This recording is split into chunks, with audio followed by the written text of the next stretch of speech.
Greetings, chess fans. The chess summer here in Switzerland continues as we are coming back live from Biel, the bilingual city in Switzerland.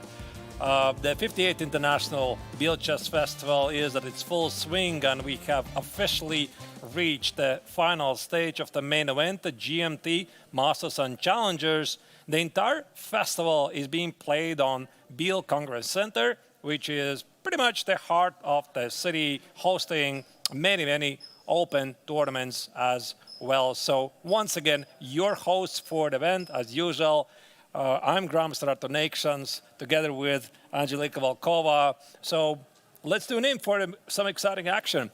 Angelika, yesterday we had a rest day. So your expectations from today? Yeah, Arturs, I'm happy to be here for the final stage. We have lost some players along the way. Today we have the best of the best, so top 4 in all events. So I'm expecting a lot of fights. And regarding yesterday, it was a rest day. It was nice to enjoy Biel, although we had some rains yesterday, but I was still at the lake. I was enjoying some rays of the sun.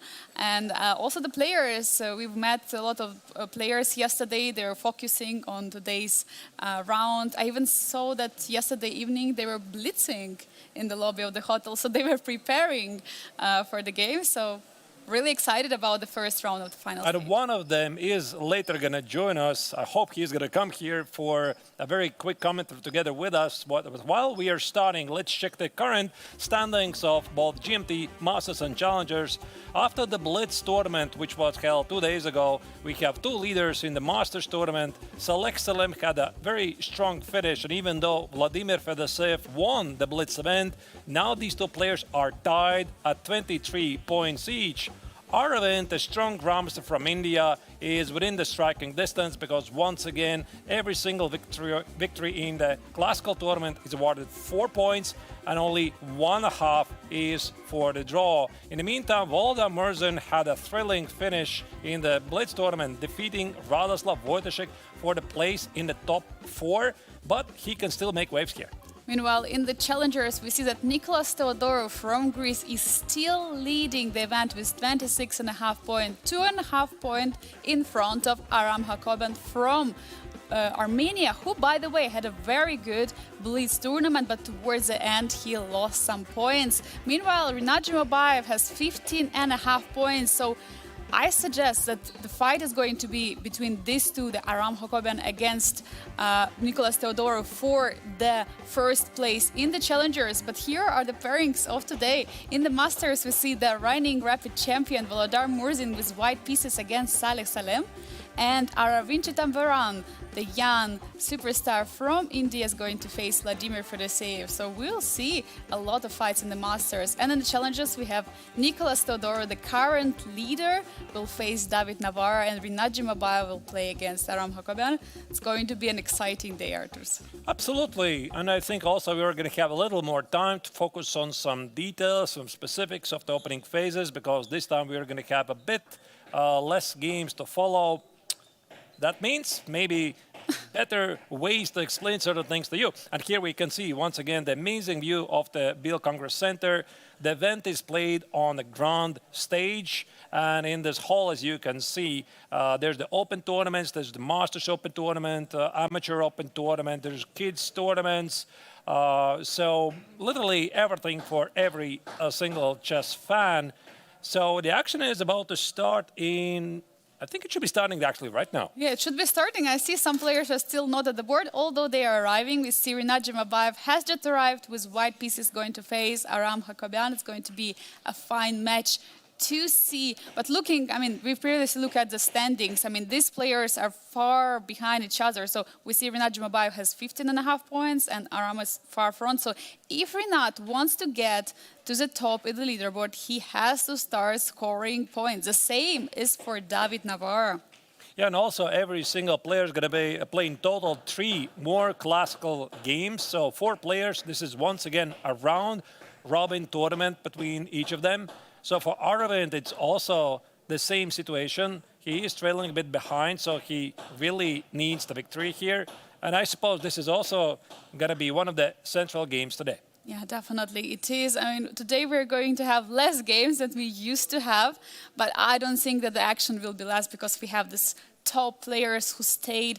And of course, the players who left, I mean, definitely we are happy that they were participating. And we see, by the way, the first moves are on the board. We can see that there has been, I see in the top right corner, there is a e4 on the board. Valadar Murzin played, and we see Sicilian, by the way.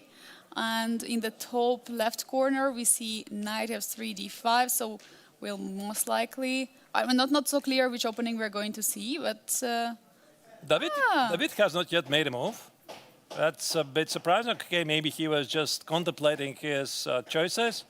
You know, those times when players are spending on the first move, like 50 minutes or so, like in the past, some legendary players, they used to do that. I mean, nowadays, this is basically never happening. Players have plenty of time to prepare for the games at home, and the round is on the way. yeah, we see on the bottom left corner there is a Neiksans Indian bishop before was just played. Nicolas Theodorou allowed it by playing knight c3 earlier. So, and we see also in the bottom right corner Rinat Jimabayev against Aram Hakoben. It is a Sicilian. Yeah, that's what it is, indeed. Yes.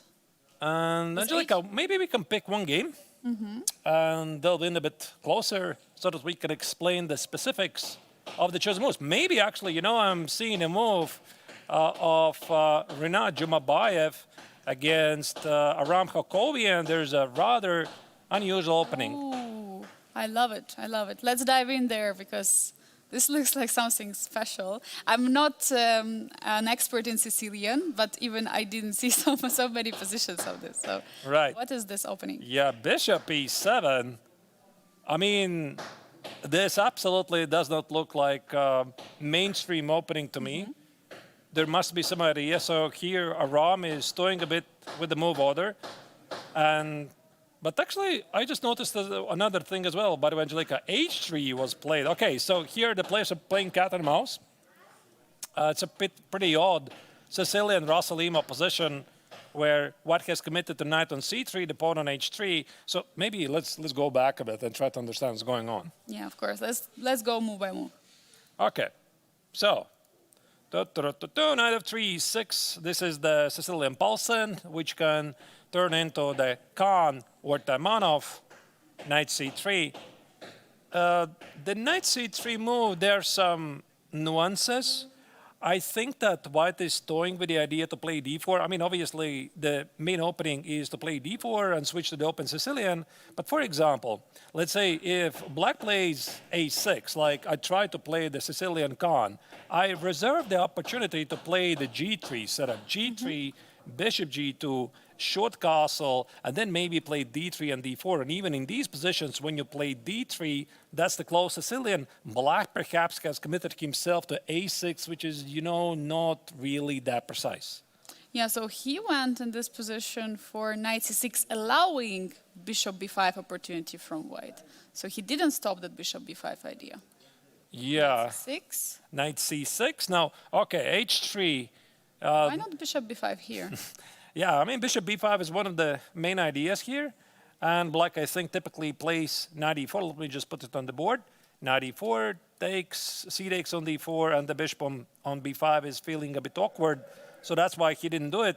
But this h3 move, it's a bit puzzling. It's very tricky. Yeah, this must be some modern trend. I know that black could play knight f6, and sometimes after e5, black has knight g4. But that feels a pretty weird logic, if you ask me. And black could, of course, still play knight d5 with a pretty reasonable position.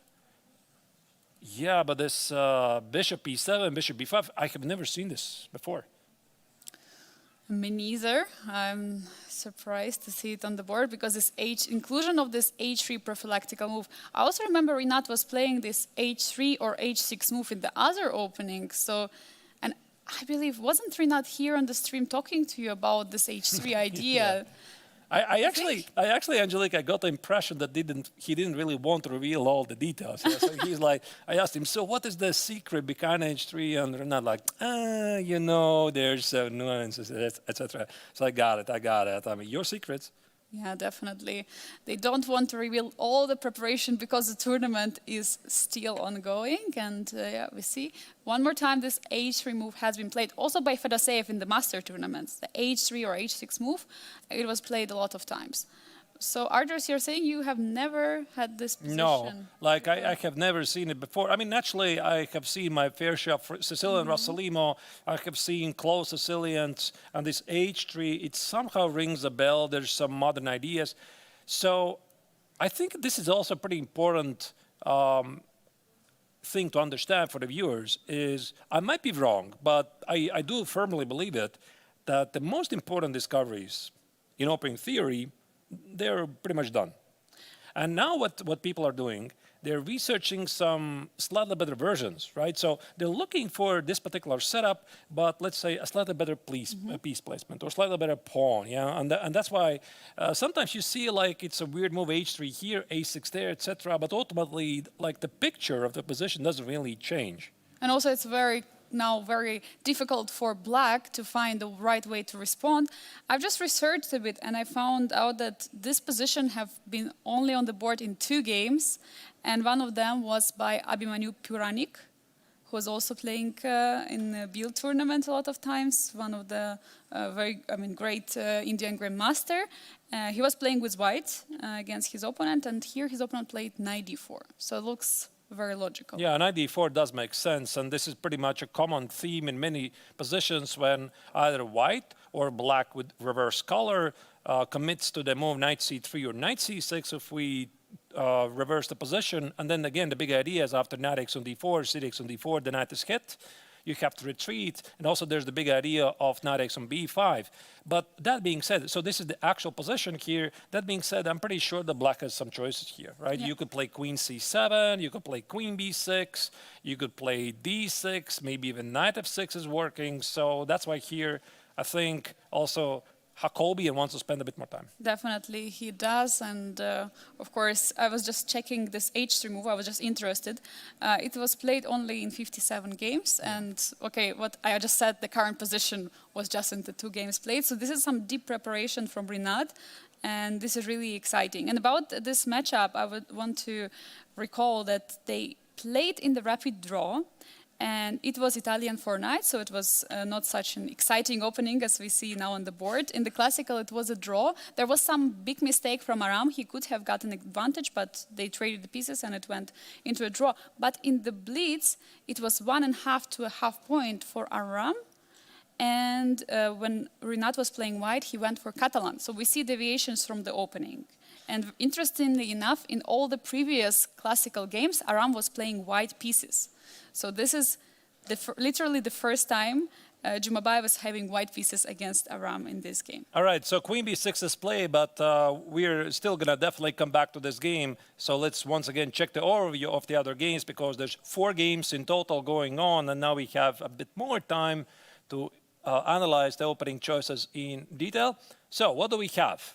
The top right corner is Voldar Murzin against Salem Select. That's Sicilian Rossolimo with early a4. Okay, this is something I can talk about for a long time. Then we have lower left corner Niklas Theodorou against David Navarra. I think this is like a testing line in the Catalan. Black sacrificed a pawn, but white decided not to accept it. Also, I know this position quite well. Very interesting choice by Niklas. I love it. And then we have the top... Yeah, I should have started actually with that. The top left corner, Arvind against Vladimir Fedoseev.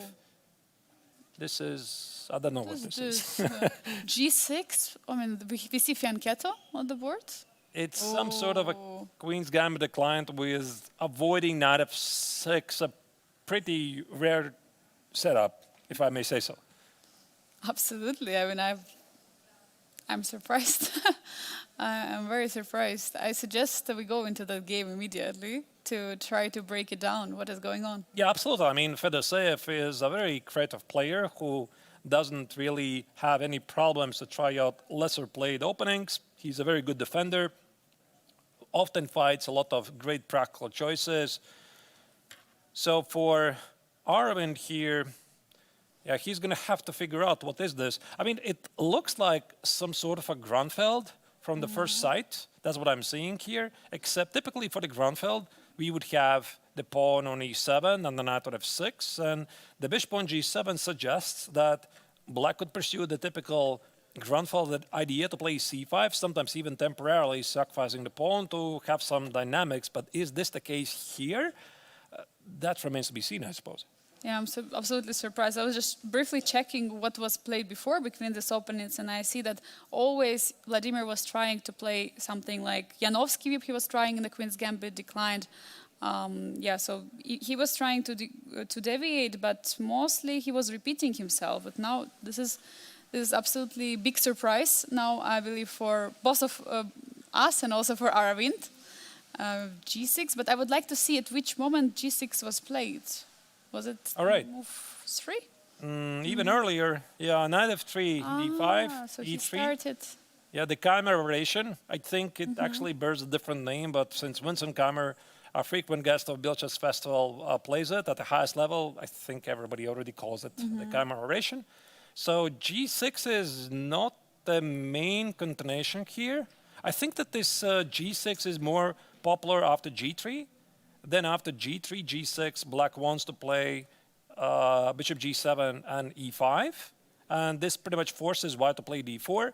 So we're seeing something similar, except that the pawn is on E3. So E3, G6, C4, white tries to undermine black's center. And black played at E6. Okay, this is very puzzling. You know, I'm going to repeat myself again. I have never seen it. Like, or maybe passing by. It's a pretty rare setup. And normally, I think that you would expect that black wants to keep the central pawn alive. Maybe go to some Grunfeld with knight f6, or play symmetrical Grunfeld.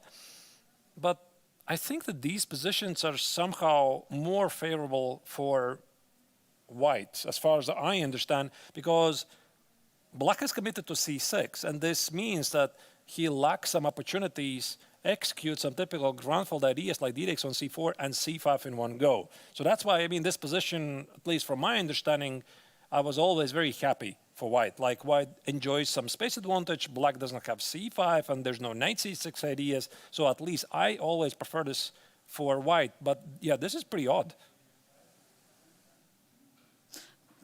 Probably it means that black still has some hopes for the c5 break later. Yeah. So for that reason, that's improvement of this c6 variation. But as you're mentioning, Arturs, it's a bit puzzling. We might transpose to some kind of Grunfeld lines later, if knight f6 is going to be played, and then. But generally, these e6 lines are very passive, and when you have fianchetto bishop, you don't necessarily put your pawn on e6.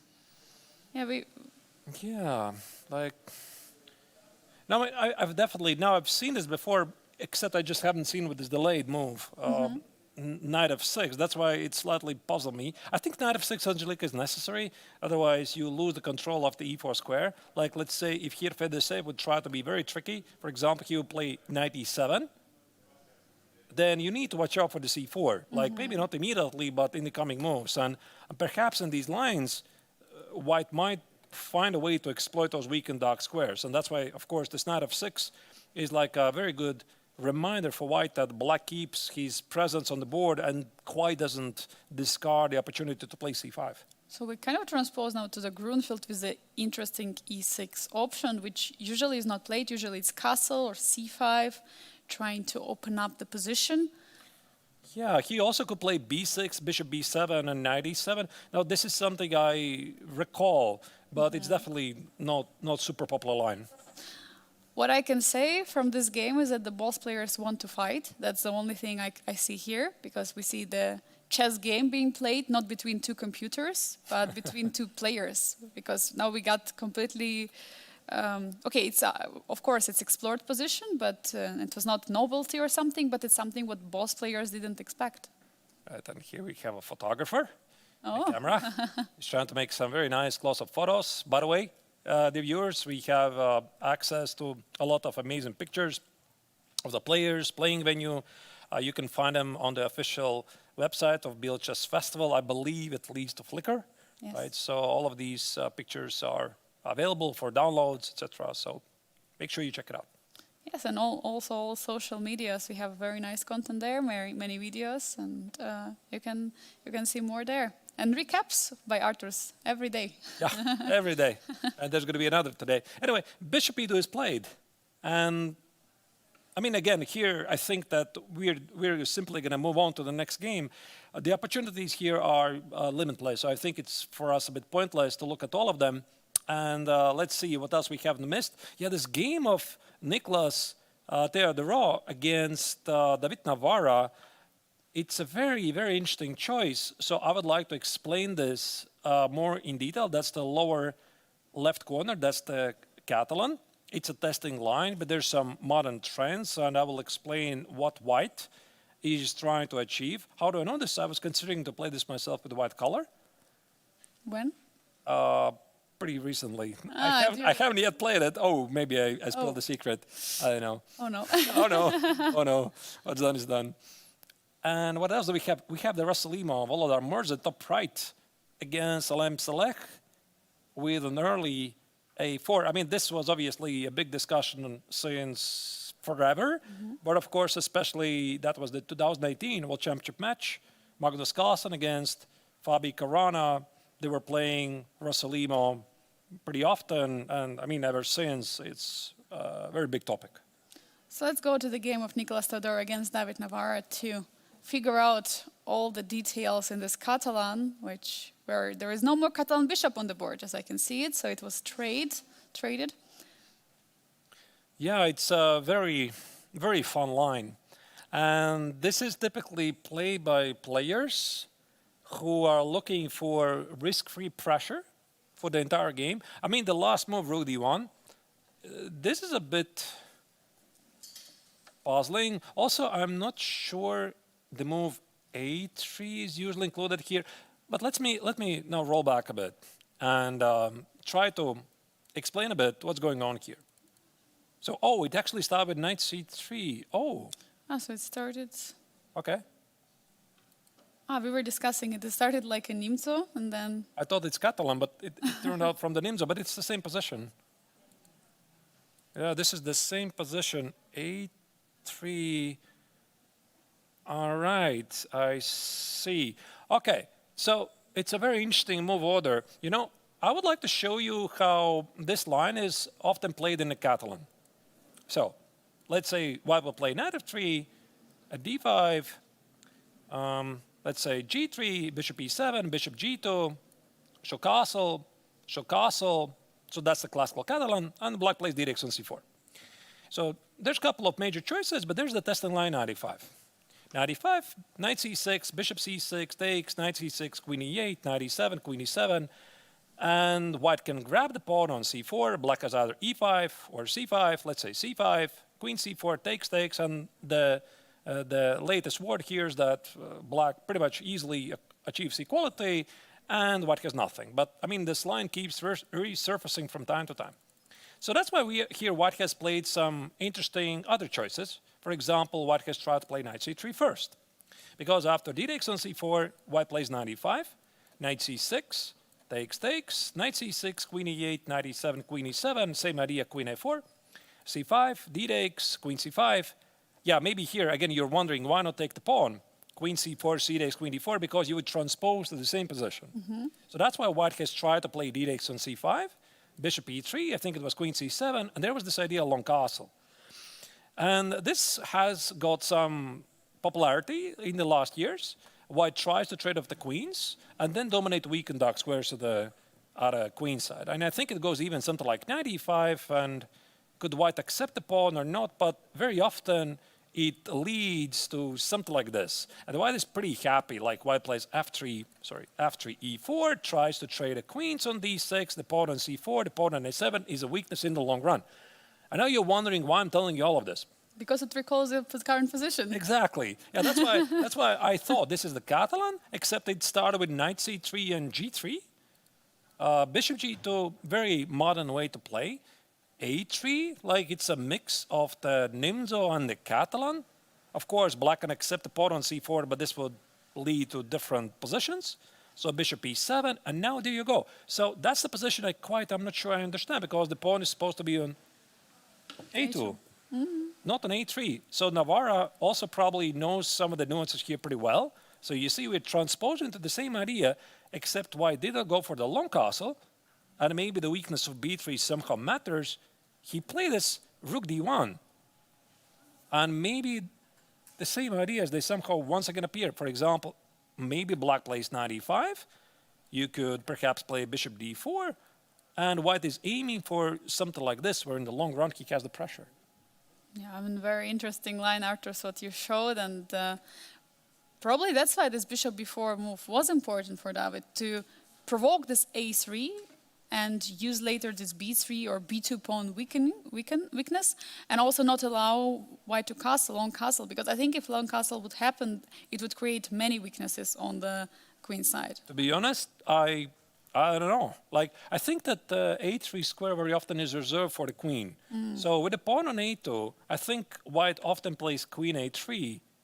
Yeah, I think it was like this, queen a3 and queen e6, that's a critical maneuver. So Navarra, including bishop b4, bishop e7, he is like creating some unfavorable circumstances for white that he cannot go for a long castle. I mean, this is very, very high level chess here. Yeah, I mean, absolutely incredible preparation by both of the players. We see e5 is on the board, so white hasn't castled yet, and black is probably trying to develop the bishop, just bishop e6. That logic follows indeed. And yeah, but then I think if white is unable to castle the long side and trade the queens, then it's safe to assume that black is doing very good. Like, probably here the opening perhaps still continues for Nicholas. Like, maybe there's again something specific, like some bishop g5 take on f6, 5 to d5 square. Maybe he can still somehow get a queen on d6, but I mean, how do you do it? I mean, queen b4 is going to be rook b8. The pawn on b2 is under attack. So I feel this pawn on a2 and not on a3 here makes a major difference. Yeah, maybe you have to play rook d2 at some moment to defend the pawn, and then you can try to use this plan queen b4, queen c5 maybe. But yeah, it's very tough choice. Very interesting opening. Absolutely. I mean, both players are delivering, and both players also have had a very nice run here in Biel so far. They played together. They had a draw in the rapid, and in the blitz, Teodoru leads with 1.5 points for half point. Sorry, I'm really sorry. It was Teodoro who won in the rapid. If you remember that game, it was also, by the way, in the Catalan, and in the classical. It was an equal position. If you remember their game against each other, in the classical with reversed colors, it was Navarra who tried to push on the king side. And because of this push, he lost the game. Oh, yeah, that's the King's Indian defense. Yes. Yeah, remember, Navarra slightly overdid it. And, yeah, Nicholas capitalized on the Czech grandmaster's mistakes with no mercy. Yeah, so now it's going to be a very nice moment for David to try to strike back. Also considering the overall standings, he's currently on the 3rd and 4th place together with Renat. So he has to do it all. He has to try it all to get into the top 2. Yeah, I mean, the position, I mean, according to the engine, it looks balanced, but I would say it's still super unclear. And while here the tournament leader is considering his choices, so we are going to go once again to the overview and follow the remaining 2 games. We haven't yet checked a bit more closely, so that's the game in question. Valdar Merzen with a white collar in the top right corner against Alem Saleh. Also, by the way, one of the leaders of the Masters tournament. And we also haven't seen, we did actually. I think we saw Jumabayev against Aram, but from the very beginning. Yeah, but definitely want to come back later. For now, let's go to the game of Valdar Merzen against Saleh Salem. This is a very crucial matchup. Also recalling their first classical game, Arturs. I remember that Valdar was pushing a lot against Saleh, and Salem was he just survived He just had one idea and it worked. Volodar didn't see it, and it was a draw. So here I think that Saleh Salem, top Emirati Grandmaster, can be under pressure. Yeah, so this is a very double-edged game. Both players definitely have their pros and cons. Black has double pawns at the c file, but he has two bishops. And I think it also suits the Emirati Grandmaster's playing style. He never likes these passive positions. He likes to have some counterplay. He likes rich dynamic game. And Volodar here is just grabbing the space at the queen side. So once again, we're going to go back from the beginning and explain why this is the choice of the reigning World Rapid champion. So knight c6, not really a big surprise. Saleh, I think he's a big fan of the Sicilian Sveshnikov, if my memory doesn't fail me. So the Sicilian Sveshnikov is a super popular choice. After e5, knight e5, d6. Once again, we have to thank to the big guys, Magnus Carlsen, Fabi Corona. I mean, literally everyone at the highest level plays it. And I think the word is that the Sicilian Rossolimo is one of the best attempts for white to fight for the advantage. And I had the opportunity to talk about the Sicilian Sveshnikov and Rossolimo with the father of the variation himself, Yevgeny Yelinovich Sveshnikov. Unfortunately, he passed away several years ago, but he was the founder of the variation, and he was representing Latvia for many, many years. So we were colleagues in Latvia, and yeah, he told me privately that he treats also the Sicilian Rossolimo as the strongest response against the Sveshnikov. And we also, it resembles to me the position of Rinat Jumabayev against Ram Hakoban, because he went for the bishop b5, but he included this h3 option. Yeah, so yeah, pretty much this is like a more classical way, and those guys that are playing a bit more improvised, but that's pretty much the Rossolimo anyway. More freestyle Rossolimo. Yeah, yeah. This bishop takes on c6. That's the modern way. That's the modern way to play, and I think the word is, after the traditional short castle rook e1, if somebody is still playing this, like this is of course still pretty decent. Black has a very good score after e5. So e5, black plays knight e7, bishop c6, d takes on c6. We still reach some Sicilian Rossolimo positions, but white has committed to the move rook e1, which not always is so great. So, I mean, obviously this can still be played, but this bishop takes on c6, again, is a modern trend that has been around for already several years. B takes on c6, d takes on c6, both perfectly playable choices, but here Saleh played d takes on c6. Why do you give up the bishop in this position? Do you want to double the pawns, or you don't need later the bishop? Because it looks it might be strong on the a2, g8 diagonal.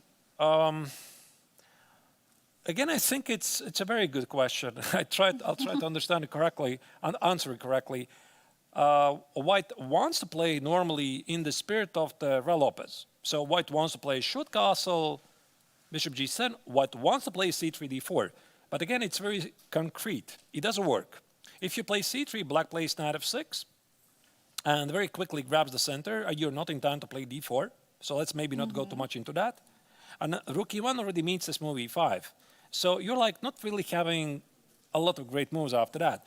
And this bishop takes on c6 so early is a very nice move because white has not yet defined the setup at the very end. For example, after this b takes on c6, there's a very trendy move d4, which just literally makes no sense. But this is what Stockfish says. Stockfish says that d4 is a perfectly playable move, and there's some very, very interesting lines here. So maybe we're going to get still one of the games here in Biel. I'll get the chance to explain it.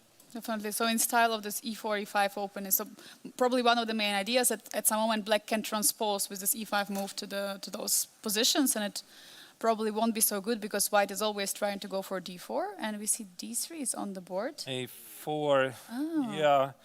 I mean, this a4, a5 is Wow. Is a very modern. Alpha zero. Yeah. I mean, these modern engines, they like this. You know, I'm going to tell you this, Angelika. My only experience, only of the few experiences with the black's perspective, I very often play this with white. I decided to try this without really deep prep against Hans Niemann. So, yeah. So we had a chance to play this 2 years ago. This was French Team Chess Championships. I was playing with the black color. So Hans was playing with white. And I thought, I got to try something else because I was not really sure against such a strong player should I try to play the con or something else. So I played the Rossalimo. So he absolutely demolished me. And I think he also played knight c3, a4. Exactly this setup, this a4. And after the game, yeah, I made some notes myself that that's a very strong setup. Yeah, and we see a4 now played by Volodar Murzin. Apparently, that was the preparation, and he's spending two moves in a row with a pawn, because we see the black is developing, playing knight f6, and then he's still pushing the pawn. Normally, the knight goes to c3. The knight goes to c3 so that, let's say, some of the core ideas here, let's say knight c3, knight f6, I think white enclose h3 at some point, castles. And there's a big discussion if black managed to play e5, knight h5 in one go to stop your idea to play f4. And there's a lot of nuances, but it goes something like this. Bishop e3, e5, and white has typically the idea to play either f4 or a3, b4. But with the move a4, a5, and short castle and knight e2, I think it's safe to say that Volodar is going for something else. He does. I mean, definitely, he's grabbing the space on the queen side. But here he might be... I'm just wondering, where does this knight from d2 goes? I mean, there are a few squares. There is c4, there is b3, but on b3 you have to make sure that there are no c4 in the game. Yeah, unless something dramatic happens, I think the knight normally goes to c4. And by the way, this is the current position, yeah? So, yeah. I mean, a couple of moves have been played, so knight e2, e5, knight c4, queen e7. And for black, the plan is pretty much always the same. Black wants to get the knight on d4. The question is, how do you do it? So you play, I don't know which rook, rook e8 or rook d8, maybe it doesn't matter, I don't know. But black plays knight f8, knight e6, and knight e4. For white, there's like, the major plan is to play f4. c3, d4 pretty much never happens because this opens up white's black's bishops. And the second idea is b4, but with the move a4, a5 already included, the logic suggests that b4 probably is not going to happen because you need a3, b4 for that. So my money would be on f4. Could we see also white trying to build up a pressure against the pawn on c5? Because I see it's a double pawn. It's defended now by two pieces, but it's also separated from the rest with this pawn on a5. Or is it just a strong pawn? Yeah, maybe c3, b4. I mean, it might be possible. Let's say here, if Volodar will play c3, let's say you're playing rook d8, I'm playing b4. Don't be confused, by the way, dear viewers. This is, again, pretty common pawn sacrifice. If you take on b4, there's bishop a3, there's knight e6, the queen is in trouble. Yeah, like that's pretty common stuff. Yeah. So this pawn cannot be taken. But then again, I mean, maybe black doesn't really want to take on b4, and he proceeds with the move knight f8. And then, yeah, whatever is this, I'm not sure, like queen b3, bishop e3, maybe fight for these weaknesses, maybe bishop b2, apply pressure here, but you need h3 at some point to stop bishop g4. This is I would say, very close to, it doesn't really look like it, but it feels very often like the Italian opening, like completely different structure, but these nuances, they very often, they shape who has the better position. That's what I really love. The Russell, I mean, you just have to understand it. That's why for me, when I was playing with black, it was a disaster. I thought I understand it from the white's perspective. I had a lot of experience, but I did not understand it from black's perspective. Yeah, Arturs, when you're saying like that it resembles kind of like, we can say like Italian, when I look at such positions, which I don't play myself from both sides, I try to find some similarities, and I find it with exchange Ruy Lopez, so when the bishop takes. But of course, there is also, the pawn is on a6, so it's also a completely different story, and here's also there is fianchetto bishop on d7, so for me, completely fresh position, and it's very tough to see the plan for, I mean, we already discussed, you already said that f4 should be a plan for. I think so. I just don't see anything else, like either c3, d4 or f4. Like with a pawn a4, a5, Murzin grabbed space, but now what?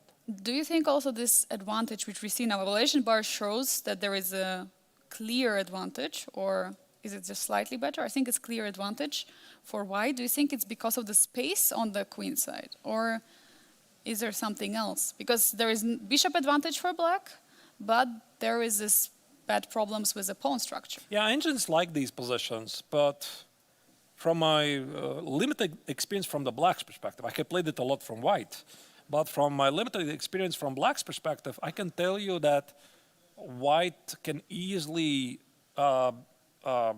confuse the lines.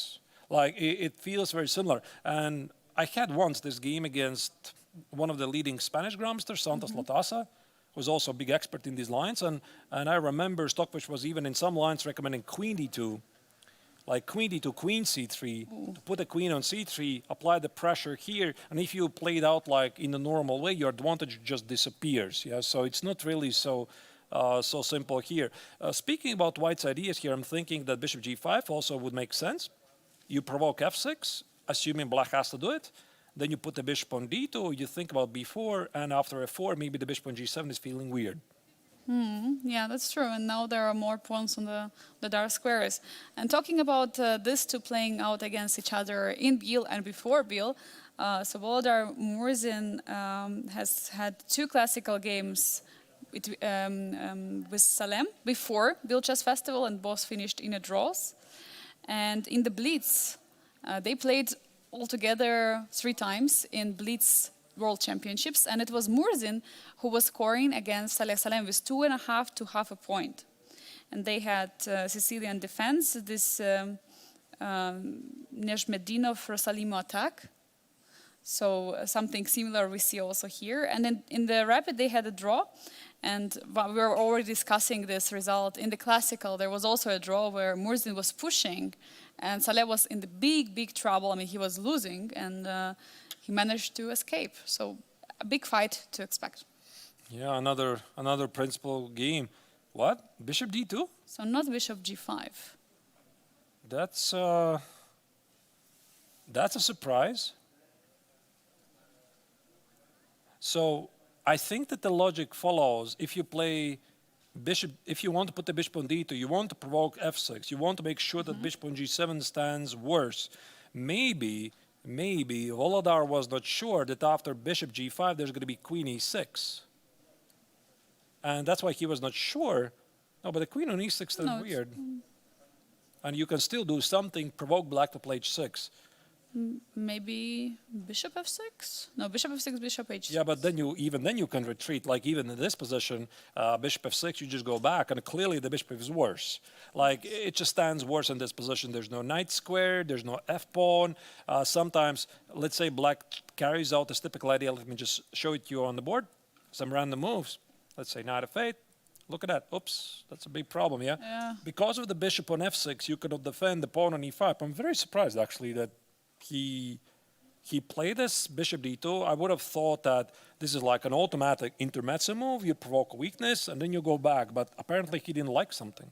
Maybe knight f6 he didn't like, but of course he would pin the knight. Oh, but knight f6 just drops the pawn. Knight f6, yeah, definitely Yeah, it just drops the pawn. So he must have thought that f6 is a useful move for black. With this rook d8, knight f8, knight e6. So this is what he thought. And actually, look at this. The engine also says that black is like perfectly fine. So maybe bishop shouldn't have retreated to d2, yeah? Definitely.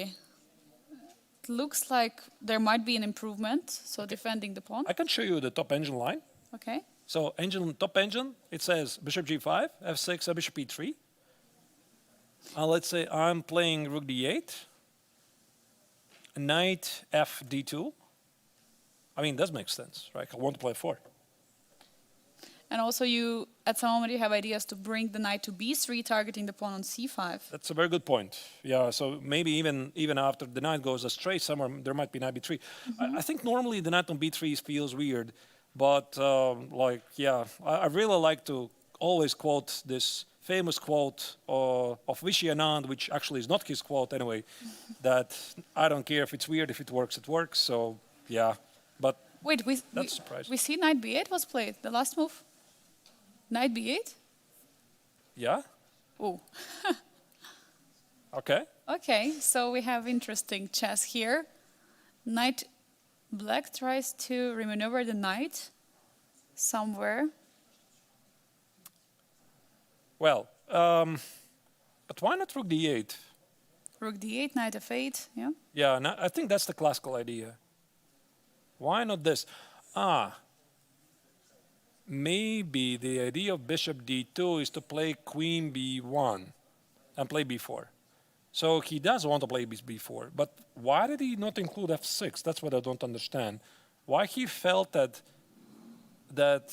with the bishop on g7, that the pawn on f7 stands for him better than on f6. There's definitely a good reason.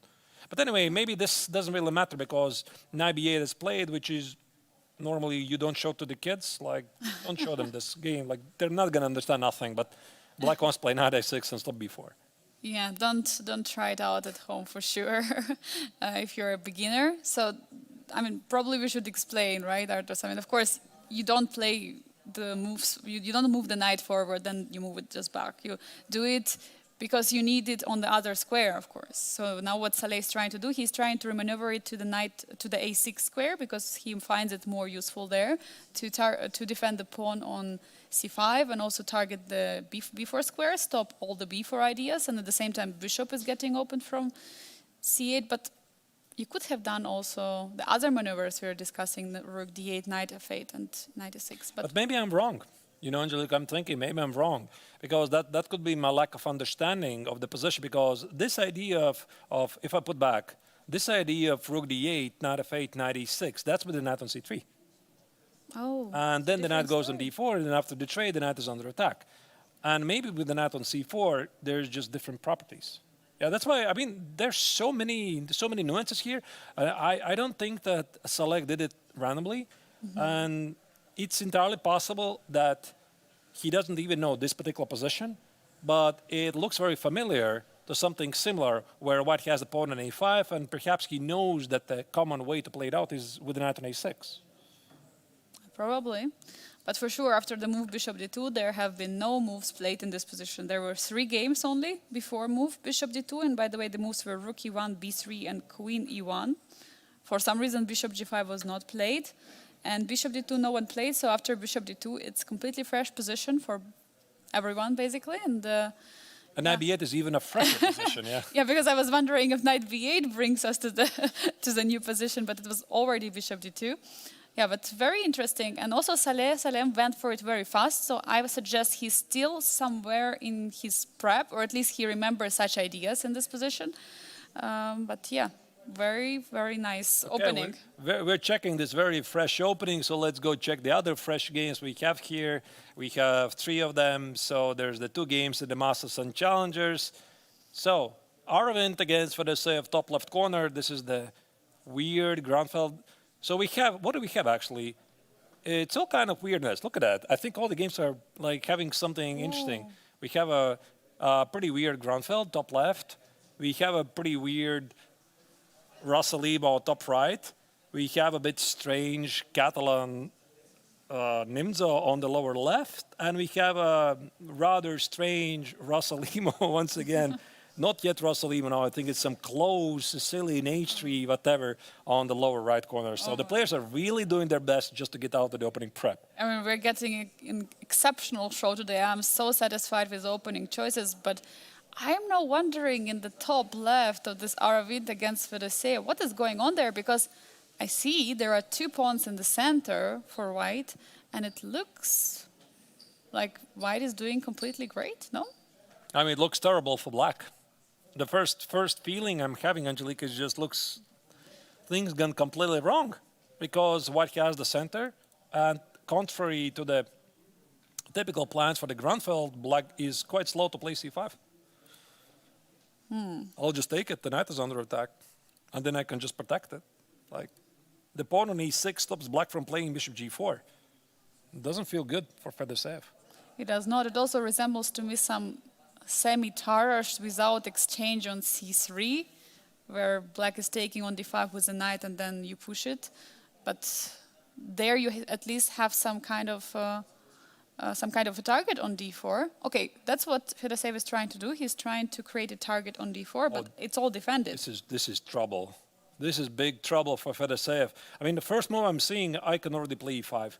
Like, I know that Engines, they really love these positions. It may feel that White weakens the d5 square, but I think this is also a very common, easy move for the positions. Like, I know I played too many kings in attack positions, but the idea is to play knight e4, bishop g5, h4. For the kings in and attack lovers, this is like the perfect setup, except for the variation at the queen side, the situation is a bit different here. But so that we have the vibes of the kings in and attack. The pawn is on g3, the bishop is on g2, and black's supposed to have a pawn march at the queen side. So he doesn't have it here. White's bishop is not stuck on g2, doing nothing, and maybe it actually stands better here doing some attack at the potentially at the king side. So I think this is a opening gone wrong. And we also have Indian who is playing the king's Indian attack, so I think that's also making it much stronger. And this is a battle of the top two seeds, Aravind and Vladimir. So they are top two seeds in the event. Vladimir is the top seed, Aravind is on the second. But, I mean, Arturs, it reminds me, I mean, this game, not about the opening, but it reminds me the game of Fedoseev with black pieces against Saleh Salem, psychologically. There was some mistake what he played, and he was just worse the whole game. And looks like we might see the same position. I mean, not the same position. Yeah, but in that position, he miscalculated. He just lost a pawn, yeah? So here, at least, he is worse. But, I mean, Fedoseev is definitely not going to give up easily. But, I mean, the opening looks terrible. But probably let's take a look what happened, because Yeah, the last position we checked We should. was quite some I think it was ago. here. So we were surprised with the outcome. It was an interesting Grunfeld with the e6. So short castle, d takes on c4. That's a pretty strange combination of the moves. Okay, I think he was trying to recreate some Grunfeld. And after e4, he did not take on c3, which is the common idea from the Grunfeld. Yes. He went here and here. Okay, he's putting pressure on the d4, but you have easy move bishop e3 or Oh, e5. I think I think it's like a signature move for these positions. And of course, you can play bishop e3, but e5 is just looks too good. Like these weaknesses are here, and this d5 square, normally it doesn't matter. These grandmasters, they know this. Like, they have studied very similar positions before, and if black plays f6, it weakens the king. So again, without a lot of analysis, I think I can just take it. The black is like having a weaker king. The bishop on c8 is weird, so it just doesn't look good. I think here Arvind is like pleasantly surprised. I mean, look at that. I have bishop e3. I have the pawn on e5. I have all of these great choices. But I was quite surprised about Fedoseev playing this d-takes on c4 and knight e5. I thought he wants to do this, like b6, bishop b7, knight e7, and then think about d-takes on c4 and c5. Maybe he just mixed up something. I mean, probably he did, because, I mean, he voluntarily took on c4 and then he played knight e5. e5 is played, of course. e5 is on the board. We see Aravind is going for it. Oh, that's tough. That's tough position. Look at these knights on the queen side, like knight on c6 and knight on b6. You would have loved to trade that knight from b6 to the knight on c3, because now knight e4 is jumping. Yeah. I mean, there's also some other crazy lines. We're getting word that white could have played here. Bishop g5, f6, bishop h4, g5, bishop g3, g4, knight h4, knight e4, and knight f5. Oh. Like, this is some engine imagination here. Like, it probably works pretty okay for white. I mean, you could have taken on f5 because the king is pinned. But I think is that people don't think like that. I think they recognize something very often at the highest level, or maybe not even highest level, any level. It's a pattern recognition. You recognize something with a pawn on e6. This is a very famous pawn structure. Pawn on e5, you play h4, you play knight e4, you play bishop g5. You just don't look for anything else. Yeah, I mean, definitely it looks like a great positional achievement, first of all. You're not allowing any knight jump to f6 anymore, because black would love to have knight on f6 defending the position of the king, but now you're basically free to go with attack on the king side. your bishop, as you were mentioning earlier, there is no bishop fianchetto on g2. The bishop is on the long diagonal. It's currently on b3. Of course, it's not standing so well there, but bishop can always go to c2, and you can push for h4, h5. You can try to open up the position. Meanwhile, yeah, that's a very good point. Like every single white piece is going to go for the attack. Like the knight goes to e4, the knight here, the pawn on h4, the darks for bishop, the queen. So yeah, the weakness on d5, it doesn't really matter. That's, by the way, very often some players over-evaluate. I'm pretty sure that Fedorsev knows this, that this d5 square doesn't matter here like at all. Like black controls it, he can maybe even, let's say, let me show you a line. Let's say knight e4, knight e7, h4, bishop d7, I don't know, h5, bishop c6. So you do control the d5 square, but I have the attack. Yeah, I control all the weaknesses at the king side. So bishop g5, queen d2, maybe g3, king g2, rook h1, something from the kings in an attack. Black's in trouble. I just cannot believe this is happening on the board. Now we see that Vladimir Fedorsev has 1.5 hours on the clock. So just half an hour spent, and he's already getting some big problems here, Arturs. I'm shocked. I'm surprised. Yeah, but okay. I think that Fedorsev simply mixed up something, and now he's like, oh, look at that, look at that. It's wrong. Anyway, we are definitely going to come back to this game, but I think that Fedorsev should sense that the opening did not turn out the way he wanted to go, and let's maybe have one more final overview before we go into the break to see what's going in the other three games. Angelica, what catches your eye? Yeah, definitely. The game we have just checked was in the top left board. The game of Aravind against Fedorsev. This pawn, which is cutting the position in half, is definitely the highlight so far of all the games. But meanwhile, in the bottom right corner, we see that there is some maneuvering of the pieces by Rinat Jumabayev. Meanwhile, Black is also trying to develop, so that's the game we haven't checked for some time. Maybe we should go there. But other than that, in the two remaining games, Nicolas Teodorov against David Navara in the bottom left corner, we see the game is still continuing. Nicolas has not castled yet. His king is still in the center. And meanwhile, we see that David is trying to develop the pieces and prepare some attack and maybe some push in the center. And in the top right corner, Volodar Murzin against Saleh Salem, we still have the same position. So we see that Salem played with the knight backwards, so he's getting knight to the starting position. And now Volodar Murzin is taking his time to think to push before or not to push or what to do at all. Yeah, I mean, the game of Teodorov against Navara, that could absolutely become pretty wild. Ooh. Because we have queens on the board, white castle short, and this means that Navara is going to use his creativity to go for some kings at attack. Yeah, the game of Jumabayev against Jacobian, it feels strange. So white has played a4, h3, bishop d3. Now the knight goes to e2, so white is clearly improvising, but Bar says, no, sir, I mean, this is not ideal for white. Yeah, definitely it doesn't look so. So Arturs, do you think we check briefly that game, or you?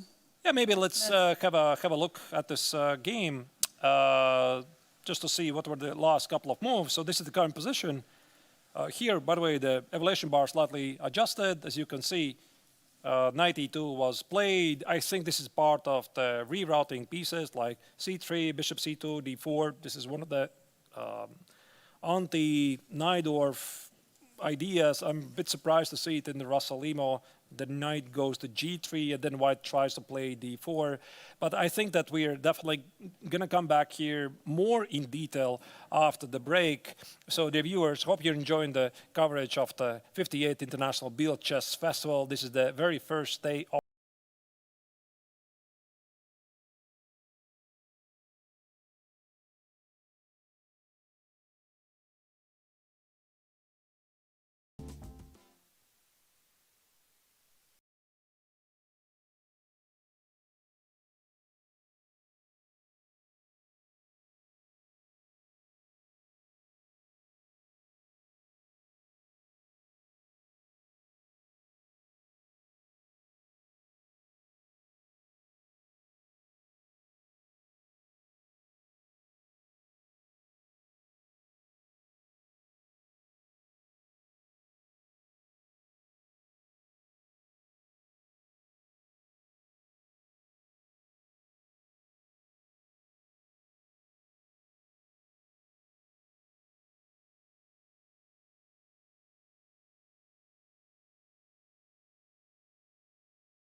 We're coming back to you live from Biel, Switzerland, here in Biel Congress Center, following the action of the 58th International Biel Chess Festival. The main event, of course, is the GMT Masters and Challengers, and we have a very special guest here with us, the experienced, well-known Grandmaster Radoslav Wojcik from Poland. Welcome, Radoslav. Hello all.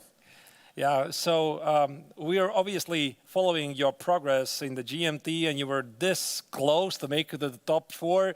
And maybe this is also one of the first things we could start to talk about. We're going to try to follow the games, of course, but what happened this final game against Marsden?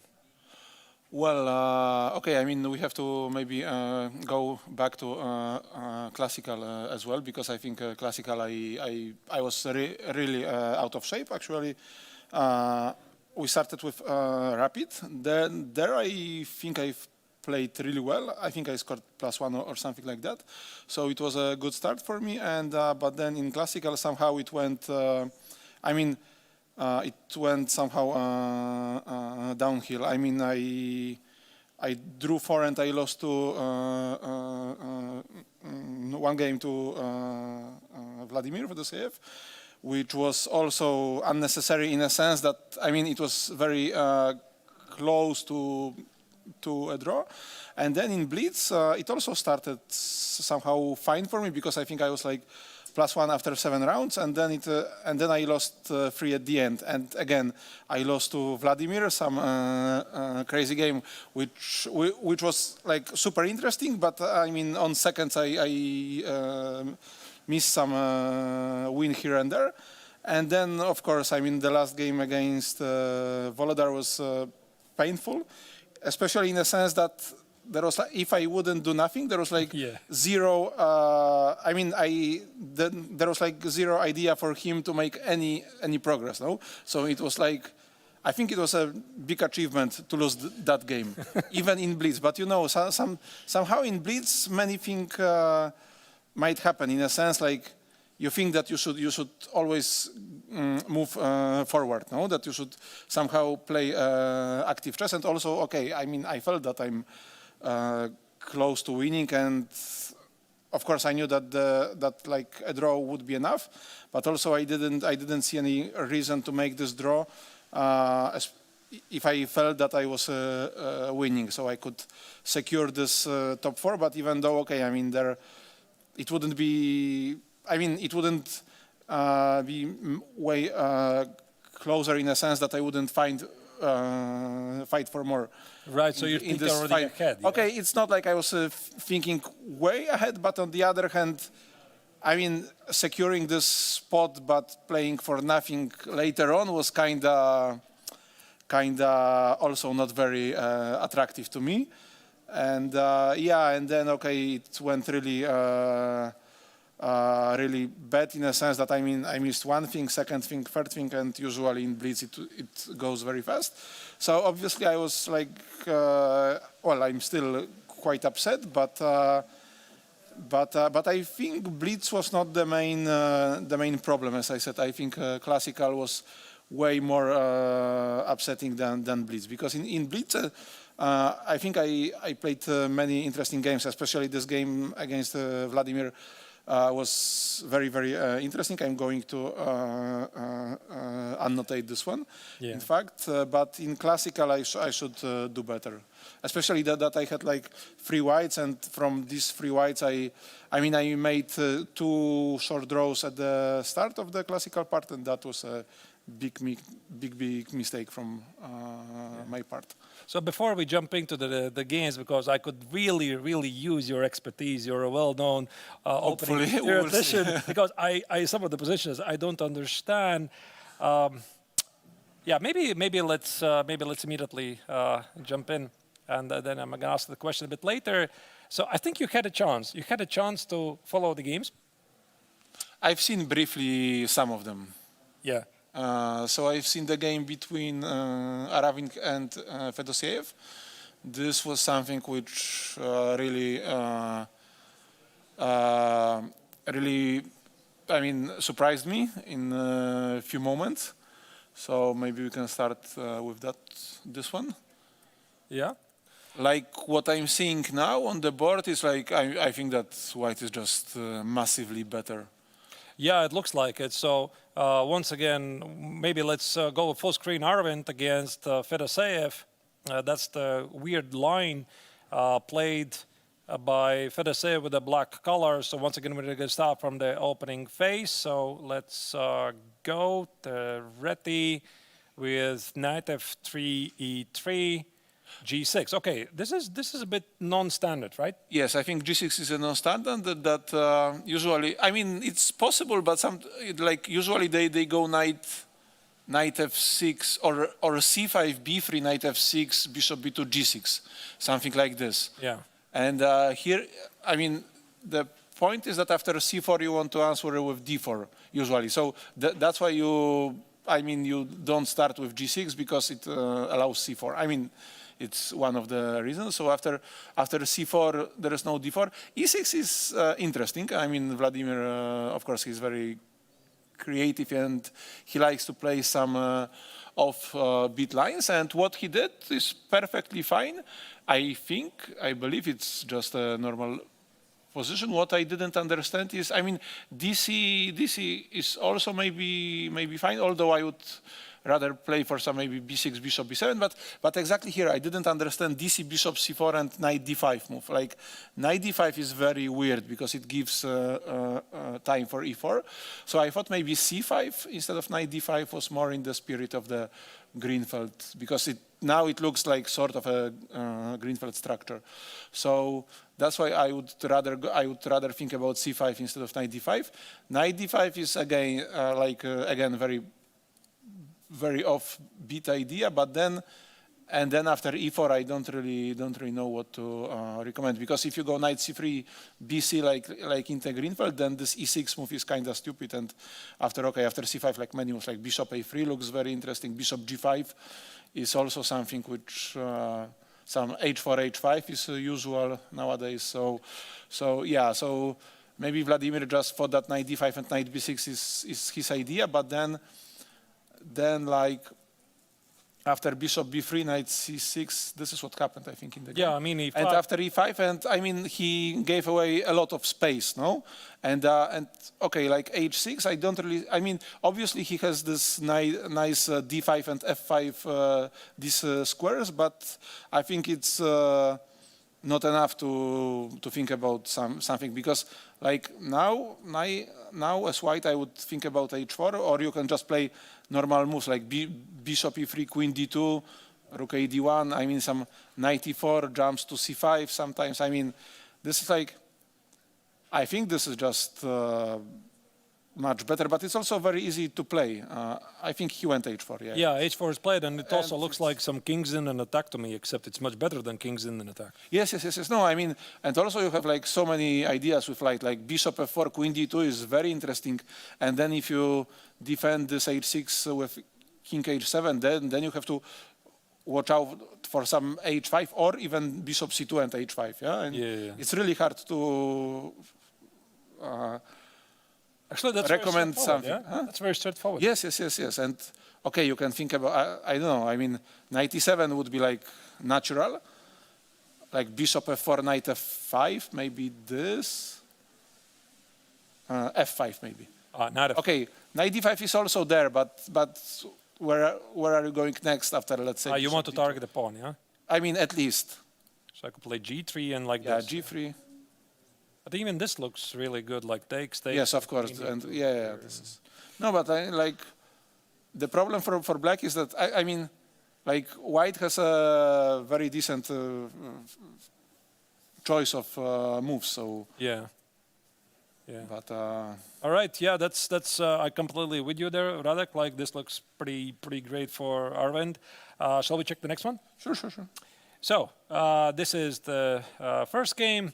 Then we have the game, maybe let's just start with the next game we have from the Masters. That's the Boldar Murzin playing against Salem Saleh, the Sicilian Rossalimo, top right corner. We already were discussing this briefly in the opening phase. I already pretty much explained to the audience, I think I understand the nuances of this line, but maybe you could provide a bit deeper insight why plays a4, a5, and knight e2, knight c4, or why not the more traditional knight c3? Actually, I don't know because I'm not playing this line with neither side. But okay, I think it's something which is like very modern debate. Like I think the idea is just okay that like usually you want to get some space on this queen side, and especially after you got the space with a4, a5, you want to bring your knight on c4 because, I mean, on c3. Where is it going next? I mean, I think the general consensus is something like that. If he can go to c4, it's just a better square in general. So if you have a chance to go there, you should go there. I mean, Okay. that's how I understand it. I mean, of course, you can claim that to c4 this knight from f3 can go, but my understanding is that this knight on c3 is just not doing much. But, Yeah. I always thought that they go knight c3 to stop something like c4, because let's say if knight f6 happens, then c4 sometimes is an idea to go cd. Yeah? I mean, even this is of course unclear, but I think that's kind of a point of playing knight c3. But since here black has no chance to go c4, then maybe he can go with a4. Of course, the question is why black didn't react with a5 as black. I mean himself. Here, yeah? No? Yes, I don't know, but maybe there is some reason. Like sometimes, for instance, there is this like funny idea like knight a3, knight c4, bishop e3, and if you go, yeah. Bishop e3, let's say, I don't know. I don't know exactly what, Or but maybe not knight d7. knight d7 is actually quite good, but I'm not saying here, but maybe after like c3 and b4, and then this whole setup of black pawns, it collapses. But Yeah. obviously it's just an idea, and details have to be worked out. Yeah.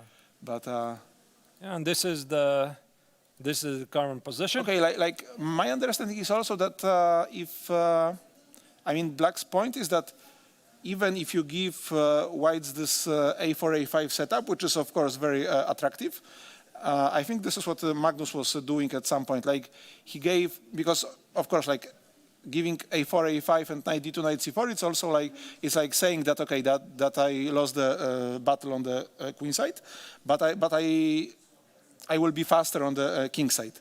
So let's say either this plan with knight f8 and bishop e6 or something. I think this is what happened in the game. No, actually he played knight b8. That was a bit... Oh, knight b8. Yeah. Or sometimes they are doing this f6, knight f8, knight e6, bringing this knight there. Or sometimes they are even trying to play for direct f5, and just to open everything. But for instance, I think that knight on c4 is pretty good here, because let's say if I want to go this plan with knight f8, knight e6, then you still have to spend time for f6. Yeah. Because the pawn is under. e5 is hanging. So I would say that here white got quite a lot, I think. So if I could... Opening-wise. Yeah, if I could ask you the question, we're a bit puzzled here, because Volder played bishop d2, which I think signals some b4 idea. And we're discussing why not bishop g5, because one would have thought that you include bishop g5, f6, and bishop d2, that because of the bishop on g7, this is somehow better. But now that you just explained, maybe Volodar thought that this simply improves black's idea to play knight e6. I think so. I mean, it's always a big question if you should include moves like bishop g5 or not. Yeah. And sometimes you should, sometimes you shouldn't. So I don't have a clear idea, but that's how I would think about this. Although, I mean, I think obviously he went bishop d2 with the idea to go b4 and to gain some space there. I don't know if c3 b4 or queen b1 b4 might be even better. Although,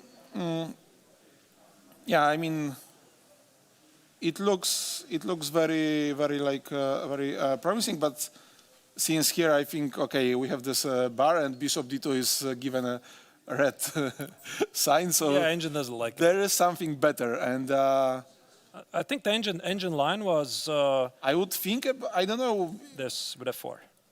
this is also very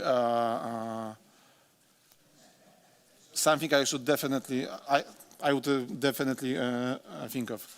And actually playing for f4, of course, then it makes sense to go bishop g5, bishop e3. Yeah, because Then, yes, it locks the bishop. But here it's also easy to realize that black is just not in time to play, to play for this knight e6, because he's just not in time, like knight d2, and after knight f8, f4 comes. Yeah, white is faster. If he would play knight e6, then of course, then f4 wouldn't be so strong, of course. But here, if he would get this f4, I think this is very unpleasant for black, because there is like no play on, on the king side. Yeah. So okay, let's now transpose to the current position. So here he did play bishop e3, But now it's a little bit different, because first of all he lost time, and then I don't really the rook e1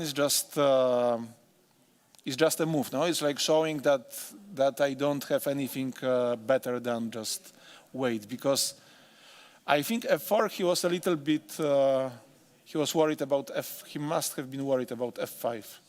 opening up the bishop. Yes. And okay, and that's why this plan actually, as you can see here, it's like battle of plans, because he went bishop d2 trying to go for b4, and then Salem went for this very clever knight b8 and playing against b4, because I don't like after queen b1. I think bishop g4 is actually quite strong. Even this. Yeah. Even this, but like in general, he's sort of threatening knight a6. And it might look stupid at first, but you just stop this before, and you play for the king side. And also, if you want to bring this knight back, you can do this via c7, e6. Yeah. You always have this. So this is like battle of many plans, and that's why he moved to this bishop g5. But now this is not very effective, because this bishop e6, knight d7 is fast. So we can summarize. He played bishop d2. Now bishop g5 and bishop e3, he changed his mind because of knight b8. Yeah, I think so, I think so, because he just realized that after knight b8, this plan which he intended to play with before is just simply not working. So he went for another one, but now, okay, after bishop e6, knight d7, black is actually sort of ready for the action in the center, like especially this f4, f5. Yeah. Like, can you also go back to this moment where he went bishop d2? Let's try to show that if he would go bishop g5 instead of bishop d2, f6, bishop e3. For instance, now this knight f5 I would consider, but I was thinking this knight b8, knight b8 is simply slow. Like, I think knight d2, and after bishop e6, f4. And now there is no f5. So it's like one tempi difference. Yes. Yeah. I mean, we know that chess is all about one tempi. No? Yeah. And now this is a big difference, because now you don't have this f5, and you have to give the center. And also after ef bishop f4, there's bishop d6 threat. So, and now this is and also we were discussing this plan with knight f8, knight e6. Yeah. But here, this rook on f8 is very useful, because after f4, f5, it's also better on f8. So do you think, Radek, that he played rook e1 not only to stop f5, but to improve f4, because he's clearly expecting that black's going to play f5? I don't know, but I think he gave up on f4 plan. Okay. In a sense, if you want to go f4, you should do that with rook on f1, because it's on the same line. At least that would be my logic. But of course, I just think that maybe he thought f4 runs to f5 and black is very fine. So he just didn't see any clear options, and that's why I think he's just waiting. He's just saying something like, okay, if you go f5, then I can try ef5, gf5, or f5, ef5, and I don't know if gf5 or something. Because I think gf5, but then you can think about, let's say, f4, no, and or maybe f3. I mean, playing against this e5 pawn. Yeah. I think Volodar is just trying to be solid, and he's just saying that okay, that black doesn't have any active way of progressing. So he will also just wait. I mean, it makes sense because he got this queen side. Although now I am thinking that that you have to watch out for some b5, no? Mm-hmm. Yeah. Also, I just noticed. So b5 tonight. Yeah. That is under attack. Takes. b5 is a threat. Now the knight d2 takes away the. No, I think that black is just very fine. Yeah. I mean, it also shows how complex this structure is. Like one mistake and it's already big difference. Yeah, So. we talked with Angelique earlier about this. Like that's why very often Angel likes these positions from the white's perspective in the opening, but you easily get confused. Like some Italian game. Also, there's some nuances and there's no. No, I exactly. It's what I said as well. That Magnus, for instance, he allowed this a4 a5 plan, even though Engine was not saying that this is the best. But then, of course, he quickly went for some play on the king side with f5. Yeah. And then, okay, it's not very easy to react. So you give something, but on the other hand, if you have some clear plan, it doesn't really bother you what Engine is saying. It's like with, let's say, with some opening like King's India. No, it's like Engine always gives some plus for white, but okay, but you are just attacking and. Okay, like over the board is way different than with Engines. Yeah.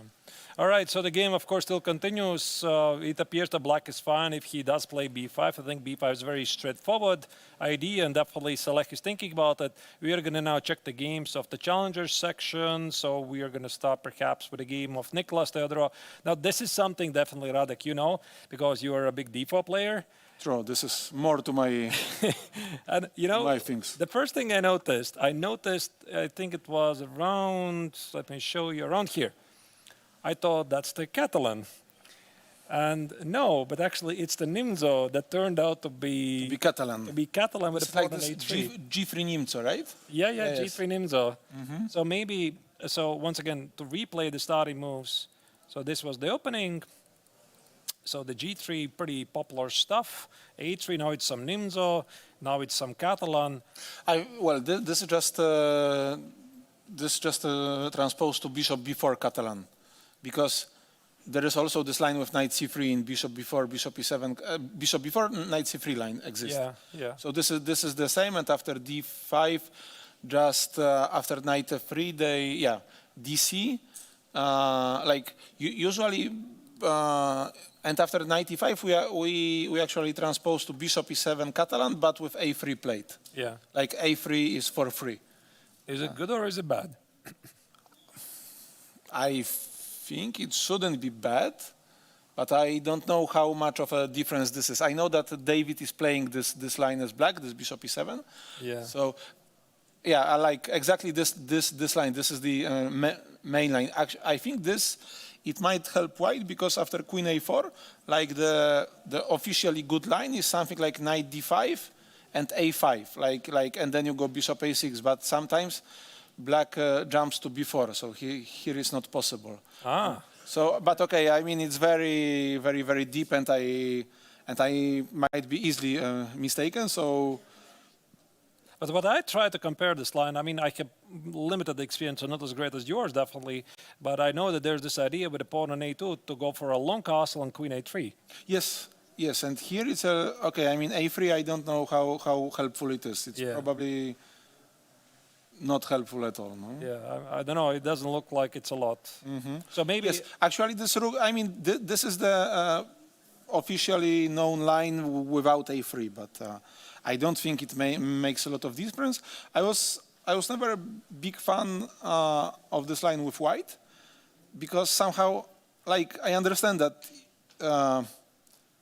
that white has some trumps here, but this diagonal, I mean, for me as a player with this g2 bishop, it's very difficult to handle this, that you can actually play like this, no? Like fe4, you are giving the whole diagonal. You are, I don't know, you are I would be a little bit worried to get mated there. So Like, what would you recommend? Let's say we have a big audience watching, and what would you say? What is the trendy continuation in the Catalan that is like really popular right now? for whom? Yeah, For whom? For white? for white or for black? I don't know. Probably for white. I don't know. There are. I think Catalan is something which is very interesting for both sides, but in a sense that as white it can teach you many new structures, many motifs, but on a high level it's quite difficult to handle as white because black has like many lines and they are very different. Like this bishop e7 line, there is bishop before bishop e7, which are huge lines, but also d takes c4.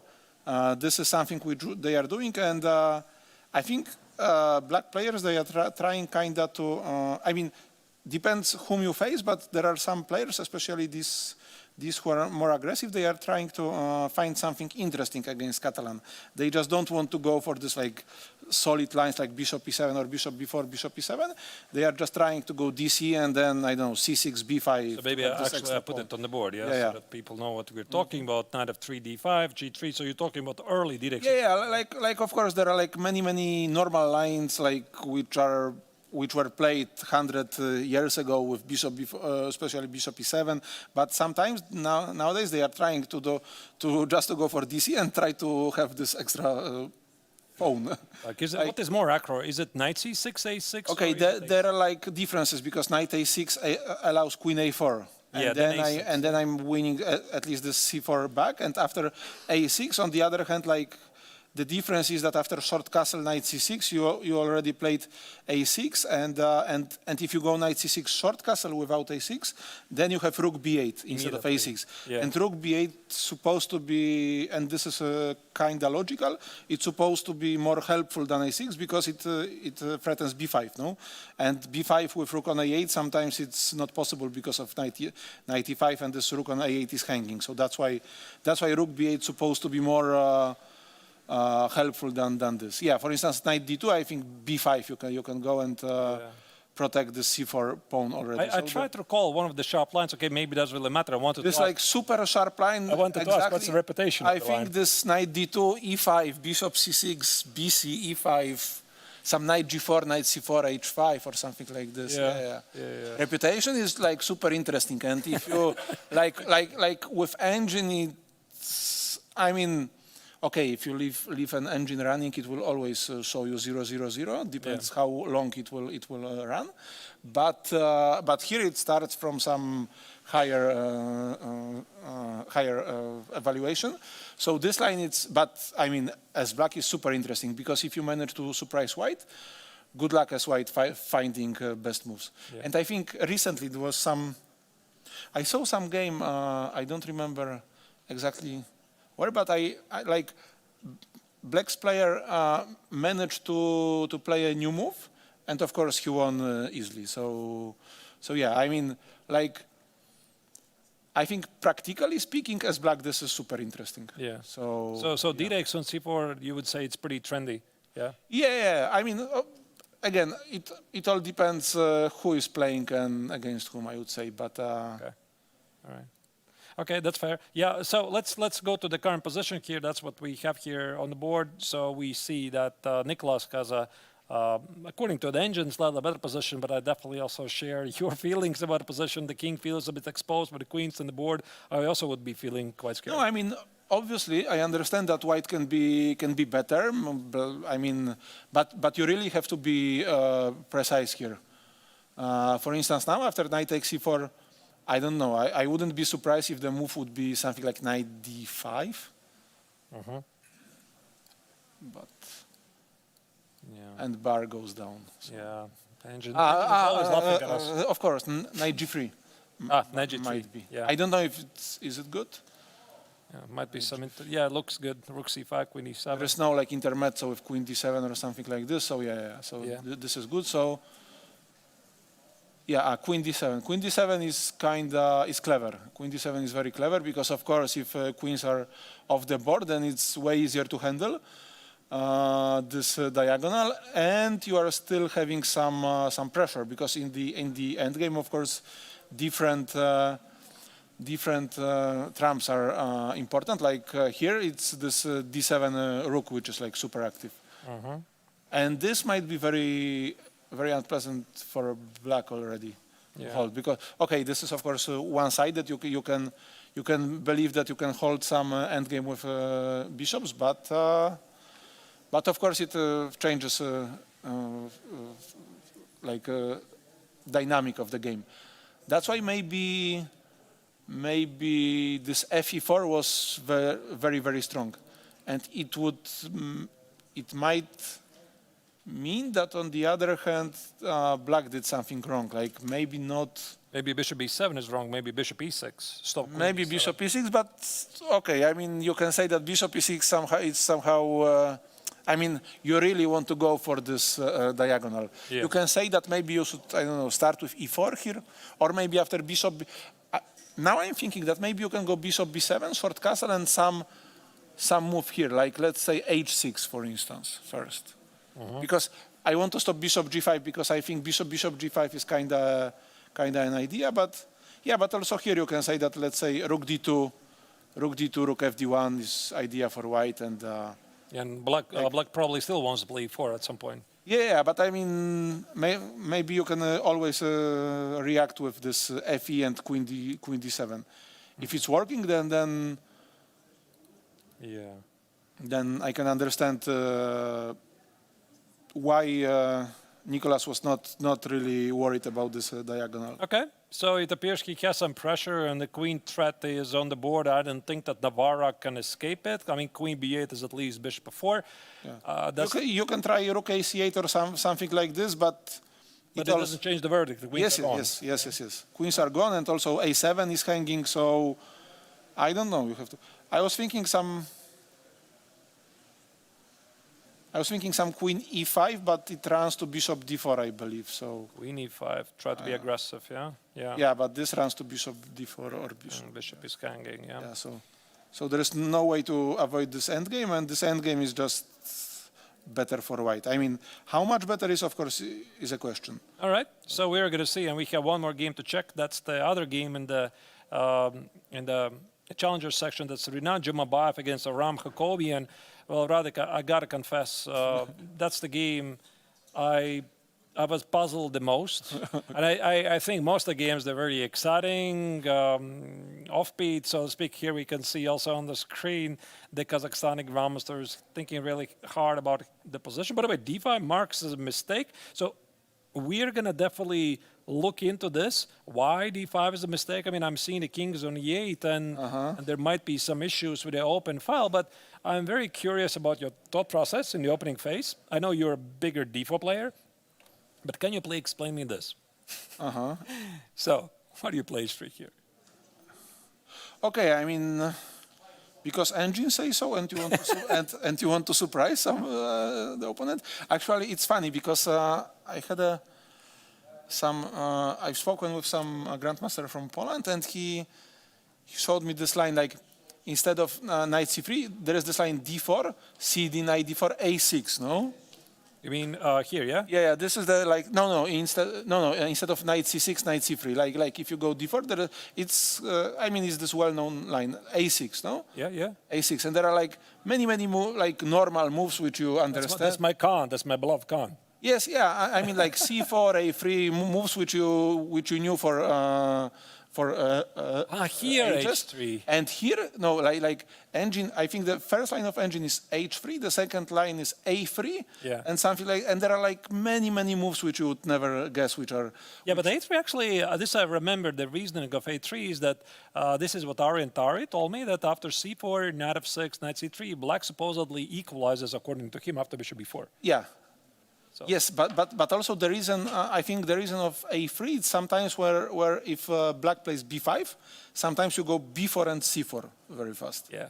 This is like, and a3 and h3 are actually highest valued. I mean, I very clearly remember. And this one, a3. Okay, I think the point is that you are just waiting from, I mean, what black does. like because I don't know. Nowadays there is this trendy line like instead of h3, d4, cd, knight d4, knight f6. No, like everyone is doing that. Like So to avoid the Rossalimo. yes, and this is this like super sharp stuff after knight c6, bc, e5, knight d5, knight e4. Yeah, but what would you say without going any deep lines? What's the reputation status of this line? Reputation that it's working, but you have black, to, yeah, but you have to You have to know, yeah. you have to know by heart. Yeah. And if not, you will lose probably in Okay. 5 moves or something. Yeah. Anyway, I mean, I remember this one quote by another grandmaster who said that about open Najdorf. That here I'm just going to show. I know it's not really relevant to the position. I asked him once after the open Najdorf, after knight c3 6, why do people play h4? Because I could not understand. What's the purpose of h4? Because I understand h3, you know, you want to play g4. But why h4? And he famously answered to me, I mean, nobody really knows, but it somehow works.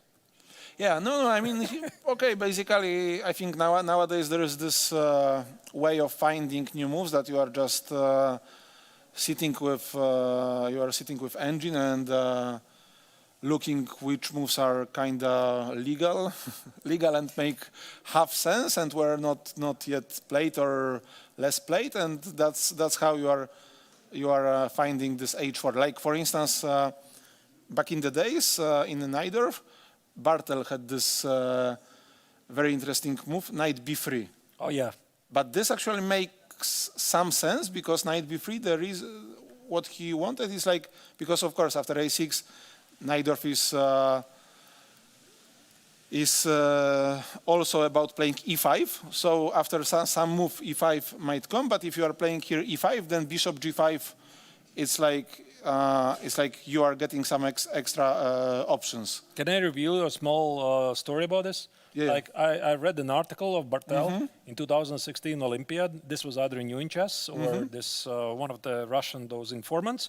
And he was talking about the knight b3, and I played it in an Olympiad game without any preparation, just because it was trendy at the time. Yeah, actually, in the knight b3, he played against me, and he beat me in Polish championship, and it was like, I think he played a game before that, but I thought this knight b3, okay, it's not serious, and I started preparing, and I panicked because I've prepared something, but then I switched to some other line which I had, and at the end I ended up in his preparation, and that was like very. I think the game went something like, how was it like? Does it make sense? Like, I think I went e6, he went g4, I went b5. G5, yes, and here I think and here I went b4, which was shown by engine, but I didn't have enough time to check it carefully, and he went knight d5. And Was then this the game in the article? I don't know if I think so. That's possible. I mean, I really don't remember. that actually might be our game which we played, no? Yeah, looks familiar. So yeah, and okay, I mean, facing this over the board if you are not prepared is no fun at all, but yeah, I mean, I think I reacted like knight takes d5, e d5, e5, and I was very fine at the end, but I lost the game. But like anyway, it shows like, okay, it's simply, sometimes it's not easy to face preparation, no? And it doesn't really matter if it's after h3 or knight b3 or whatever, no? If you know more than your rival, then why not to play this? Also, I think the reason of h3 is just that, okay, that you can think about g4, no? Sometimes. I mean, after d4, maybe cd knight d4. Okay, yeah, very interesting insights here. But maybe let's move up forward a bit, and so that we can see what's happening. Yeah, this is like quite familiar in a sense that, like, for instance, this bishop b5, knight d4, bishop d3 is a common maneuver, yeah? Yeah. But also here, this bishop on e7 is kind of not ideal because knight f6 runs to e5, and very often in these structures, knight goes to c6 via e7. And this is very natural, especially that now it's a fight for this d4 square. If, let's say, white manages to go knight takes d4, c d4, knight e2, and c3, and then somehow manages to get everything open. I don't know if BC or DC. Yeah, both look good. Both might be good. So yeah, this looks good. But sometimes he doesn't manage that because he runs to some E5 and D5 very fast. So yeah, I think. But here it's mostly about this knight C6. Also, sometimes there is like this line, like for instance, if bishop would be on F8, this knight D4, knight takes D4, C D4, knight E2 would run to knight E7, C3, knight C6. Oh, so here, yeah. So without bishop here, knight E7, knight C6 would be a way to reinforce the D4 square. Yes. And after C3, knight C6, there is like no way to force black to go for D takes C3, and that's why you are kind of stuck as white. I can't show it really because the bishop. Okay. Yeah, to put the bishop on C6. All right, let's move forward a bit. And after rook E1, D6, knight E2. So what was Knight E2 is quite clever because he wants C3, D4. So this is also logical. But here, okay, it's all about timing, I think, because like, let's say, okay, knight before it's maybe a little bit much. But if you would, let's say, go something like knight F6. C3. I'm thinking like short castle, bishop C2, C4. You have to. It's like anti-Najdorf. Yeah, yes. Like. So this is okay. It's just a playable position. Also, after knight E2, I don't know if it makes sense. How was it? Like, okay, let's say sometimes they are also doing like C3, rook G8, G5. No, this is also sometimes an idea. Oh. I don't know how. Here it might be a little bit too extravagant. Because you have no like. I mean, you will probably not stop C3, D4 anyway, so doesn't make much sense. But at least this is something to consider. Yeah. Okay. That would be like logical. Yeah, he went knight B4 because he wanted to stop the C3, and obviously he had this D5 in mind. Yes. We know. I mean, we see that the engine is not very thrilled about this. And okay, like you can always explain this like that we were that you shouldn't move one piece more than twice in the opening. So this is like general rule. Also, like recently somebody told me that nowadays there is no. I mean, on the high level there is no something like rules because that. You will give me an example of some rule, and I will give you, and I can give you as many examples of this rule being broken. I remember this very nice quote. I'll try to remember it correctly. So it was something like this. So good players make good moves. Strong players make weird moves that make exceptions to the rules. Yes. And very strong players make exceptions to rules that become a new rule, something like that. So that was essentially the idea. Yes, that makes actually a lot of sense, and that's why it's very difficult to stay on the high level very long because chess, like all sports, we have to somehow adjust and evolve to new understanding, new rules. So that's why it's so difficult. But on the other hand, that's why it's so interesting. So yeah, but here as we see, this rule actually shouldn't be broken. So I think he might. He was a bit too ambitious, no? I think he simply underestimated A5, because it would make sense if, let's say, I don't know, if after C4 you would have to go bishop A2 or something, then you could say that knight F6 and you are on time. But like also nowadays chess is way more dynamic than it used to be, and nowadays there might be just maybe this is what happened here, that there is just one detail which changes everything, and maybe A5 followed by, maybe he was trying to do C takes B3. Wow. Oh wow. Oh, I think that's his point. Wait, but does it work? But why? Yes, it works. So that's. Does it not work? Why does it not work? What is it? This? Is it C3? Maybe this is. Did he miss this? I think he might miss it. This is completely forgivable. Like it's like you're playing from the black's perspective. You're going for this line, and you think that white cannot do this. White cannot play a5 because I'm going to take on b3. And once you arrive here, you notice there's going to be c3. True. No, but this is spectacular, no? But this is also quite funny. But as I said, like there is always one extra move which can change everything. It also happened to me against Murcin. It was a very exciting game from Classical. And there was like one line where everything was working based on one very specific detail. And I haven't seen this detail, that's why I didn't enter this line. And if I mean, okay, it's not like I went for something worse than that, but if I would see that detail, I could play that. So nowadays it's very normal that the line really it's hanging on one very specific detail. And this is what happened here, like CB, C3, it's something which you can easily miss, and as you can see, this is what he missed. But now of course it's very scary for black, because what do? I think if you go back with the queen, then bishop a4 is... Then your entire approach just makes no sense. Yeah, like from black's perspective. Like. Yeah, sure. No, but I still think that you're supposed to go that you should go CB now. Okay, you give this pawn, I guess, because you go back with the queen, you give this, but at least you castle. Yeah. You castle. Of course, it's very bad because this knight on d4 will be an extremely strong piece. This bishop on c8 is very stupid because after d3. It has simply no squares, and okay, black is basically.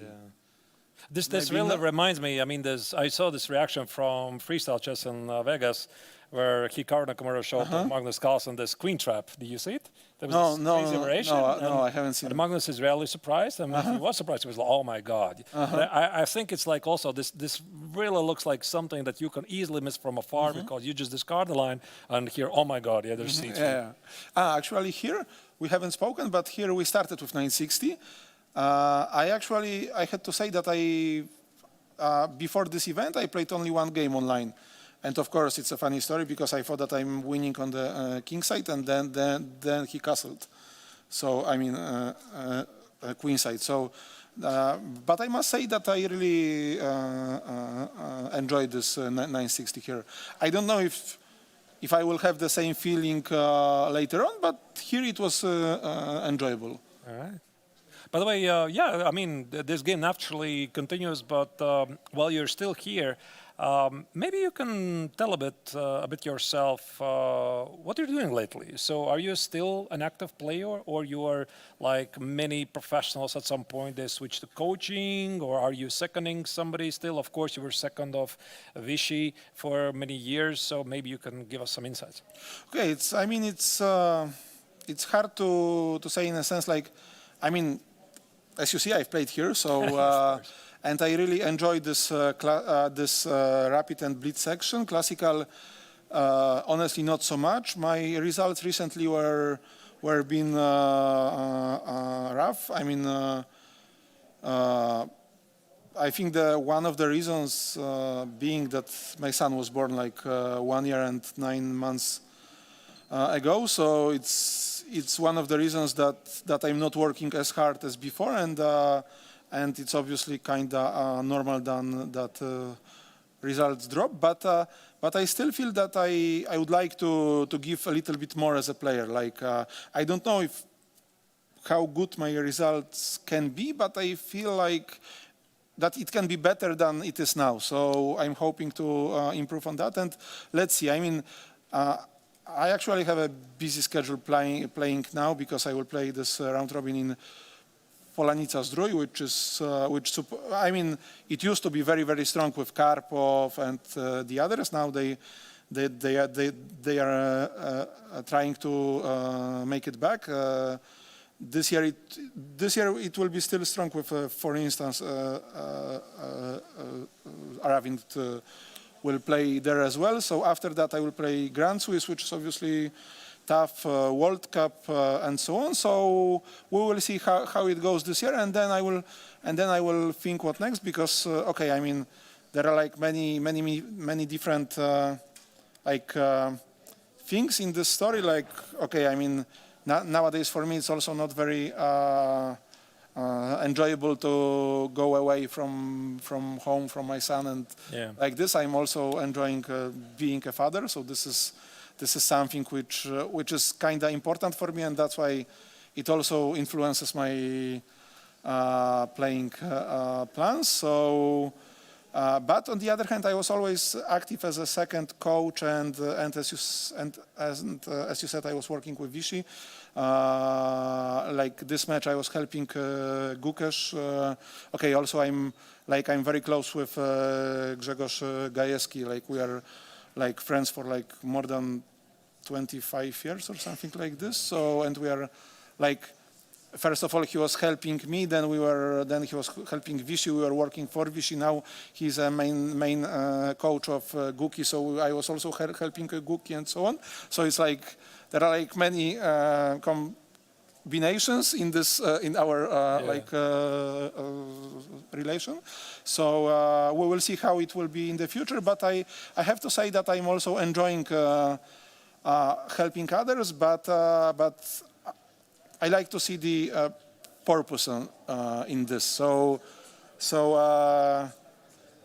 we will see how it goes in the future. But I also have this like plan, or I mean, it's not exactly a dream, but a plan, because nowadays Poland is kind of regressing with young players, I would say, because after young Krzysztof Duda, we don't really have players who are like, you know, like who are like showing signs that they can be as far as go as far as him, or at least me. So I have this plan that I will do something in this regard, but okay, we will see how it goes. But yeah, I mean, as I said, I like to play, but I'm also trying to look at the game more from the side of the second, trying to understand the game.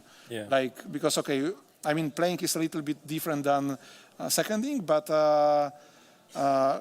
for me it's also super attractive. So I think I will go in this direction. The only question is with whom. Yeah. All right, so that was real amazing to hear. Maybe one more final question, Radek. Your best memories from Biel, and are you coming back? I wish I'm coming back. I really like everything here, in a sense. Like, I mean, chess players, they are like, usually they are liking the place after they are winning the event. Yeah, sure. But but for me with Biel, it's a little bit different. I mean, before I even played here, I like the place, like, because I mean, from the moment you come here, you see that it's very, very, very friendly. I really like the city, in a sense, the lake, the hotel, and everything. It's also okay. We are here during summer, so it also weather is very nice. So like, I just like the place and everything here. So that's why I was playing here. It's my fourth time.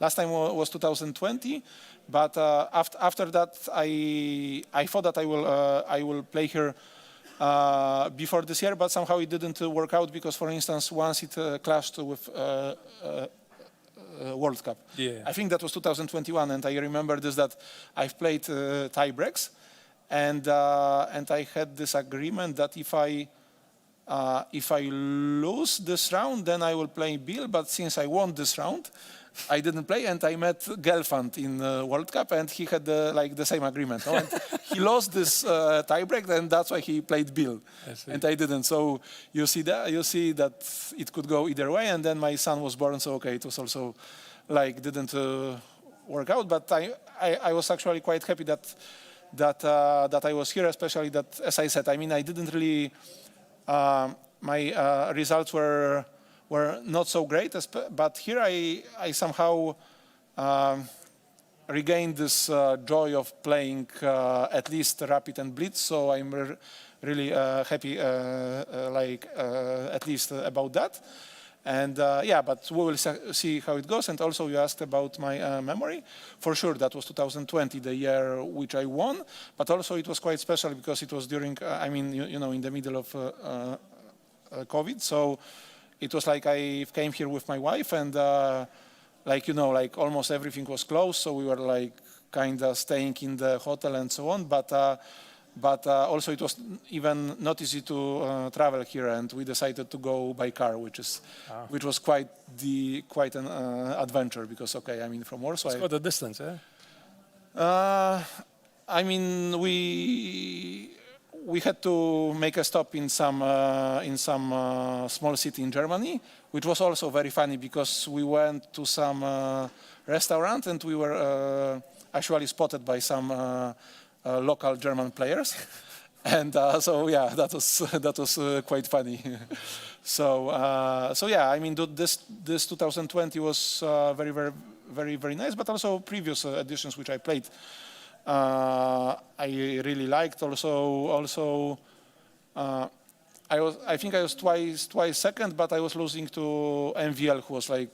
He's won 4 times, if I'm not terribly mistaken. Yes. Like back then, he was winning here very often, but in 2020 he didn't play, so that's why I won. Yeah. All right, so it was an absolute pleasure to have you here with us, Radek. This was Radek Wojtaszek, the Grandmaster from Poland. So thank you for joining us. But dear viewers, we are definitely coming back with more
The action continues here in the Biel Congress Center, where the Biel Chess Festival is being organized.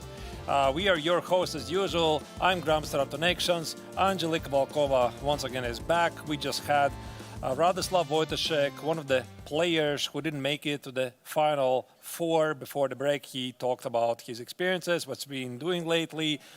We discussed some of the games, but Angelika, I think it's time for us to continue following what's going in the games. Definitely, let's dive into it right away. I mean, it's always a pleasure to have a familiar face here, especially after a tough result, not getting into the finals. But again, the field is super strong for everyone. It was very, very tough to get into. It was either him or Murzin, and we have Murzin now playing the final stage. By the way, how is he doing? Yeah, speaking of Murzin, that's the top right corner. This is the Rasalimo, and Radek suggested that Black should play the queen side pawn assault. We are going to definitely go into details. It has been played, and now it's Murzin who is thinking about his choices.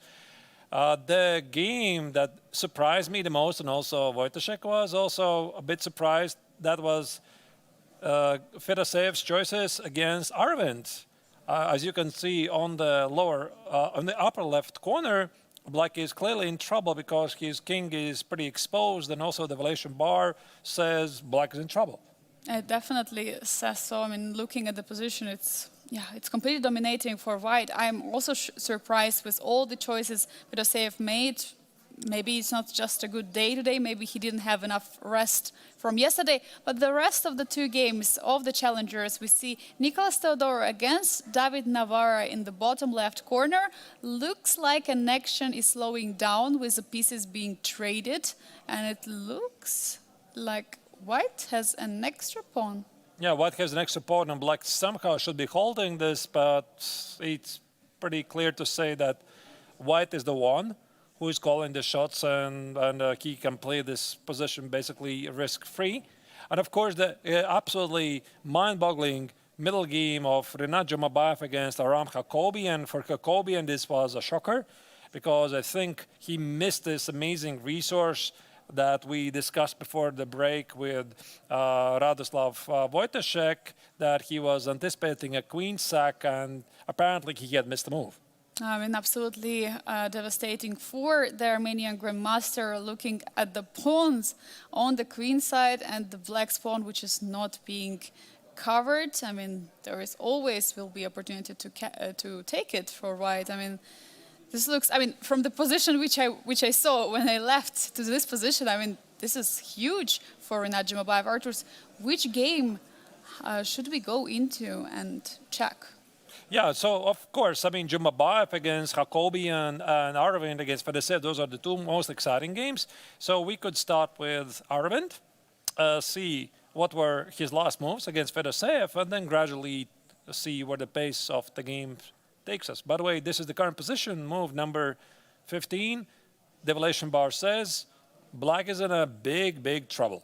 What a knight on e5. I mean, I immediately look at the knight in the center of the board. It's just a perfect piece. First of all, it blocks the pawn, so the bishop from c8 cannot get developed. Also, it targets the square on g6. Now there are many weaknesses. Yes, the bishop cannot get out. There is weaknesses on the king side. There is always some h5 idea in there, or g4, h5. And the bishop, that was what we were discussing earlier. This bishop c2 maneuver later on, I mean, it can be even played right now? Yeah, that's what I'm looking at. I'm looking at why don't you play bishop c2 right now? Knight e7, probably the only way to defend the pawn. But that's going to cost you big time. The problem is not h5, it's queen h5, and Black loses the piece for nothing. So I am not even sure what's the move here. I mean, the pawn on g6 is under attack, you got to take it. Yeah, probably you got to trade, but then this pawn on e5, and do you trade the queens here? Maybe he wants to do it like this. Trade and play knight g4. But look at the queen side. I mean, he's completely underdeveloped. So I'm seeing bishop c5, h5. And if somebody has all the pleasant choices, it's only White. Yeah, definitely. I mean, White is completely in the lead in this position. But Arturs, can we go back a couple of moves? I mean, from the position, from the position you discussed with Radoslav. I mean, it just escalated very quickly. I just don't like how Fedoshev plays this game. I don't like it. Once again, look at this. So the opening choice also, when Radek was here, he was really surprised about this D-Neiksans C4 95, suggesting that Fedoshev wanted to get some ground fill, but he got like a terrible version of the kings in attack. And the next move that I really don't like is the move H6. Look at this. So he played H6. Now I played H4, and now he plays F6. So why? I mean, if you want to play F6, I think you want to play F6 right now. You don't weaken the king. You don't weaken the G6 square because after H6, G6 is weak.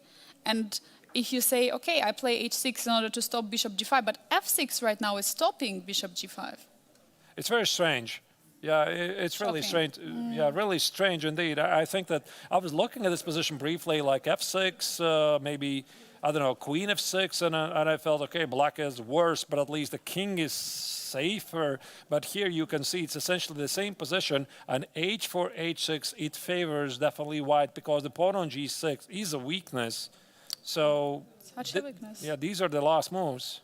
Yeah, and after trade on F6, Knight E5, King H7 has been played, trying to defend and hold on to this G6 pawn, but looking at the clock situation, Vladimir has played pretty quickly, I would say. I mean, considering the position that he got into, pretty bad one, he played not only badly, but also quickly. I mean, how can we describe it other than that? It actually does make sense because when you have a terrible position, you try to play a bit faster, at least apply some pressure.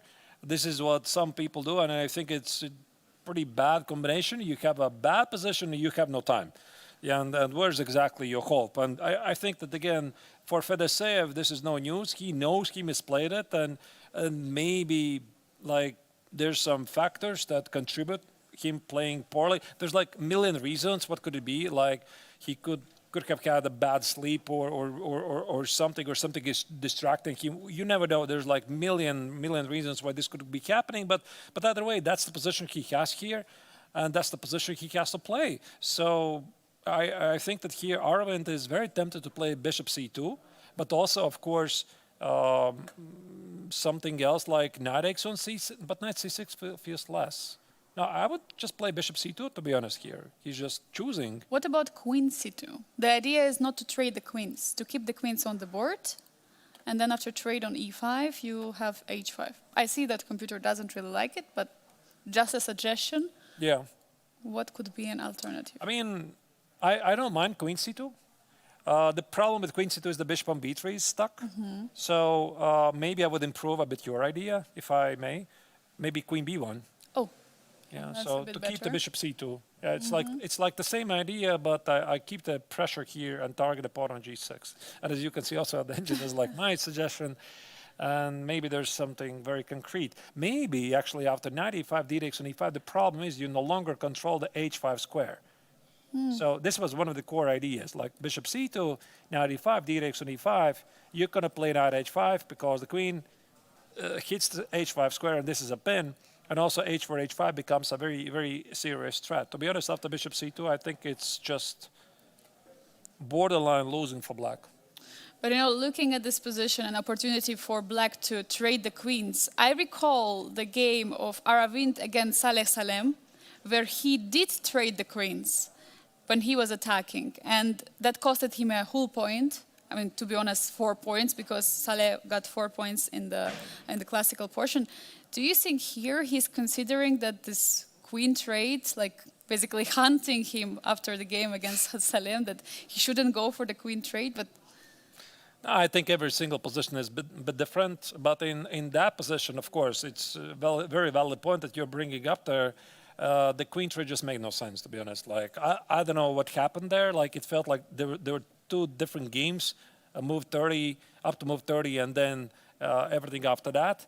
But this is, again, a different position. If he gets to the pawn on G6, with or without the queens on the board, he should be either winning or having a very, very large advantage. So, Knight C6. And he goes for it. Knight C6 has been played, so probably it means that he didn't want to go into the position with a queen straight. He wanted to weaken the structure of the black on the queen side, and still h5 is on the board. Like, it can be played. h5 is a threat. Yeah, I mean, it's a decent move.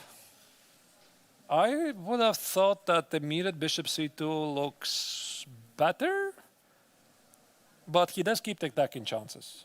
Yeah, so, I mean, like you said, yeah, this h5 is a move. But this also might give black a bit hope to organize some sort of a counterplay, some counterattack somehow.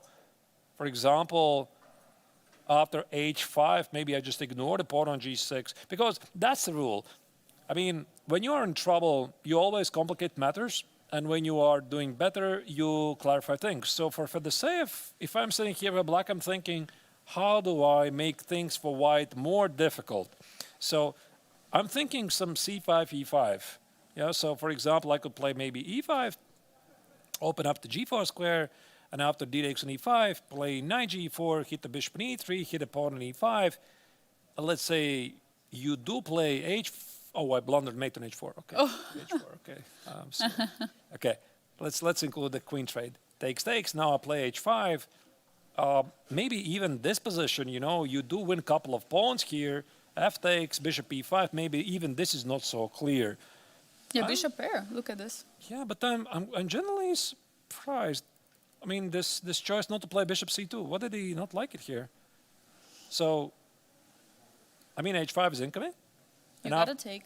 And the bishop remains out of the game. It just feels very straightforward. So queen trade, maybe knight g4. Yeah, but we already discussed this. You play bishop c5. The rook is hit.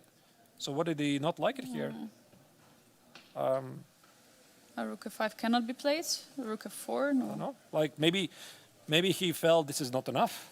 Like, I mean, I don't need a bar to feel that this is really great for white. Or maybe he saw something else here, not 95, but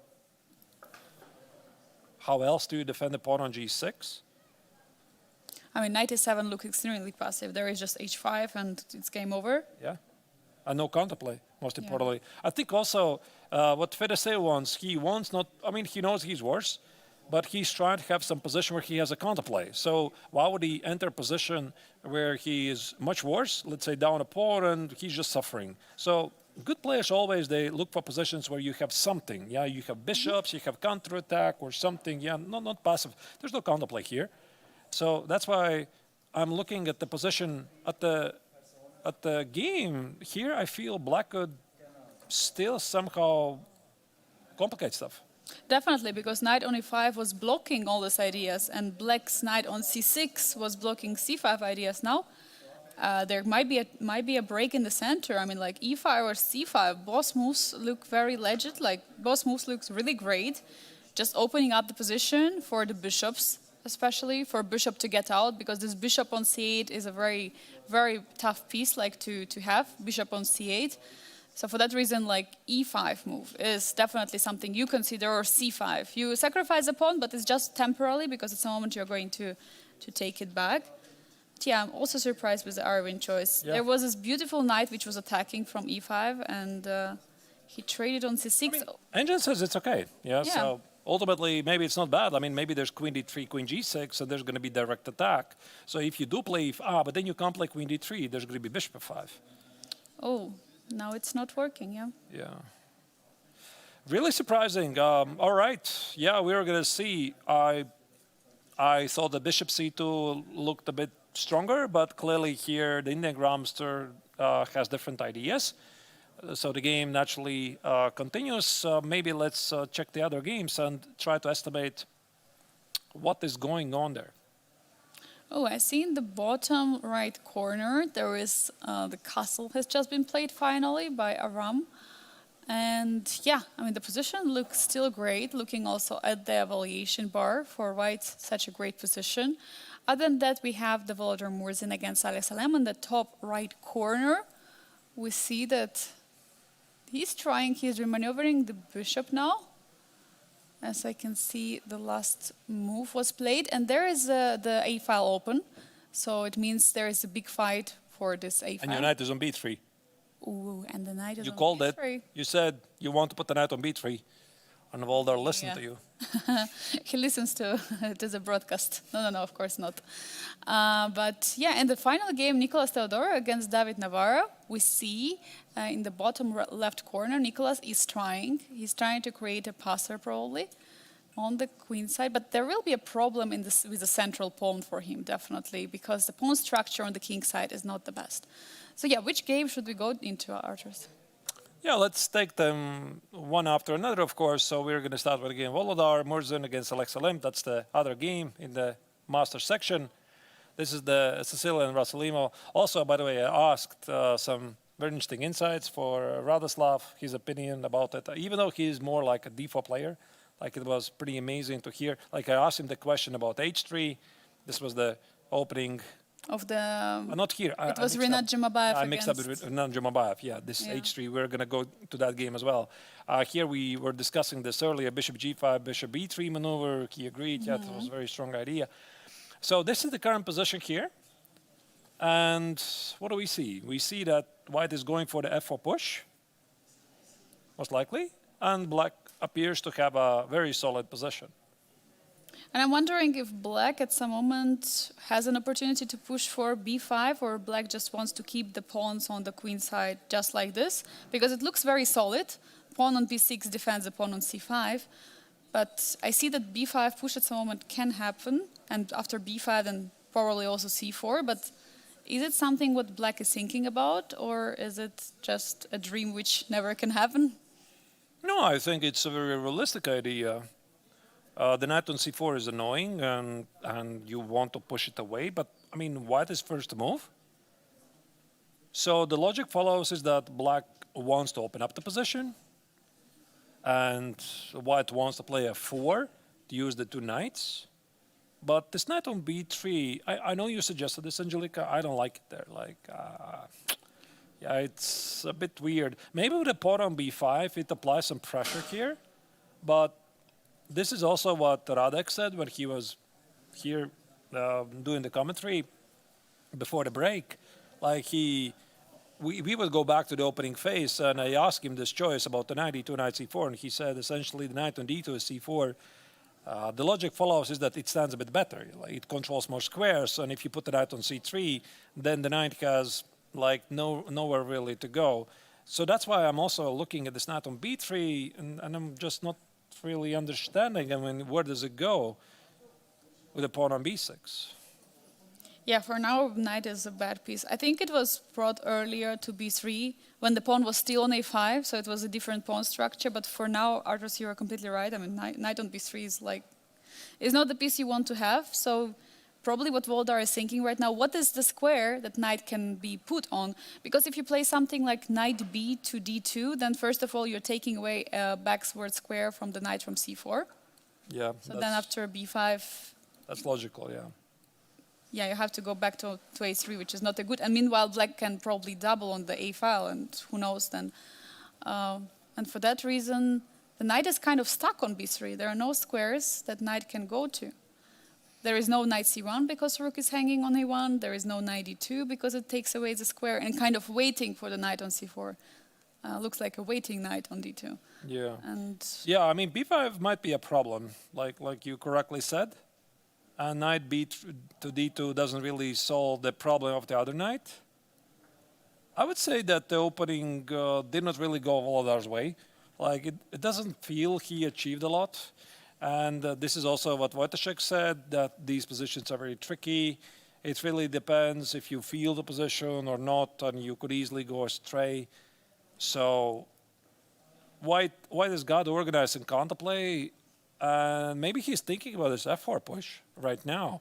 Like, I understand that black has two bishops, and the logic is that black favors opening up the position, but you still need targets. You still need the so-called pawn play. You need to use the pawns to generate the target. So f4 is pretty much the only way how you can do that, but not necessarily this favors white, because black could maybe at some point take on c4, take on f4, and now white simply has an isolated pawn on e4 and also an outpost on e5. yeah, knight e5 could be easily played targeting also c4. Definitely. Yeah, so this doesn't look like great for white at all. So perhaps here Merzen realized that f4 immediately is not working, and if the f4 is not working, I mean, what you're doing, and also look at the clock situation, 34 Oh my minutes God. versus 1 hour, and this is move 21. Twice less time for the reigning rapid champion Volodar Murzin against the current leader. Saleh Salem is current leader in the standings. He has 1 hour on the clock. And he has won 3 games in a row. In the classical. In classical, he's basically unstoppable. So Saleh started the triathlon poorly. At some point, he was at the last place, and also the Blitz event for him was pretty terrible at the beginning. He lost the first round. Then I think he won and lost 2 more. So he was having 1 point out of 4. Leaders were catching up and taking over. And then he had a strong finish. I think he finished 6 points out of 10, and Fedorsev won the Blitz tournament. But in classical, he's a beast. And also, this is what he said in the interview several days ago here in the studio. When I asked him, what's your favorite time control? Not surprisingly, he said, it's the classical right now. Saleh Salem won 2020 first year the MTO Open tournament. And he was playing also in the Grandmaster Triathlon. Then he came last year for the Challengers. He won Challengers. Now he's here at the Masters and he beats the top-seeded players. Vladimir Fedoseev, he beat him in the Classical. He beat Aravind. Now he's facing Volodar Murzin. I mean, this is a huge streak. I would have to actually, I think historically it has never been done that somebody has won different kinds of tournaments in Biel. Like, for example, he won the Challengers. He might win the Masters this year. So it's very impressive. Yeah, it is very impressive, absolutely. And look at the board. We see that not knight b2d2 has been played because knight b2d2 doesn't make sense due to b5, but he made knight c4. He played knight c to d2. So what does it mean, Arturs? Does it mean that there are no real good squares for the knight?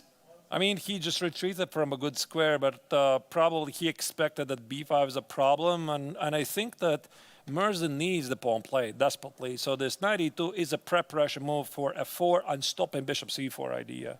But this also makes the knight on b3 feel pretty sad. Yeah, so the knight on b3 now officially has almost no squares to go, except of c1. And white's idea to play f4 is pretty obvious. So here the bar slightly prefers black, but I would say that black is the one who is being ambitious. Also the lead on the clock definitely helps him. And I'm seeing at least a couple of decent ideas. So one idea is you stop white's f4.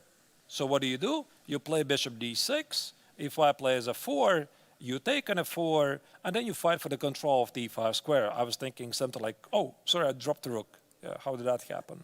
Maybe I should include rook a1, knight a1. Okay, queen c7. I just wanted to get this position.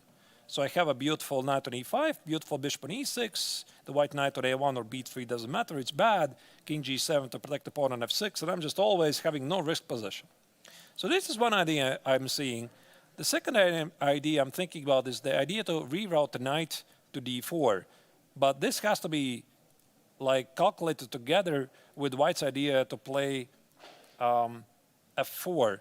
And the third idea I'm thinking, maybe I can play f5. Also, like this is also what Wojciech said. Magnus has done this in some similar positions in the Rosalimo. You go for a counterattack at the king, so you want to play f5. So takes, 4, open up the position. Let's say bishop f6. I would say, Angelika, here that for Saleh, he faces a very, very big choice. Like there's at least 3 decent ideas for him. Arturs, you are playing this position with black. Which idea are you going for? It's a very good question. Like I'm not sure. That's a tough challenge, right? No, it's a very tough challenge. I'm seeing all these 3 ideas. So I'm seeing the f5. It's very tempting. Like once again, f5. The threat is to play f4. Most likely, white's going to take it. Most likely, white's going to play, or maybe he does play f3. like f3, bishop f2, bishop g3, go for this idea. Is this position good? I have many pawn islands. Or maybe instead, maybe I just put the bishop on d6. But what if white repeats the position, goes back, knight c4? Do I want to draw? I feel pretty okay here. Why would I want to repeat the position? So maybe not bishop d6. The other idea was... What was the other idea? I think it was knight f8, yeah? I have a fourth idea. Fourth idea. yeah. Oh, even more. So I'm wondering, we were discussing, I suggested this idea, and this was this b5 push. Can black actually play the b5? With the idea of c4, c4 is a big threat in the position, and c5 pawn looks like it's not in a danger. So maybe now, what's white move? Because c4 has to be... But is it a threat? I mean, I'm defending it, but you might improve the threat. Yeah, I play knight b6. Knight b6, yeah. Ah, wait, but then c5 is hanging. Yeah, then the pawn is hanging. Like Right. c4, you see, you have 1, 2, 3 defenders. You have only 1, 2 attackers, and the rook and a1 is defended by the knight. But yeah, I mean, it could be a move. Like we cannot rule it out. And if you would find a way to protect the pawn on c5 to play knight b6, c4, knight a4, this is also something that black can consider. But there are many breaks, and if, as you were mentioning, if black is breaking in the center, black has to be ready for all kinds of game. Black has to be ready for f4, f3, for a slow game, for... Of course, there is a space advantage for black in the position, but there might be some weak squares. Like if you push f5, suddenly e5 is getting weak. So maybe he will remaneuver the pieces. You were mentioning bishop d6 looks like very decent move if you don't want yet to make decision. And you just want to improve your position. Bishop d6 looks like that. I think he's going to play a5. It would more suit his playing style. Like he is a bit more aggressive player than I am. So maybe takes a 4 and some dynamic choice here. Yeah, some aggressive way like bishop f6, give activity for your pieces, etc. So bishop d6 is maybe a nice improving, but is it improving move if white doesn't play a 4? I think he's going to play 5. Yeah, it looks like this, and we were mentioning already, Arturs, you've said already a couple of times, computer says, according to evaluation, it's just slightly more comfortable for black, but looking at this position, I mean, I would pick black any time of the day of the week, so definitely. All right, let's proceed with the other games because we have 2 more of them. That's obviously the game you're seeing in the lower part, the Challengers Tournament. Nicholas Theodorou has an extra pawn against David Navarra. A pair of rooks have been traded, and Navarra is very active, so the logic is possibly for white it's going to be very difficult to capitalize on it, and I think the Czech Grandmaster is leading a very good defense. But the exciting game is Rinat Jamabayev against Aram Hakobian, where we are witnessing some pretty amazing moves recently. Ooh, he took a pawn on b3. All right, let's dive in. I mean, what is going on? Is white just up a whole pawn? Yep. Did you see this maneuver, Angelika? There was this moment after the opening, which was pretty weird. Like with a pawn on h3, knight on e2. There was also, sorry, I'm going to roll back a bit like this, yeah? Yes, it's knight e2, yeah. That's pretty interesting. And black got a bit ambitious, and he blundered the idea that after a5 he thought he could take on b3, because after a takes on b6, b takes on c2, he traps the white queen. And from afar, I think he blundered the move c3. Oh yeah, that I saw briefly. What an incredible way to go, and yeah, definitely tough blunder for Armenian Grandmaster. So he played queen d6, c takes on b4. Now he decided not to take the pawn on b4 because, I mean, he's underdeveloped. Like, if he takes the pawn on b4, what about a king? You're supposed to develop the pieces. For example, white could play, I'm not really sure what, let's say knight c3, knight f6, and for example, queen e2. And black might have some problems with the development. Bishop e6, I'm talking about knight g5. Maybe this is not the most accurate thing, but you get a point. And he decided to continue development. Yeah, looks logical, of course. You don't go for a pawn, you continue the development. And now he gave up the pawn. So could he take the pawn instead of castle? Yeah, I'm just going to show Because- this is current position. So, I'm could just- he have taken a pawn? Because now he's ready to castle any move.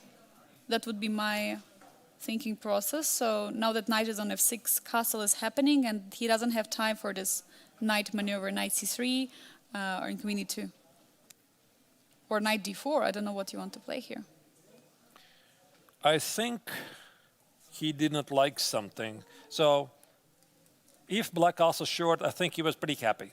So there's got to be some forcing moves, attacking either the queen or exploiting the pin. So what about bishop d2? Queen d6. Queen d6, and I was thinking, can I make bishop b4 work? Somehow. Rook a4. Yeah, I was looking at this. Like I saw this, and I had a feeling maybe after the show castle, maybe there's something here. But actually, I'm not seeing anything really There might be terrible. Even queen d7 there might be. Targeting Ah. the rook. But I'm not sure it works. But this looks also good. Yeah, I mean, of course, you can play queen d7, but your rook is also under attack. So. So you anyway have to take on e7 back. Yeah. Wait, that's a puzzle, actually. Wait. So why not? Why not queen b4? So queen b4. What did he see?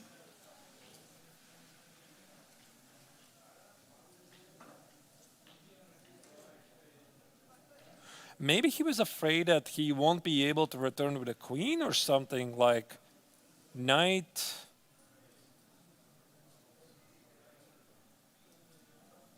Knight d4 and some bishop f4, and he felt the queen is really, weird. It has no squares almost. Oh, Like have maybe no this is what he saw, or he saw something like knight c3 and rook k4, but I just go back to d6. So what's so special about this? That's maybe here bishop and here bishop f4. yeah, but queen d8. So what about it? I mean, you're like, okay, maybe it's slightly worse, but you're up a pawn, not down a pawn. Yes, and then queen would take on b3, but of course you're not down the pawn. I mean, you're right. I'm also confused. Yeah, queen b4. Looks like black is in time to castle. Strange, yeah. But, you were mentioning this in the previous rounds we already discussed. Whenever there is one mistake coming or inaccuracy, we see the next one coming. And there was a mistake earlier. There was a blunder by Aram. Do you think it was second blunder? No, I think he saw something. Like he saw something. Maybe he saw ghosts. As you could see, engine says, yeah, ghosts. But maybe it was like this, like knight c3, knight f4, knight b6, bishop f4, and he felt like he has completely disorganized the army. The queen is somehow wrong. But is this the current position that he thought it's better? Or maybe he forgot that white can include bishop d2 before grabbing the pawn, because now it's pretty clear that he's much worse. Now this is very, very clear. So white just enjoys the extra pawn, has a beautiful knight, controls the dark square, so it can't be that he would favor this position over that position. Absolutely not, yeah. And here b5 already played. And what I wanted to say, even this position, probably without the b5 right now, even if there was no extra pawn for white, I would still prefer white. If there would be no pawn on b2, let's say, Yeah. it would be still preferable for white. But now with extra pawn, it's even better. And now b5 is being played, so he's getting rid of his doubled pawns now. Now, what do? Do you take or you allow b6 push? Or I mean, it's a tough. I mean, obviously the game continues. Black is not lost. Maybe he takes, maybe he ignores, but white just enjoys the extra pawn. I would like to show one little move, which is maybe not always super obvious for the chess fans. Right here. So, no, I think it was here. So very often there's like the logic is if you have the central pawns, you have to push them for two squares. Like that's a very, very common mistake. People do it all the time. They think I can play d2, d4, I can play e2, e4, and I'm doing great. But as you can see here in this position, this d3 move is much, much better because it does open up the bishop, but it doesn't give up the e4 and c4 squares. Even more, he's thinking, I'm giving up the d4 square for the knight. Like I secure the d4 square for the knight. So that's why this is also one of those small nuances I really love about positional chess, is that not always those pawns have to match forward to make a great effect. Yeah, it was a very nicely explained, Arturs. This d3 move was extremely important for the position. Also considering the bishop is on dark square, so if you put the pawn on the dark square, it's going to be a pretty much limited situation. But now, instead of this, imagine you would have a pawn on d4. Now, of course, it would be a completely different story, but the knight on d4 is such a perfect piece. I mean, this is a perfect collaboration of the pieces we can see in this position. And now, b5 push. I mean, how do you react here with black? Do you take? Try to survive somehow. I don't know. Yeah, maybe the logic would follow is that you try to trade off as many points as you can. And I think that b6 is white's kind of a threat. But let's maybe step back a bit and try to understand how bad is it. So white has an extra pawn. Great. White has a beautiful knight on d4, fantastic. So black has a pretty bad bishop on d7. And I think what white wants, white would want to trade the dark for bishops, maybe trade pair of knights, have the good knight against the bad bishop. So the logic follows is you want to trade off this bishop. But then again, on the contrary, black does the bishop pair. So do you follow this rule that your bishop on d7 potentially might not have any scope in the longer run? Or you treat it as a bad bishop and take on b5? You see, yeah, the bar says that's a pretty bad idea. Yeah, the bar does it, but of course the players don't know. So of course this is one of the ideas which Aram is for sure considering. But as you're mentioning, this bishop pair, in order to get a bishop pair active, you need to open up the diagonals. We see the bishop on a8 is standing. I mean, we can say it's not the worst piece in the position, but it's not doing anything. Like it's not targeting. There are no targets, and it has to be activated. It will be perfectly standing on the d6 square or c5. We would love to have the bishop there. So you have to open up the diagonal somehow. Maybe see counterplay. I was thinking about that, like when you're doing badly, you try to complicate matters. So where's your counterplay? Where is it? I mean, maybe at the king side. Because the bishop on d7 is looking at the pawn on h3. Perhaps this is a hook. So I'm thinking I could play h6, which takes care of the g5 square, and maybe combine it with some g5, bishop g7, and perhaps even g4. Oh, I love it, Arturs. Yeah, I love to find the square because I was looking at this bishop on f8 for some time. When you said that the bishop on d7 was not a good piece, I was thinking that I don't think that bishop on f8 is a better piece. But yeah, this idea of making this advanced fianchetto and placing it on g7 is something which makes a lot of sense for black. You got to do something anyway. I think that's the last thing that any player wants to do. You don't want to sit passively and just watch your position crumble slowly, your opponent having all the fun. And the last move has been played. It was h6. So Arturs, you called it. h6 is on the board. We might see the g5. We might see this hook idea with g5, g4. I think so. It makes perfect sense because also the h6 move, after you play g5, for white it's quite difficult to exploit the weakness on f5. The queen on d3 cannot get to the 5. If the pawn on d3 would be gone, yeah, we could talk about some queen c2 or queen d3 and try to exploit f5 square. Here, g5, at least g5, then we're going to talk about g4. I think is going to happen here. Yeah, this queen on b3 is definitely a piece which is not helping protection of the king. So that would be what we will see it's all about. Yeah, so the game is slowly heating up. Here, Jumabayev is doing fantastic. He had some experiments in the opening phase. Jacobian felt that he can afford to be ambitious, but it backfired after the Kazakhstani player played a fantastic sequence and clearly gained an upper hand. I don't know the reason why Jacobian decided not to take the pawn on b4. Maybe we're going to find it out later. But dear viewers, in the meantime, we are going to make a very short break and several minutes come back with the action from the 58th International.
Ladies and gentlemen, we are coming back with the live action from the 58th International Biel Chess Festival.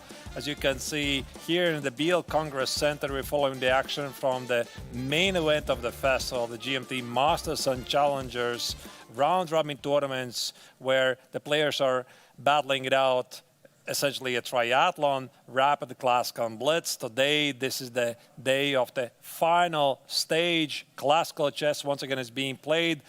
Couple of players in both tournaments have been eliminated, and here we are having two games in both categories well underway.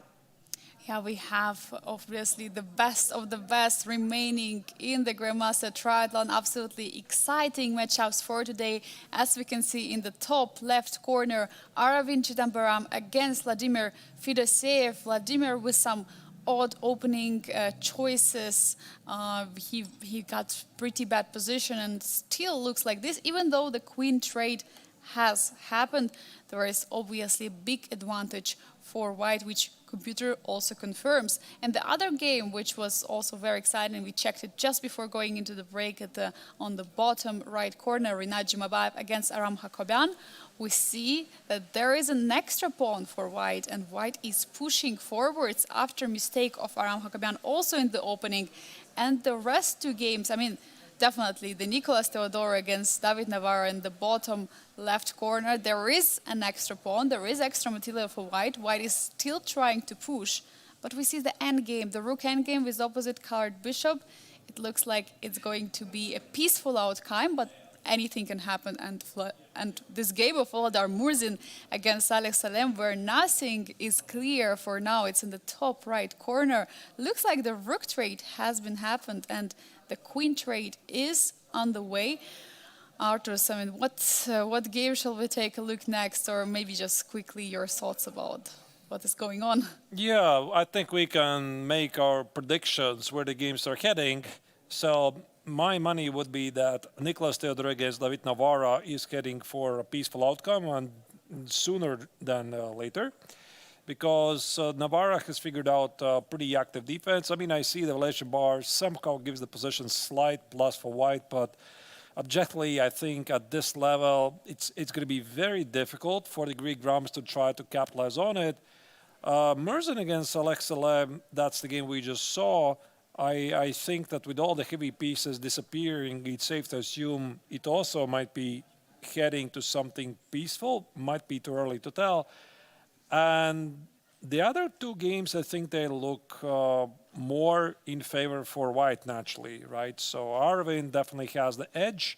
Fedoseev has gotten some counterplay, so maybe he's going to somehow save the game, but Jumabayev is clearly having an upper hand against Hakobian. Yeah, we have absolutely brilliant matchups for today, but maybe let's shortly take a look at the game of Nicolas Theodore against David Navarro, since Nicolas is a current leader of the standings, and any positive result would be very good for him, and he would already be probably, if he's playing a draw, if I'm not mistaken, he might even already not be able to be caught by David or Rinat. So very important, definitely a result for Nicolas Theodore here. But the tournament system and the format, it's forcing you to get and push for more. Because if you play two draws, which is 1.5, 1.5, it's going to be only 3 points. And for victory, you get 4 points.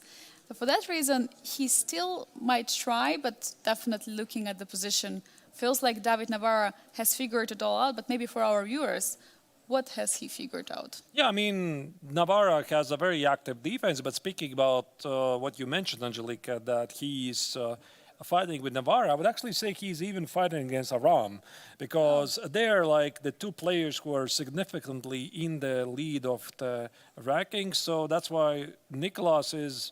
I mean, he's pretty sure he is going to be ahead of David, because David is like very far behind him to the overall rankings.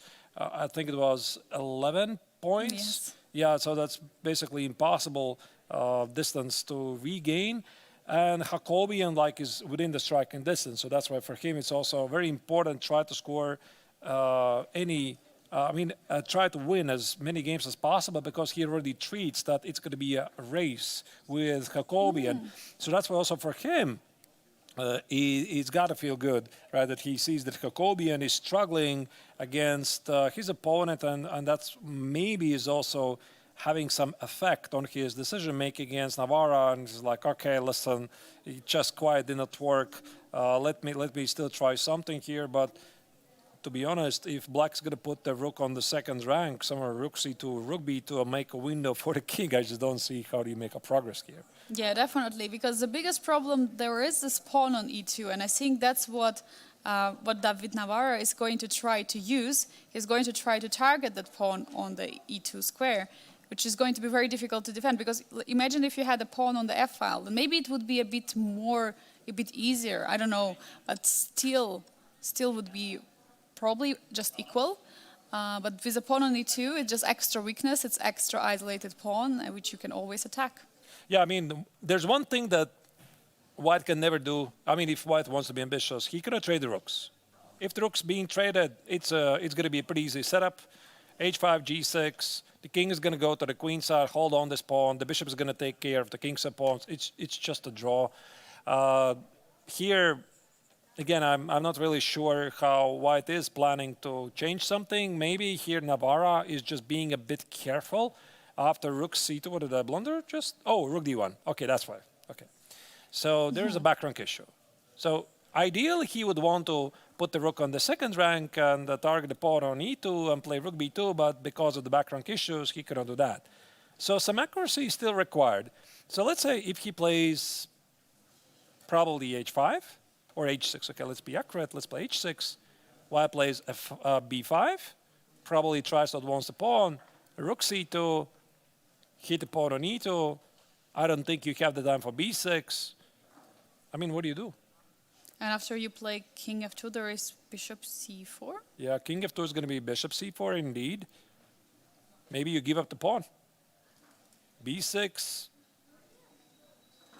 But even after rook b1, there is bishop b7 will be able to. But you can never win this, basically. I mean, the b pawn is going nowhere. Look at this. I mean, it's like double defended. So I don't know what you need to do. Like, I'm seeing the tension somehow favors this for White. Maybe I'm not super accurate. But to be honest, I'm not seeing the move. Maybe it's some smart move order, like rook d1. Okay, I can check the engine, of course. What does it say? But I don't believe it. Rook e1. Rook e1 and rook b2. Oh, or was it bishop c4? I'm sorry. I think it was bishop c4. Bishop c4, then play b6, and you could take on e2 because then the b pawn is advancing. Okay, all right. Okay. So here the question is, can White make a progress here? I mean, you can play this for a while, but ultimately the b pawn is going nowhere. Also, you can always target the e2 pawn. Like you can play bishop c4 and king and rook will have to defend it. Meanwhile, you can just improve maybe the king, maybe just bring the king. Yeah, like f6, king f7, king e6. I think normally this should be a draw, I mean, without too much problems, but as you can see, Navarra is spending a bit of time.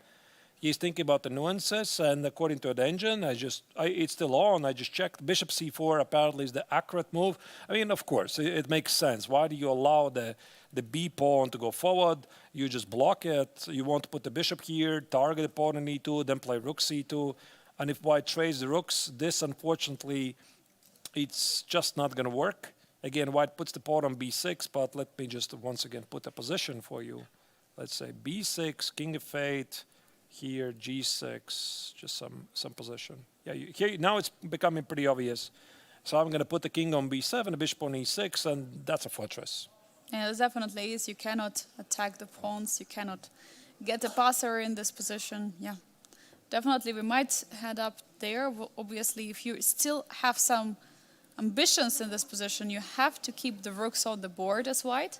But 23 minutes on the clock, and currently it's move number 28, Arturs. So it means that 12 more moves have to be played. It means barely 2 minutes per each move, isn't it? No, but there's no risk here, I think. Risk, no, yeah.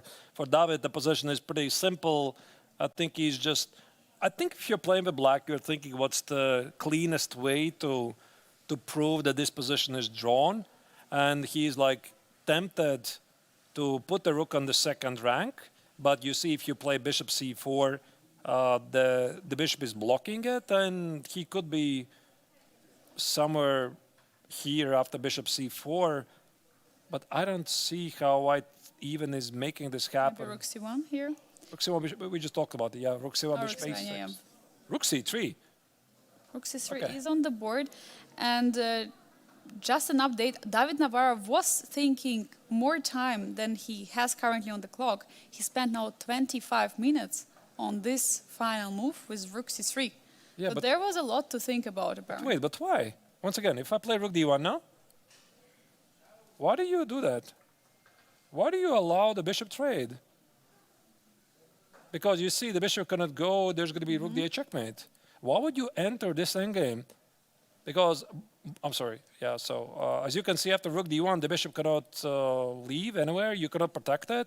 Rook e3, rook d5, back rank mate, and here and here, but why? Why go to this? This is not super obvious. Like, Yeah, you got to be careful here in this position.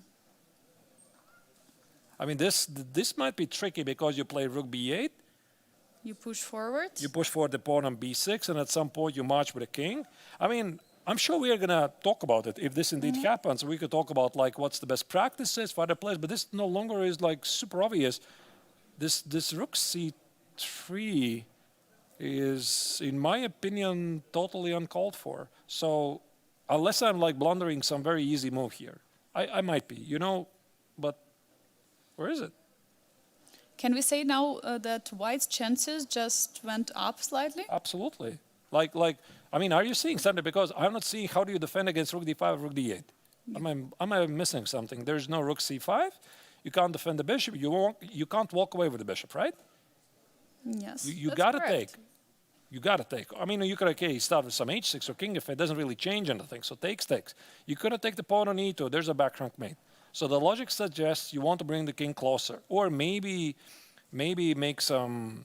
H5? No, H5 is not. I mean, you Actually. can do it, like make a window for the king, aggressively push those pawns, but this is like the best case scenario for white in the position, considering that here in this position, black had a bishop c4. Maybe David didn't see bishop c4, and he was looking only at rook c2, rook b2, and the white pawn was going to b6, and he feels he's confident about the rook endgame.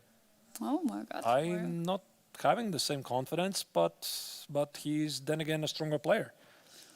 Definitely, we're going to see what is going to happen because rook d1 looks very tempting move. You go for the bishop trade, you go into this rook endgame, and you just try and you just push, and that's what Nicolas needs, considering the current situation also on the rest of the boards, because we see that Aram Hakoban is in the trouble against Rinat Jumabayev. So if he's going to lose and Nicolas will be able to get extra points, that's going to be huge for him. It might even secure the first place. Okay. Yeah. So the game continues. Now we're back to the overview. As you can see, Fedoseev against Aravind has managed to get some counterplay. D5 move, we discussed, it's on the board. Also, you can see black is getting really active. And Aravind has 17 minutes for a better position where black has a lot of activity. So once again, we would go back to this position. It was after the opening, after this absolute disaster opening for Fedoseev. So he has a weakness on g6, so we're discussing. There was a move bishop c2, targeting the pawn, and we did not really see any arguments that Fedoseev might have. And yet white took on c6, played bishop c2 instead, followed by e5. That's the move we are suggesting, that of course Fedoseev is going to attempt to complicate. Also knight g4, we saw this line. I think we're suggesting h5, right? Yeah, we're considering the h5 move in this position. Bishop f4 was played instead, allowing black to play rook b8. Rook e1. Allowing rook b2, coming with a tempo. Okay, what's going on here? Yeah, It just feels deja vu. Yeah. It just feels exactly like Arvind Salem Saleh. No? Yes, yes, absolutely. Yeah, like he had this amazing game against Salem Saleh. Like he had the perfect Benoni-like position. There was an attack going on. Move 30. He was doing fantastic. Then he traded queens and like in the next couple of moves, Black just captured several pawns in a row. Like that's what I'm seeing here. So you see. Okay, obviously the position is very sharp. There's a move h5. The bishop in e3 and the bishop in e5 is under attack. Black plays rook b8. Doesn't take the pawn on e5, and white doesn't defend the pawn.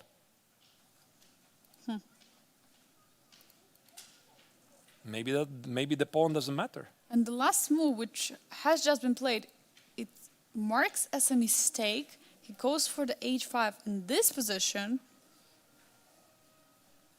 Okay, looks very logical. Bishop f5 is played instantly, by the way. He just played h5 and bishop f5 is on the board. What is going on? Yeah, I don't know.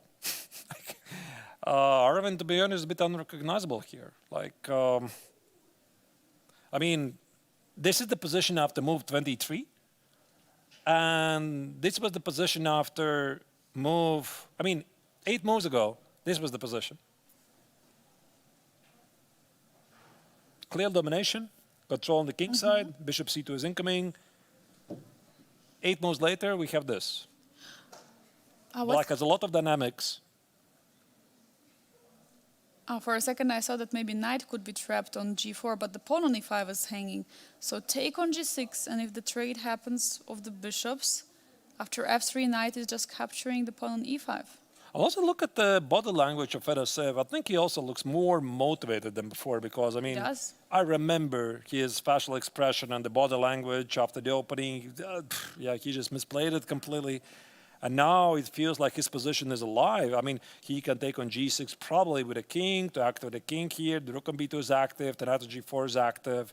The pawn on e5 is hit. So let's say if black takes on g6 with a king, so what's the material balance? 1, 2, 3, 4, it's equal.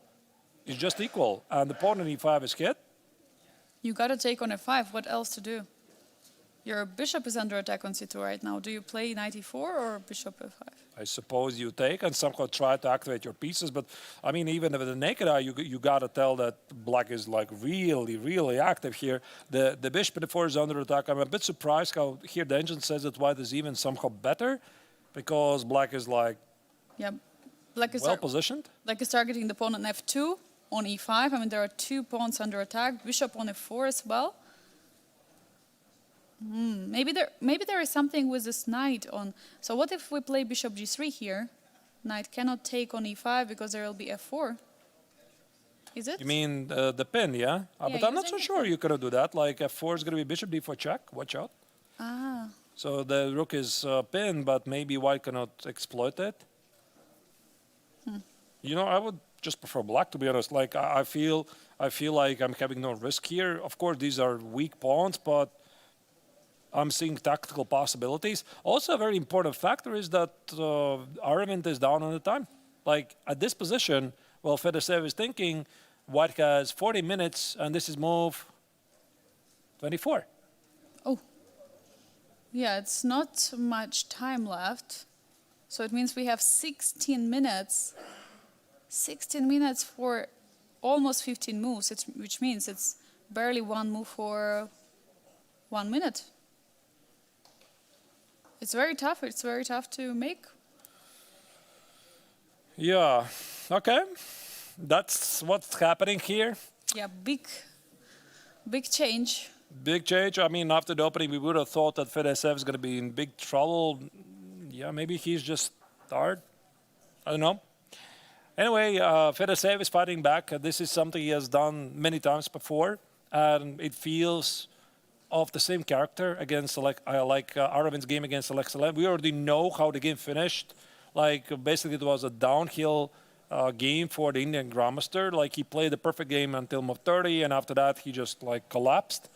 And unfortunately for him, on the Indian chess fans, this looks awfully similar Yeah, it resembles definitely that game against Saleh. It was the last round of the classical portion before we went into the blitz stage. I mean, I'm surprised how this game is going. We might see Vladimir Fedosevin winning this one. Crazy. That would be totally crazy, after the opening phase. But all right, I mean, the game naturally still continues, and we have more games to cover, so let's move on, and we're going to come back to this game and see what's happening. Let's again look at the other games. So we probably want to assess a bit how realistic are Volodar Murzin's chances to get something with the white color against Saleh Salem. That's the upper right corner. In the meantime, Nicolas Theodorou has not yet played Rook D1. That's the lower left corner. I think going for the Rook Endgame is a very good bet, but he's looking for something more. I'm pretty sure he's going to play it.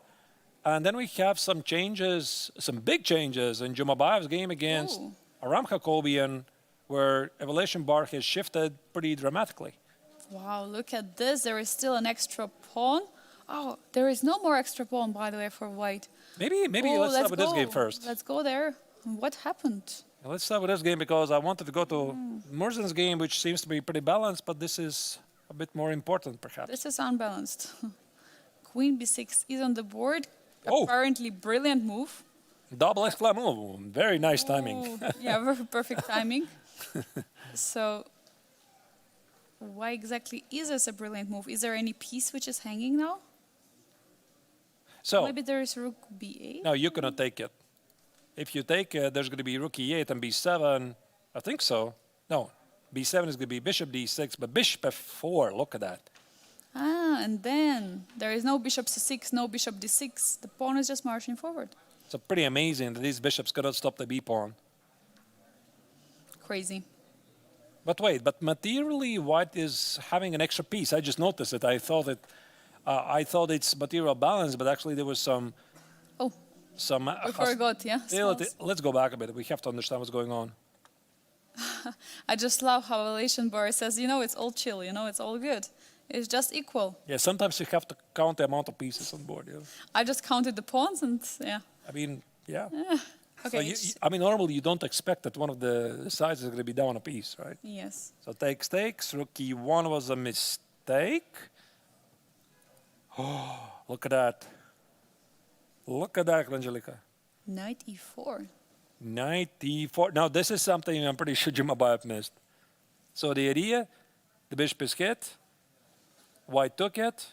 If the knight leaves, the knight on d4 now is under attack. Ooh. So b takes, queen b6. That's why. That's why this happened. Okay. So now it's big question to Aram what to do. Again, we were discussing this line of with a queen trade. It's not really happening. You take it back, I suppose. Yeah, but can you win this? He played it, Arturs. Yeah, he played it. Yeah, I think they're going for this endgame. I don't know, do I need to include a queen trade? Maybe not. I'm not sure. But I just want to show this position. Like, is this position possible to win? Black has a very nice blockade here on b5. The rook e8 trade happened, so not queen d6, but rook e8, and now question to white to include queen trade or not? Probably not, because I think if he trades, then it's going to be very difficult. Like, even this position is very difficult to win. Like, let's say if he includes and takes an f3, so black could maybe activate the king, f6, king marches to d5, the bishop goes, maybe even stop at bishop b5 to shut off the king on g1, entering the game, and then play f6, king goes to d5. I mean, why actually black shouldn't even be ambitious here? So black is just perfectly controlling the center. So I think that Renat is going to keep the queen on b6 and take with the knight. But I think the evaluation dramatically changed after this amazing shot knight e4. What a turnaround in the game. I mean, we're not expecting that for sure. White was clearly better in this game, was pushing for a win. But yeah, suddenly this sacrifice of the knight, I'm just wondering why it was not a brilliant move. Yeah, it was saying it's a great move, but it was definitely a brilliant move, sacrificing a knight. And bishop e8 was the last move. This is a 3-result game. Like, okay, of course I see it's an extra pawn, but I have a big respect for the bishop pair. And let's say knight takes an f3. Let's say white does play knight f3. I could play bishop b5 to shut the king from the game. For example, knight e4. I'm going to put it somewhere annoying, like bishop d3. And how does white make progress? Maybe something solid like bishop c3. I'm going to activate a king. We have a queen trade on the board as we speak. He went for this endgame. All right. What is I did going not on? expect that. Why would you trade? Yeah, well, the queen on b6 was perfectly placed because black's queen would never be able to take it. But wait, maybe what he wants is bishop b5, knight e4, bishop d3. f3? Yeah, but it's going to be just a draw. Bishop c5, bishop e3, if black wants. If black wants. Like, he has the bishop here, he has the compensation, but he can just kill the game right here. Put the bishop on b5 and just do nothing. Like, this pawn doesn't matter at all. But I think if I would here play with black, I would see I have the bishop pair. Maybe try to be a bit ambitious, like bishop b4, try to get the pawn for free. And probably it's going to finish peacefully, but also do not forget, this is the same story. Aram Hakobian is racing with Nicholas Theodorov, less with Rinat Jumabayev. So for him, maybe the draw also is not really the perfect result because he pretty sure he closely follows Nicholas's game. And if Theodorov today finishes in a draw, it would be really fantastic if Hakobian could decrease the gap and try to catch up with the leader. Once again, victory in the classical tournament is 4 points. Draw is just 1.5, so it's a 2.5 point difference. And I think if he is going to have this opportunity to try something, he's going to try. The question here is, though, is Jumabayev still ambitious? I think what we have in this round, as you're mentioning in the challengers, it's not the fight of Rinat Jumabayev against Aram Hakobian, but it's a fight between Aram Hakobian and Nicholas Theodorov. And at the same time, it is a fight between Rinat Jumabayev and David Navarra for the third place. Because, of course, the prizes are different, so for that reason, definitely the player would like to still try to go for the third place, since they're already in the finals. And for that reason, of course, for Rinat, that's a huge miss. The position he had earlier, he had big chances to fight for the win. Now it looks like black is going to have just more than enough compensation. Yeah, and also, yeah, you're absolutely right, Angelique. And also, I think psychologically, it's very difficult for the player, especially you had this great opening, extra pawn. Like, I'm going to show you the opening phase, like somewhere here. You had this position after the opening. I mean, you literally cannot ask for more. Like, you cannot prepare a possibly better position after the opening. So you have everything under control, extra pawn, knight on d4. And then you try to simplify the position, or you miss the shot knight e4. It just hurts really, and it might kill all desire even to play. Okay, I see the queen b6 is like a double exclam move and everything, but maybe here white is already like, okay, listen, probably I'm not going to get anything here anymore, and here comes the king. Watch out for the king going to d5.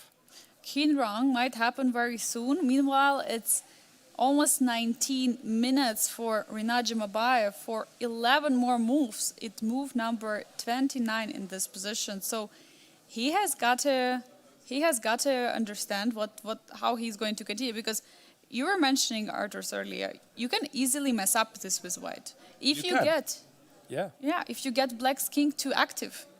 Let me show you like one line. Let's say white plays knight e4, king f7, bishop c3. I'm setting up some kind of a safe position. For example, black king e7, there's going to be a fork, so let's not do that. I don't know, how do I make a progress? I need to get the king on d5. So the logic follows that the king has to go through the d6 square. Maybe bishop d7, let's say white does the same, I'm doing the same, you're doing the same, I'm doing the same, etc., etc. So I'm getting to king d5, king c4, etc. So you play b4, I play bishop a7. How do you push the b pawn forward? Do not underestimate the bishop pair. like they might be very strong, even this position. Look at this. Yeah. So black might be very aggressive at a king side. You think you are the one who is playing for the win, but maybe this bishop is going to start to target these pawns here. Also, do not forget, black at any moment he can take on d4 if he wants to draw. Yeah, So I would not be surprised that Jacobian is going to press on. he might be very ambitious in this endgame. And also looking the situation on the clock, all right, both of the players have around 20 minutes. I mean, Aram Hakoban has 23 minutes, so 6 minutes more than Rinat Jumabaya. But of course, all this time matters because players are playing with a time control, which doesn't have any increment of 30 seconds till move 40. It means this is all time they have. There is no increment they're getting for every move. They will only get from move 41. And then they will get also an extra half an hour. This is a World Championships time control, which is not played so often. So for that reason, we also seen players at the beginning of the event, they were trying to adjust to this time control. And some of the players like Frederik Svane, he got big troubles playing it. So. But still, we keep on getting players getting into time trouble before move 40.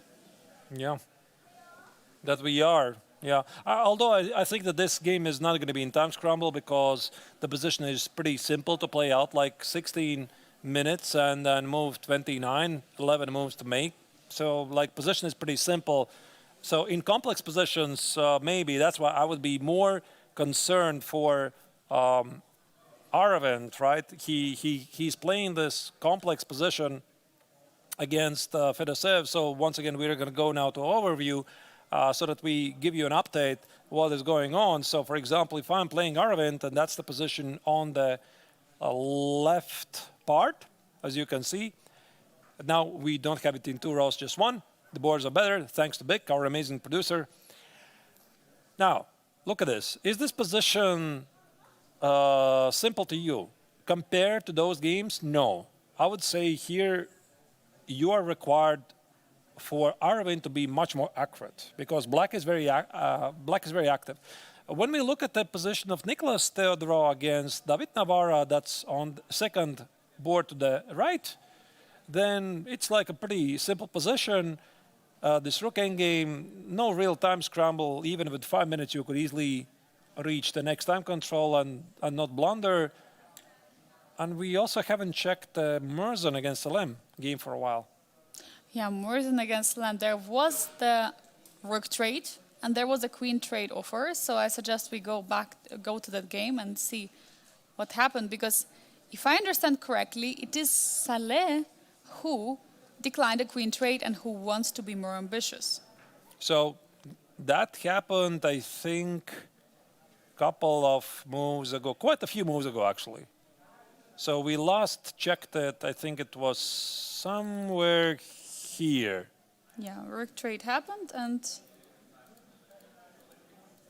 Yeah, so white is like, okay, listen, I have nothing here, let's try the queens. And Select says, no, I don't want to. Perfectly suits his playing style. Yeah, Saleh is always like this. He's trying to keep opportunities. Knight c1, now he's trying to remaneuver. Volodar is trying to maneuver the knight, but now it's black getting the knight to the d4. Black has the ideal position. Like he got everything he wanted. So here I think Volodar is just trying to be super solid, not to rush with things. And also clockwise, he has 11 minutes, 50 seconds on the clock, move 33. Not really a time scramble, but this might be an opportunity for the Emirati Grams to find something spicy. And he knows that this would make white's decisions to make a bit harder. Definitely does. There is a huge space advantage. There is this beautiful knight standing on d4. And we see bishop f8 has just been played. Is he trying to trade the bishop with bishop h6? Yeah, that's pretty logical idea. Yeah, because bishop on e3 is a very good piece. And for black, bishop was just looking at the pawns on the e5 and c5. But also do not underestimate Merzon's position, right? Because this is a skill. When your openings do not work, like in this time, it just didn't work and black solved all the opening problems, maybe even can be ambitious. Look at how Volodar plays. He set up a very safe position, and he's waiting for some kind of a mistake. Maybe black is going to overdo it. This is also something that very often the players do. When you cannot beat the player yourself outright, maybe you just wait for a while, just set up a solid position, see what happens. So nobody said that Volodar at some point suddenly might not become ambitious. He might as well be. Simply at this moment, he doesn't see anything better. So he played these lot of safe moves, B3, H3, 92, 92, and now he's waiting. He's waiting. But how long can you wait? Yeah, that's a bigger question because being patient is very difficult in chess. It's very difficult to do nothing. Personally, for me, I'm like so bad at the passive defense in the endgame, like just standing and doing nothing. You know, You can't do that. I cannot do it. I'm just trying to do something, and I just weaken my position, and that's all. But that's a true mastery. Like what these top players are having is this ability to find the way to wait, because we've seen what I recall instantly is the game of Murzin against Radoslav Wojciech, our guest today in the studio, who was eliminated by Murzin in the game where he literally could do nothing, where he literally could have a draw while Murzin was doing nothing, but it was Radoslav who pushed. You know why it's so hard? Because all the kids are essentially taught never do nothing. Always do something, right? So there's like most of the scenarios we're told be active, fight for the center, improve the pieces, etc. And there are those couple of scenarios when it's actually advised to do nothing. So it's very difficult to understand which is the right moment. Is this the right moment to do nothing? Or actually me doing nothing makes my position much worse? It's not so easy. And look at this, we see King E1 is on the board. It's a preparation against Bishop H6. Because after Bishop H6 is coming at the board, the bishop can slide back. Bishop from E3 can go back to F2 or G1 because the knight is defended on D2. So I think it's a very nice prophylactical move by Volodar, but he has only 9.5 minutes on the clock and it's 6 more moves to be played. Right, yeah. So we have some mind games here. What are your Angelica expectations? What do you expect from this game? Oh my Any other God! game? Should I give a prediction for results? Yes. Let's make the prediction round. Oh, it's a very tough. I would vote for a draw in this game. Oh, you got it. There is a draw, by the way. There is one draw. Unless somebody just blundered something, the kings are standing next to each other. That's the game. Jamabayev against Jacobian. They're friendly, discussing something, and since it happened so quickly, must be a peaceful outcome. Definitely, it looks like, and also there is a confirmation. Both players are smiling, right? So that's about this peace sacrifice, I think. Yes, I think about two moves, 2 points in the game. First one when Aram missed the C3, incredible resource which not found, and then second, this brilliant knight E4 move. I mean, this was definitely a deserved result for both of the players. Both of them had 2 misses. Both of them had these 2 brilliant moves, and now they're coming home with a. We're going to not home, but to the hotel with a draw, and it's great. I still think that Jacobian should have continued to play the bet. Yes. Like, I mean, he is obviously happy with the result, but I thought at the final position there was like no risk, and maybe he could have played on. But then again, I mean, it's been a very long tournament. They have still very important 2 games to go, so yeah, he was just happy. We have more games ongoing, naturally. Now let's check the overview, what's going on in the remaining 3 games, because some time has passed. I'm seeing that the evaluation bar suddenly likes Arvin's position a bit more. So here the Indian Grandmaster has activated his pieces. There's the pin. The knight on e5 for black is pinned. Black has, 2 extra pawns actually. Oh, but there is a big pin happening. Let's immediately dive into this game because rook c5. So now there are 2 pins in the position. Of course, the pin on the rook on e6 is not so important, but the pin on the knight and the king on the 5th rank. This is something what is now a problem because there might be ideas of knight jumping Knight e3 with a check, knight c3. Absolutely, yeah. This- 4 also at the right timing, or knight e3, knight c4, knight g4. How did this happen, by the way? And like, I'm also surprised that the pawn was taken by the knight. We were discussing the position, and we were talking that bishop should take on d4. We were here. Yes. This was the last moment. Yeah, this knight d1, knight e3 idea. The rook is under attack, so you got to move the rook. Bishop g3. Rook takes on c6 is a threat. So Fedasea played this. Oh, it's a sequence of moves. He didn't take on e5? Why was it not possible? Oh, He decided to defend the pawn, but here bishop e5. but maybe it's the same. No, it's the problem is that there is no f3 anymore. There is bishop d4. That's the biggest problem. Fair. But I mean, you're not like threatening to take on g3 just yet. Maybe he saw something like a check, and he didn't like this. Oh, and you are getting into the... There's all kinds of pins coming here. But you could at least sacrifice the exchange, right? Yes. If you find nothing, like... Oh, what is this position, by the way? 3 pawns on the queen side. No, but black is not risking here anything, I think. No. Like, I think with this a-pawn rolling forward, I don't know, maybe he is, but it just feels pretty okay for black. Yeah, it does, I agree. So bishop... Yeah, I So think here bishop e5 was a move. Maybe he saw this, and then knight e3. I don't know, like maybe... How do you play actually here?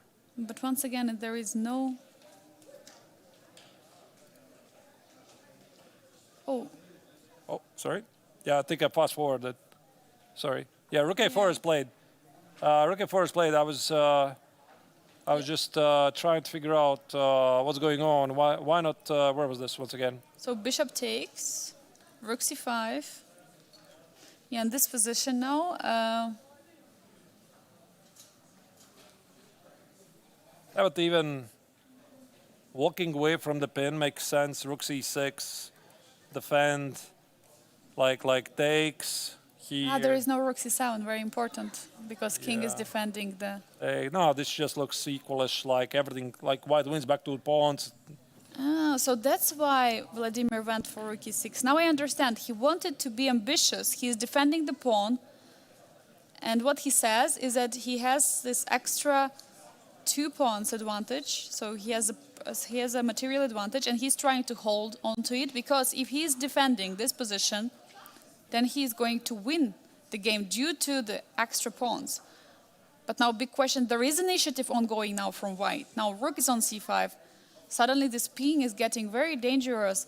Arturs, how do you get rid of this? Because you don't have king f6 or king g6 anymore. You cannot remove the king from the defense of the knight.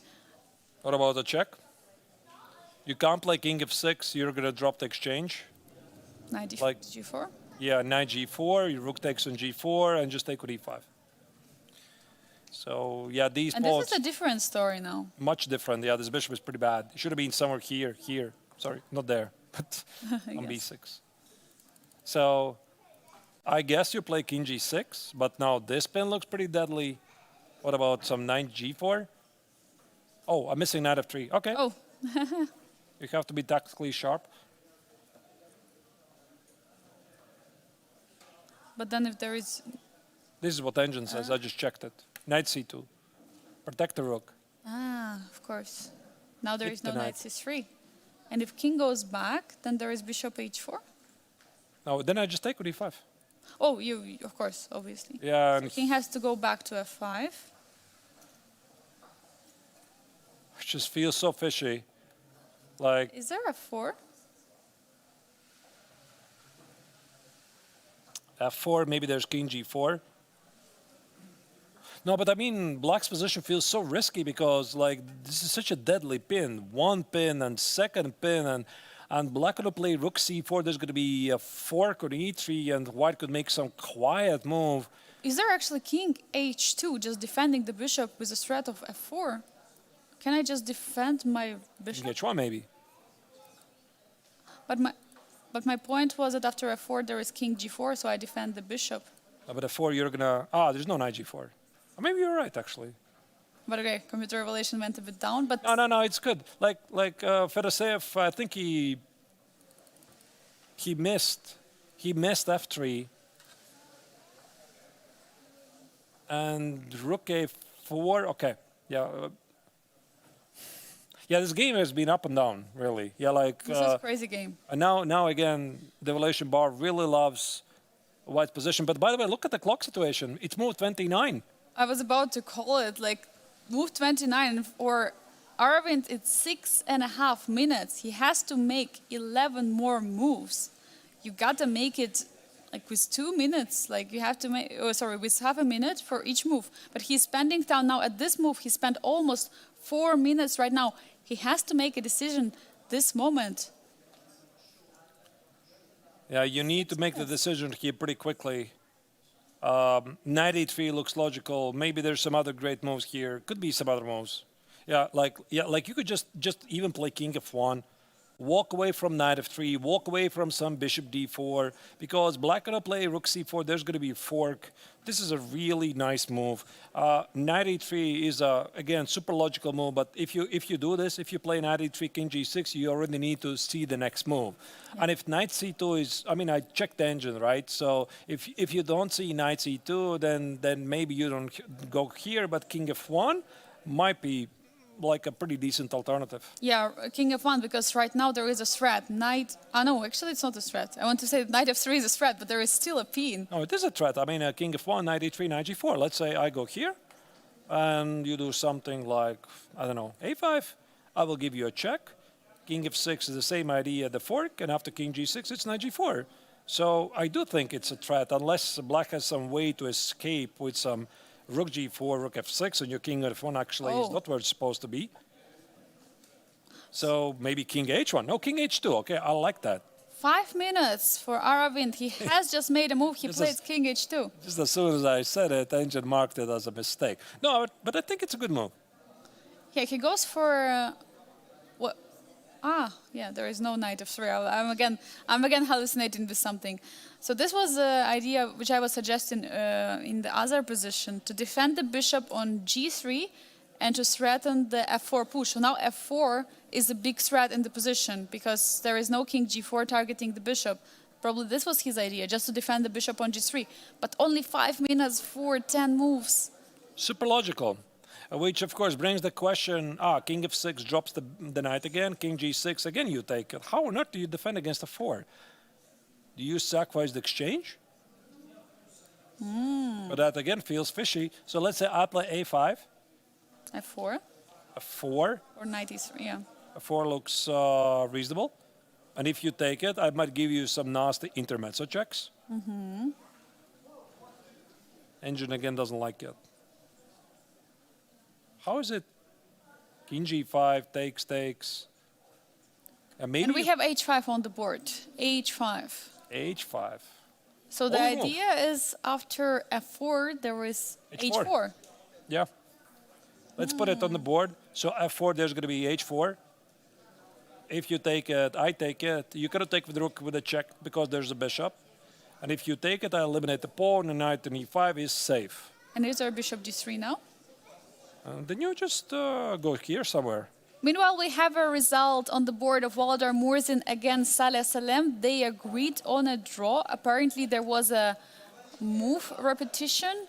And yeah, the players agreed on a draw before getting into time trouble. But probably let's go back to the game of Aravind against Vladimir Fedoseev, because it looks like the position is spicing up, considering also the clock situation. 4.5 minutes for Aravind in the position. Yeah, I mean, it's not really a big surprise. We expected that game probably is going to get to a peaceful outcome. We thought that maybe Saleh is going to be a bit more ambitious because he rejected the queen trade. He wanted to try something, but White wouldn't make any big decisions. So, yeah, it's a draw. Now here, yeah, the big question is what's going to do? King h3 h3, yeah. King h3 is on the board. So now it stops the h4 idea. But does it? Because there is no threat from white now. There is no f4. But Move 31. but at the same time, Arturs, look, black is stuck in the position. There is no way black can continue. Like rook on e6 is stuck, is defending e5, is defending the c6 pawn. King on e5 cannot go backwards or forwards. It's also stuck. At the same time, rook on e4 is stuck, and the pawns cannot march forward.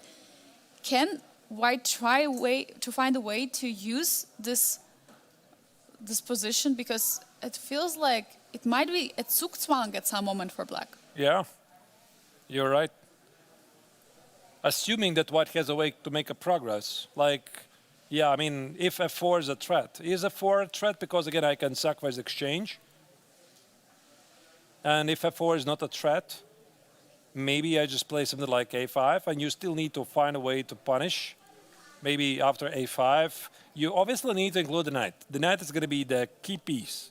You have the bishop on g3, the rook on c5, rook on e1, but how do you include the knight? Like, which is the square? You have to place it. d3, I suppose. Like, d3 applies pressure against the knight. Maybe knight f2, like this. And I could try to maybe block it somehow with some rook d4. So I'm stopping you. And f4 again is rook f4. So again, f4, rook f4, take. It's such a weird position. Like, it feels like it's this close, but quite far at the same time. Can we just briefly go back into position where he played king h2 and see if knight f2 was possible there in this position? So instead of king, instead of king f2, king h2? Here. Here. Because knight f2 coming with two threats, knight d3 and knight g4. Oh, look at this engine idea. That's engine idea. Rook c4 and c5. Cut off the rook.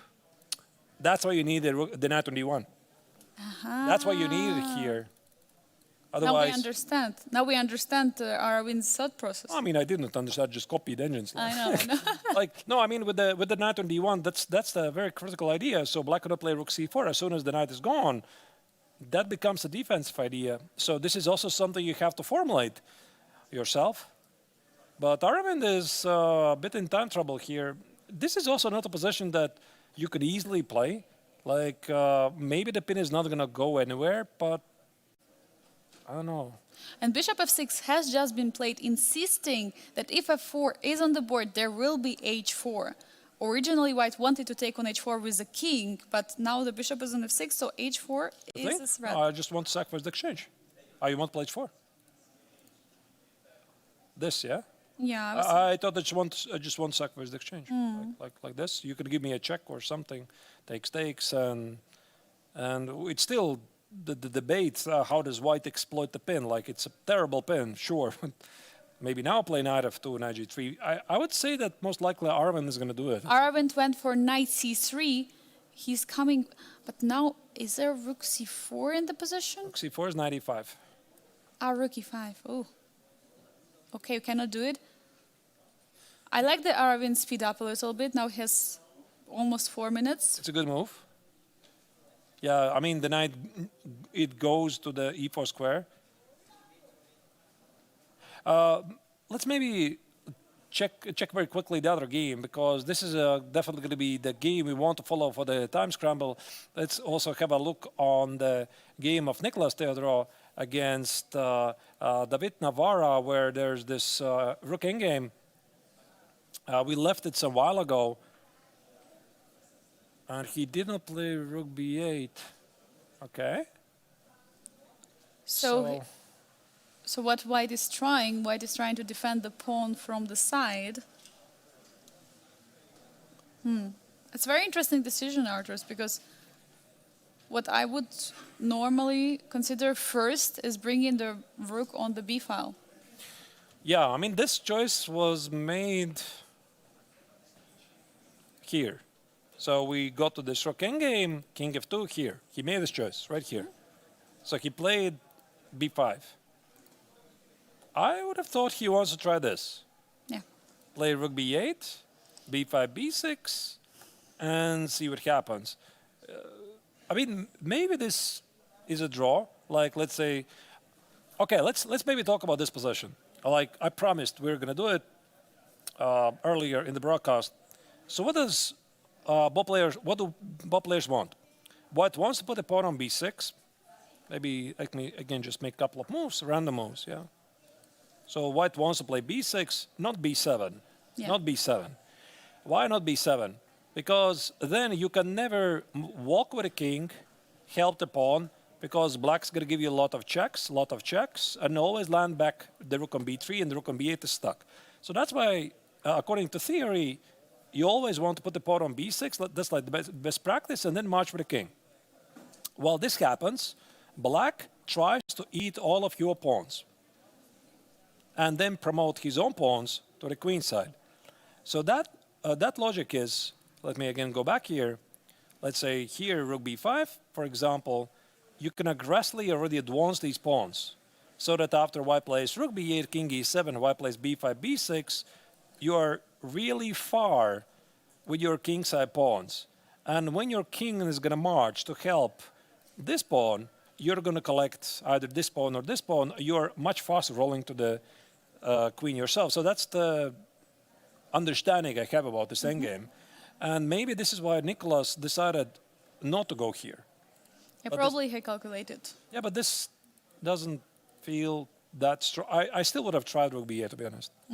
Maybe it's still a draw. Yeah, and h4 has just been played. Usually this move are being played in order to stop some pawn activity so that pawn trades are more likely on the king side. Probably that's what Nicholas is also considering, so that there is no more move. And meanwhile, for David, it's 4 minutes for 7 moves. So he has to find a way. But meanwhile, I think Arvind has even less on the clock. Yeah, let's go back to the Arvind game. Absolutely, we had to check this. I don't think here David is in any time scramble. Moves are easy to make, so we're jumping back. And rook e3 is a mistake. Actually, there was a blunder. The previous move. Knight c3, rook d4. Wait a second, rook d4. Is there a knight e4? Knight e2 apparently was the move. Only move. Rook c4. And... oh. No, wait, what? I'm not seeing clearly. f4? f4, rook takes on c5, and knight d4 check, king g6, and knight d6. Cannot defend the rook on oh, e6. this is very difficult to spot. This is so beautiful. Very nice geometry. Once again, look at this. Knight e2 with the idea to play f4. f4 cannot be stopped. So you play rook d5, rook c4, doesn't matter. I play here. Oh, sorry, not here. Sorry, not here. Here I take it. I play knight e4. Yeah. Thank you for the rook. So... rook c4. rook c4, f4, just leave the rook hanging. And the most important, at the end of the line, rook takes c5, knight d4, knight takes c6. The rook is under attack, and the knight is under attack. Both pieces, and so the game continues, and we just saw a couple of moves incoming, and Arvind did push f4, but when we look at the clock situation, move 35, only 2 minutes for Arvind. Wait a second, what's going on? There has been a sacrifice on exchange. f4 has been pushed, rook took on f4, the bishop takes, so that now Black is down an exchange for 3 pawns. 3 pawns. 3 pawns, but they're looking pretty weak on the queen side. 5 moves to make with 1 minute and 40 seconds on the clock. The position is not simple. I mean, White definitely has some advantage, but those 3 pawns, they're 3 pawns after all. Just seconds ago, Arvind missed a major opportunity to clinch the game. Absolutely. Very unusual tactics. Even the highest level grandmasters, they miss all the time unusual tactics. Like, Definitely. we're trained to recognize standard tactics, but unusual ones, they just don't pop in your mind simply. And Fedoseev taking time right now. Meanwhile, we see that Arvind is trying to figure out what is going to be his next response, because this is move number 36.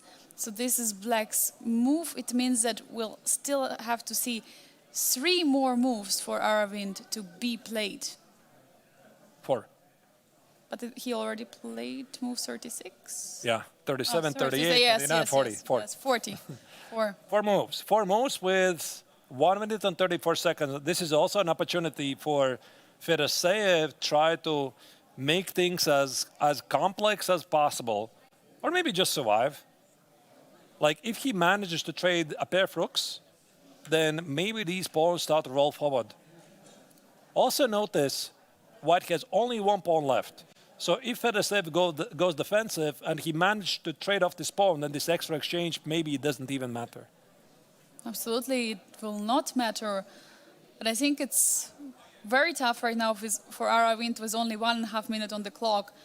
Black can be even ambitious in this endgame because there is going to be some trade in the bishop pair. But okay, for now, of course, the problem is the spin.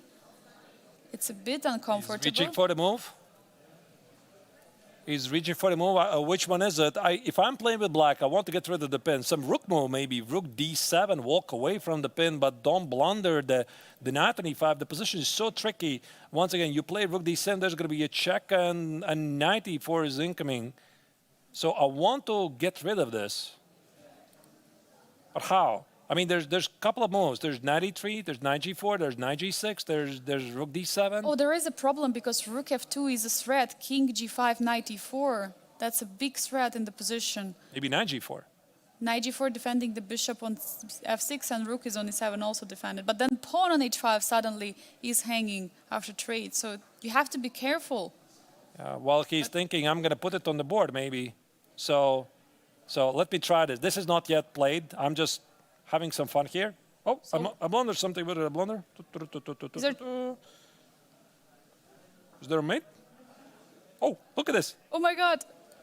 Oh, it's a mate. You can miss that, actually. I just missed it. Ooh. Because I thought that after knight g4, rook e7, We have bishop bishop e7 is this endgame. g7. We have bishop g7 on the board. Now Aravind with 1.5 minutes has to figure out, has to play fast in this position. What is going to be his move? That's also a move you quite don't expect. And 4 moves, no easy moves to make. Do you want to grab the pawns? How do you grab them?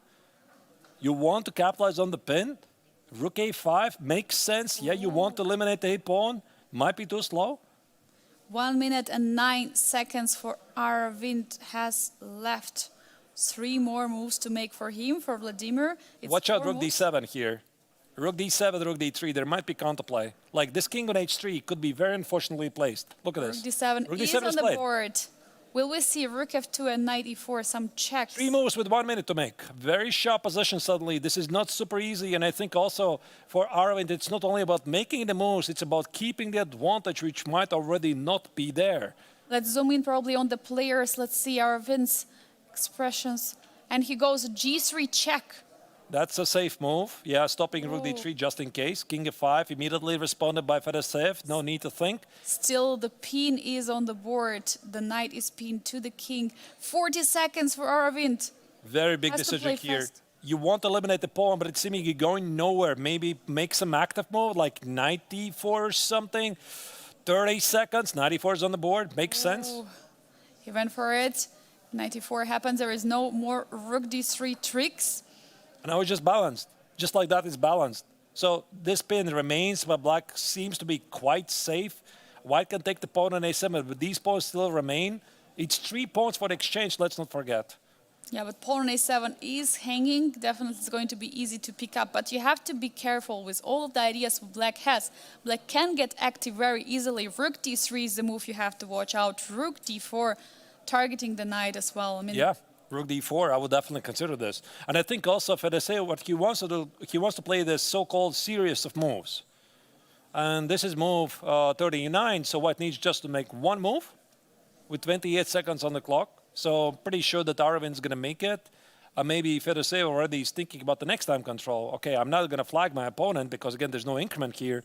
So how do I get most out of this position and use my extra 6 minutes here because later I might not have this opportunity anymore. Yeah, I think it's a perfect moment to try to think because this is the moment where the players are getting some troubles to find the best moves. And we have seen players blundering on the moves 39, 40, and 41. These are the most trickiest positions that they have. And look at Aravind, how he's shaking, he's calculating all the lines. He has to be ready with every move what Vladimir is playing now.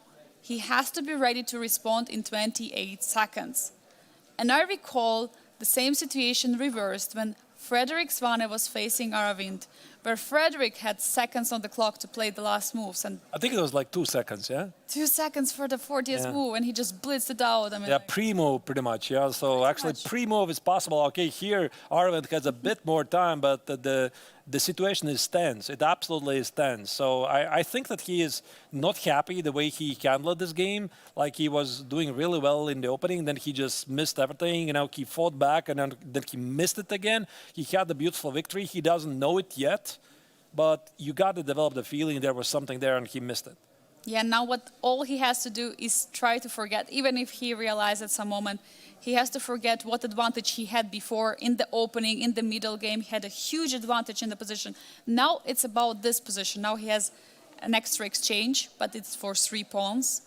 And he has to figure out a way in this endgame how to try to improve the position, how not to mess up, because any move, there can be a huge mistake. There is a big opportunity for his mistake, a lot of space for a mistake in this position. Yeah, I'm thinking what could be possibly Fedosev's idea. I mean, rook d4 is the obvious move, and of course the knight is going to retreat. Do you want that? Maybe. I'm thinking, what about the bishop on g7? Does it have to stand on g7?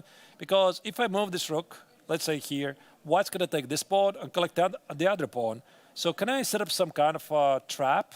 I'm extremely sorry, Arturs. There has been a huge move just now in the other board of Nicolas Theodorou against David Navarre. There was a big mistake just now by David. He took on h5 with the pawn. Maybe if we can briefly show it. Yeah, let's quickly jump. That is a major development, even though here we have a major time scramble. h5, g takes on h5. Oh!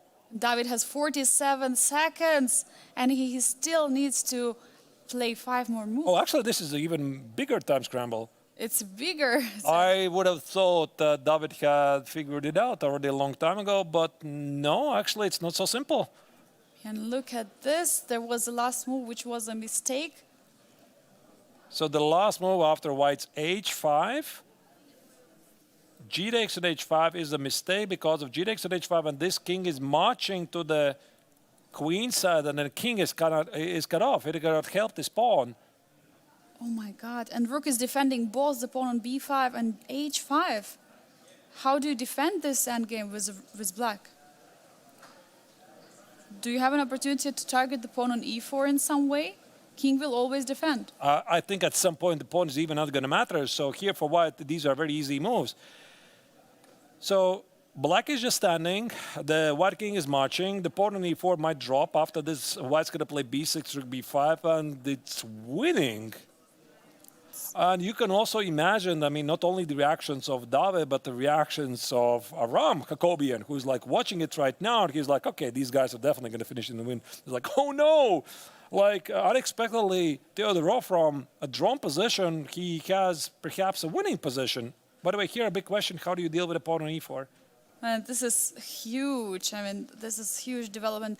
Meanwhile, on the other board, we see that Aravind has made it to the time control. He's safe. He made it with some seconds, so it is good. It is good to see him going into it. But for now, we are going to focus on this game probably because 40 seconds, Arturs, 40 seconds for David Navarre now.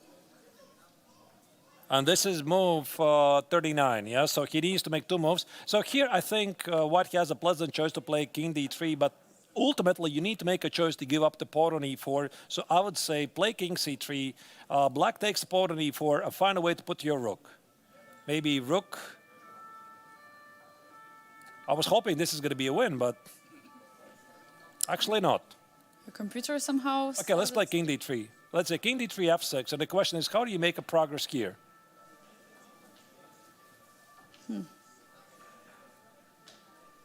Maybe rook c5? You have to defend. All right, we'll see. Let's follow the live action. So rook b4 is on the board. Now it's big question for Nicolas how to defend the pawn on e4, or what to do in this position? It feels very close. 1 minute only on the clock. So one move to make, big decision. I mean, king d3 is the safe move. Doesn't really spoil anything. And this is also the moment when many players are making mistakes. Move 40, the infamous move 40. But now it's move 39. So it's 2 more moves. No, now it's move 40, king d3. Ah, now he played. Now he King played. d3, f6, and the players have safely made it to the next time control. So, yeah, now you get plenty of time to think about things. I think David is incredibly unhappy about this because he's got to suspect that the position is lost, and we have a confirmation for him. He doesn't know it yet. It is lost, so he managed to misplay this endgame. Very, very unfortunate. But anyway, dear viewers, the action continues. All the players remaining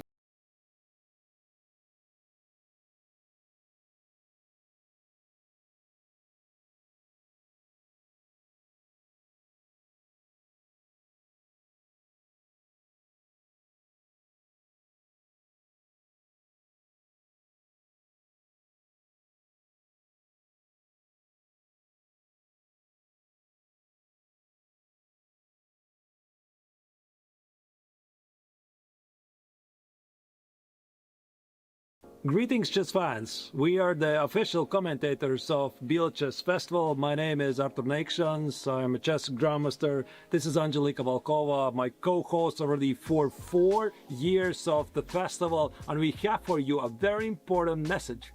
Yeah, we're here in Biel, but the question is if we're going to come next year, and it could depend on you, dear viewers. The goal is to achieve €10,000 donation from our Tippy campaign. You probably have seen what is this Tippy button right there on the streams. This is our donation campaign. So if you are enjoying our coverage, if you like us as your host, and most importantly, you would like to see us coming back next year, we would really appreciate that you would donate something for the campaign. And we're going to reach the goal.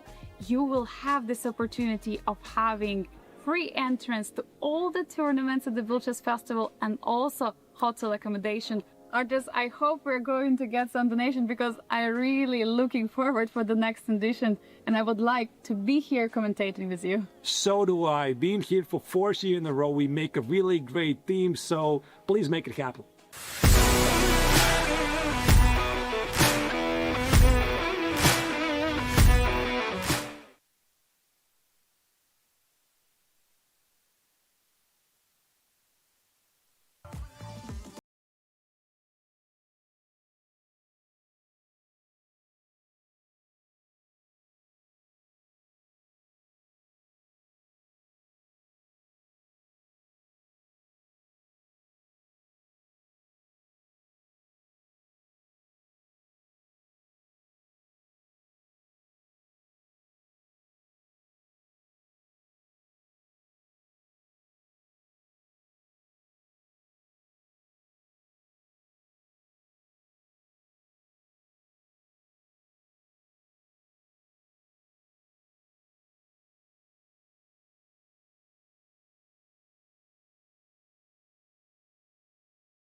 The chess summer in Switzerland continues with the amazing action from the 58th International Biel Chess Festival. This is one of the most exciting days of the event because we have reached the final stage of the main event of the tournament, which is the GMT Masters and Challengers Classical Tournament. Before the break, we saw some time scramble moments and missed opportunities. For example, David Navarra's unfortunate decision in this seemed to be a theoretically drawn endgame against Nicholas Theodorou. Either way, I'm Grandmaster Arturs Neiksans with Angelika Volkova, and we are back to provide the coverage from the event. Yeah, this is the round, this is the start of the final stage, and the round delivers incredible opening choices. We have seen already 2 results, 2 games finished in a draw in the Masters and Challengers. Volodar Murzin played a draw against Saleh Salem. The players agreed. There was a big try from both sides. Both sides were trying to go forward, but no, the draw was agreed. And also Rinat Jumabayev against Aram Hakobian. Well, that game was true masterpiece if someone would win it, but definitely it finished in a draw. There was a miss from both sides and also brilliant move for both sides. And we're now having 2 more games, which are happening in this final stage. We have. I think, actually, Angelika, one of the games is about to conclude because you're seeing Arvind against Vladimir Fedoseev. I suspect there's going to be triple repetition. So let's go full screen immediately to this game because it seems that Fedoseev has figured it out. The players are playing it out very quickly. This is the so-called eternal attack against the white rook on e1 just after the first time control was over. The Indian Grandmaster did not find a way to capitalize on his advantage, and his body language, Angelika says it all. He knows the game should be over here. And for Vladimir, obviously now that the A-pawn is gone, now only with the 2 double pawns, there is no opportunity to go for some initiative, although he can still continue the game. But after knight c2, knight d4, feels like it's going to be a wrap-up for today. Do you think Vladimir will go for it, or he will keep on playing something like bishop e5 or defending the pawn on c7? Maybe he's thinking, I want to, but I know I shouldn't. This is the moment, yeah? This is the moment you would like to continue playing? Maybe. Like, I mean, obviously he is a big fighter. Arvind's expression says it all. He's like, I'm out of here. Like, I know that you have a draw here. I mean, we're talking about the move knight c2. So knight c2, knight e4, attack the rook at e1, and Fedoseev right now is thinking, okay, I had this crazy game. Do I wrap it up right here because objectively probably I have nothing, or just keep looking for chances? What do you do if you're Vladimir? I mean, Arturs, definitely it's a very tough choice. The answer is here. The answer is here. Yeah. It's going to be a draw. Yeah, we're going to see the repetition one more time. Rook e2. Arvind is playing. Is it already threefold repetition? I think Knight so. goes back. But there's no need actually to call the arbiter. You could just say flop for a draw. There you go. Shake hands of both opponents. What a crazy game. I think it's also going to mark as a major missed opportunity for Arvind because he was having this absolutely fantastic position after the opening, and he somehow misplayed it, and this means we have only 1 game ongoing in both tournaments, which is Nicholas Theodorou against David Navarra, where the Czech Grandmaster somehow misplayed this. We thought to be textbook drawn position, but now it looks like he is losing here. Arturs, we have 3 draws as a result, and 1 game is ongoing, which looks like it's going to be decisive, but honestly, I mean, like, those games didn't look like they are going to finish in a draw. Like the game of Rinat Jumabayev against Aram Hakobian. I mean, this was a crazy game, crazy miss by Aram. Rinat was playing so well. He pushed forward. Then he missed a brilliant resource by Armenian Grandmaster. And then finally they traded the pieces, game finishing a draw in this bishop endgame, although it could have continued. Volodar Murzin against Saleh Salem, also very tough fight. I mean, very tough fight in this middle game. There were some mind games going on. There were pieces remaneuvering, and such an incredible fight between these 2. And also this game of Arvind, I mean, as you were just mentioning, absolutely unbelievable and true miss from the Indian Grandmaster. But on the other hand, there was also opportunity for Vladimir to to push as well. I mean, having these 3 pawns. So we definitely had 3 eventful draws. I mean, there was no boredom at all. Yeah, there was a lot of action, and this one we didn't really expect. So this is the current position. The evaluation bar confirms that white is winning because he has an outside pass pawn in the king game. The black king is cut off, and to make things worse for black, there's another target, the pawn on h6. This is something that black would love to get disappeared off the board. But we can now roll back and see, how did this happen? Because one would have thought that Navarra had everything under control. And mind you, I'm going to roll back quite far. And this is going to go, let me see, until which moment? Yeah, here. I think exactly here.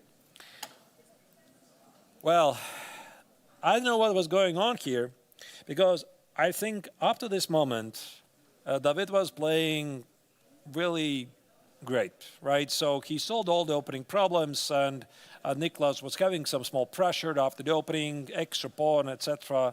And here, David, in this position, he spent, oh, now it's gone again. I'm going to have to find to you. I'm so sorry. As soon as people make moves, the board refreshes, yeah. So here, I think that bishop c4 was a pretty solid choice. Stop the b pawn, because rook c1, bishop a6, white could not trade the rooks. That would have been a fortress. And here David played, I just find this move very difficult to explain. Because I would have thought that, I mean, this endgame with rook d5 is a draw, probably, but those rook endgames, they're always tricky, right? And what we did not see was this moment, which is still kind of drawish, but at the wrong moment, the Czech grandmaster made the fateful move, g takes on h5. According to an engine, he should have played g5, which is a very difficult move to make, because that's a weakness on h6. And according to an engine, it's still a draw. He didn't make it. And now, look at this. This is the current position we're seeing right now.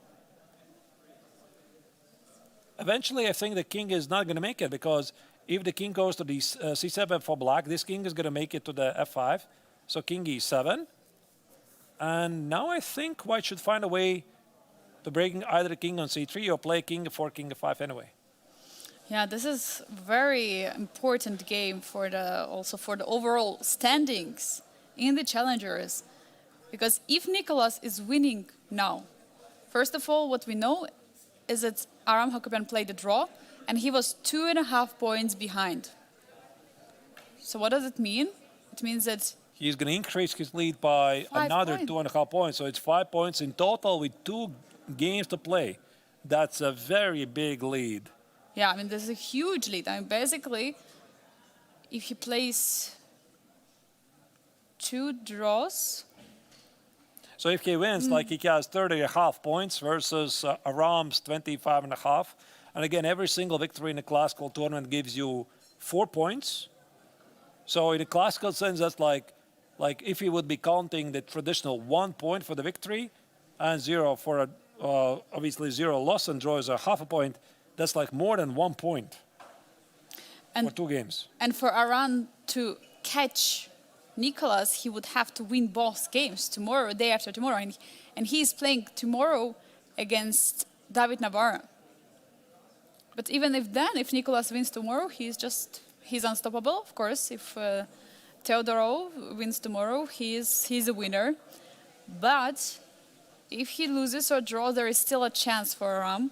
But the gap is just too big. Like it's 5 full points. It's 1 win plus 1 point. Yeah. Very tough. But also, what does it make with the 3rd and 4th place? First of all, if Navarra loses now, then it means that Rinat Jimabayev has 1.5 more points than David. And it looks like he's going to lose, because here I think white already has figured things out. The king is going to f5. I mean, you cannot allow the king to go to f5. This rook on b4 cannot do 2 jobs at the same time. It cannot keep the b pawn from rolling forward and keep the king, yeah? So let's say if black plays king e6, there's going to be rook c5, rook c6, rook b6, king f5. Maybe without these pawns, it would have been a draw. But this one, it feels very close. I mean, obviously we have the spoiler from the evaluation bar that says it's winning, but even without it, like, if I would look at this position, I would feel like I have misplayed the endgame terribly. Because now we're going to again go back to this position. Where was this? I think it was around here. Oh, once again, sorry. Yeah, the same endgame around here. Maybe here. So king e7, h4. So in theory, black is supposed to aggressively move these pawns forward somehow, but now you cannot do that. Yeah, there is simply no way. So he played g6 with the idea to play h5. He was stopped. He played king e6. He was met by e4. Maybe let's try to understand how is this exactly a draw. So h6, where's the difference after h5 and g5? So where's the difference? It looks scary. And why is this a draw?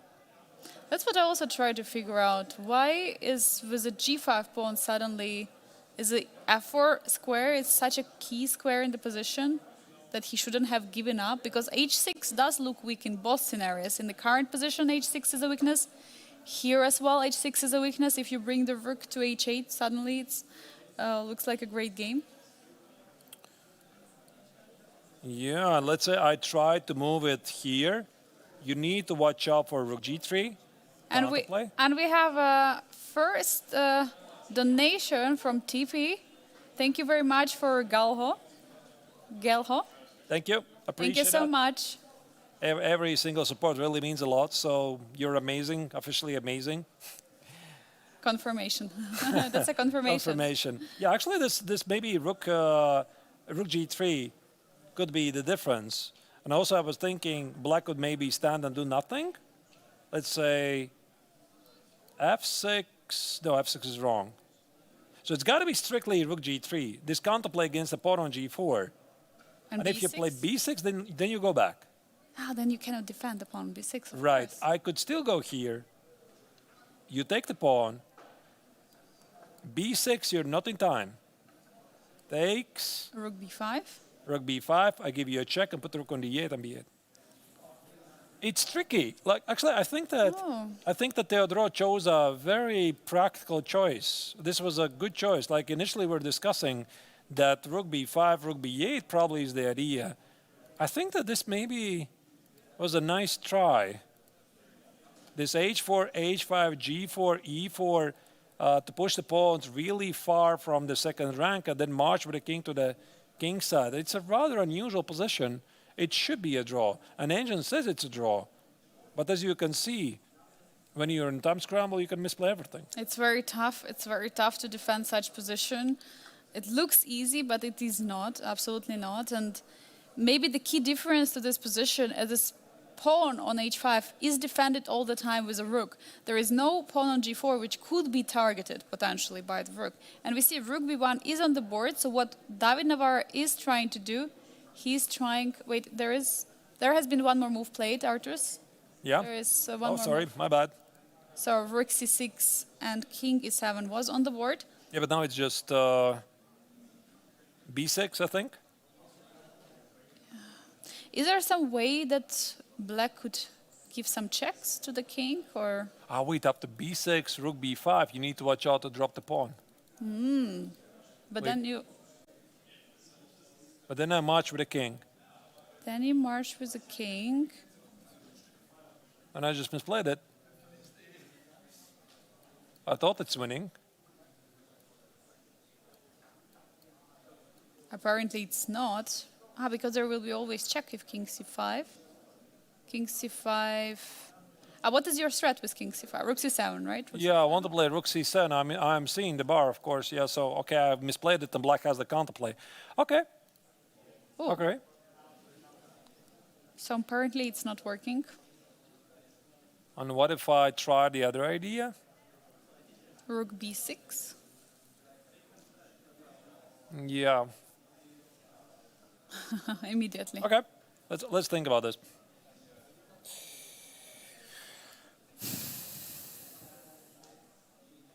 Is there king f5, king g6?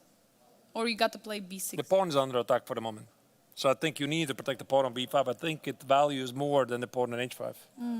So you got to protect it. I mean, you can always go back. Rook c5, king e6, and try to go the other way, like king e3. Let's say I go here, here, and here. King c3 is rook e4. And if I put the rook somewhere,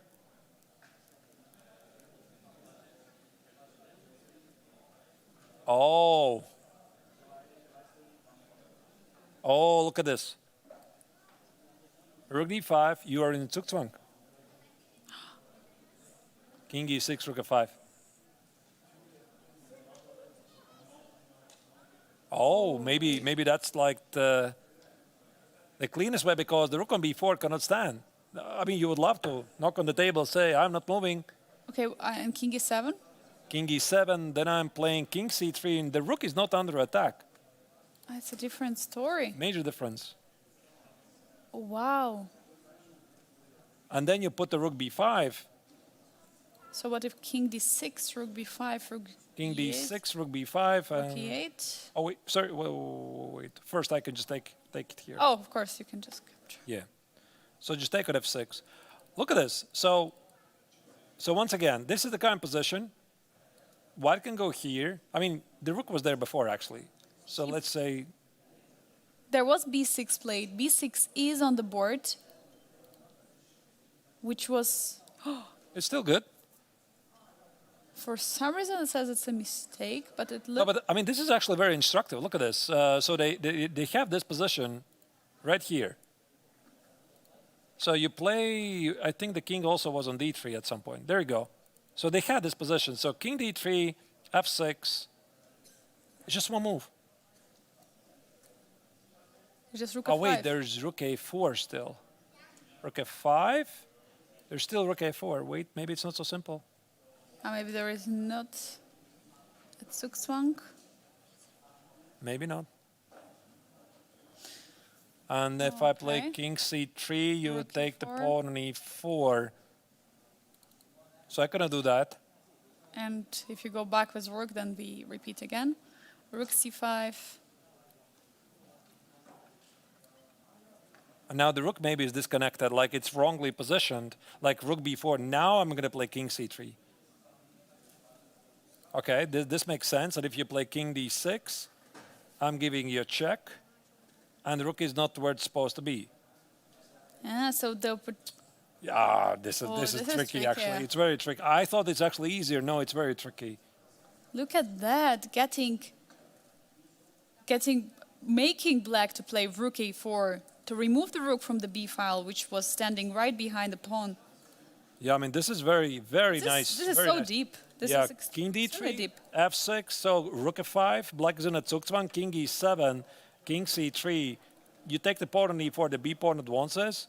So black would have played probably here, and then you play rook c5 back, rook b4, again you play king c3. Same idea to play b6, and after king d6, rook c6, you want to collect the pawn, black plays king e5, now you play b6, the rook is supposed to be here on b4, it's not, and you drive it out.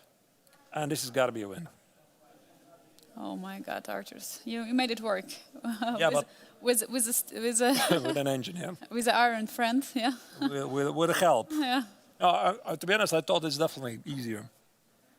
Yeah, it looked like it's easier, it's much easier, but now rook b5 is on the board, so suddenly, if rook would be on a5, then it would be a different story. There would be opportunities for b7, for rook c7, but now that the rook is on the b file, it's still controlling the b6 pawn from advancing. At the same time, now h5 is the target.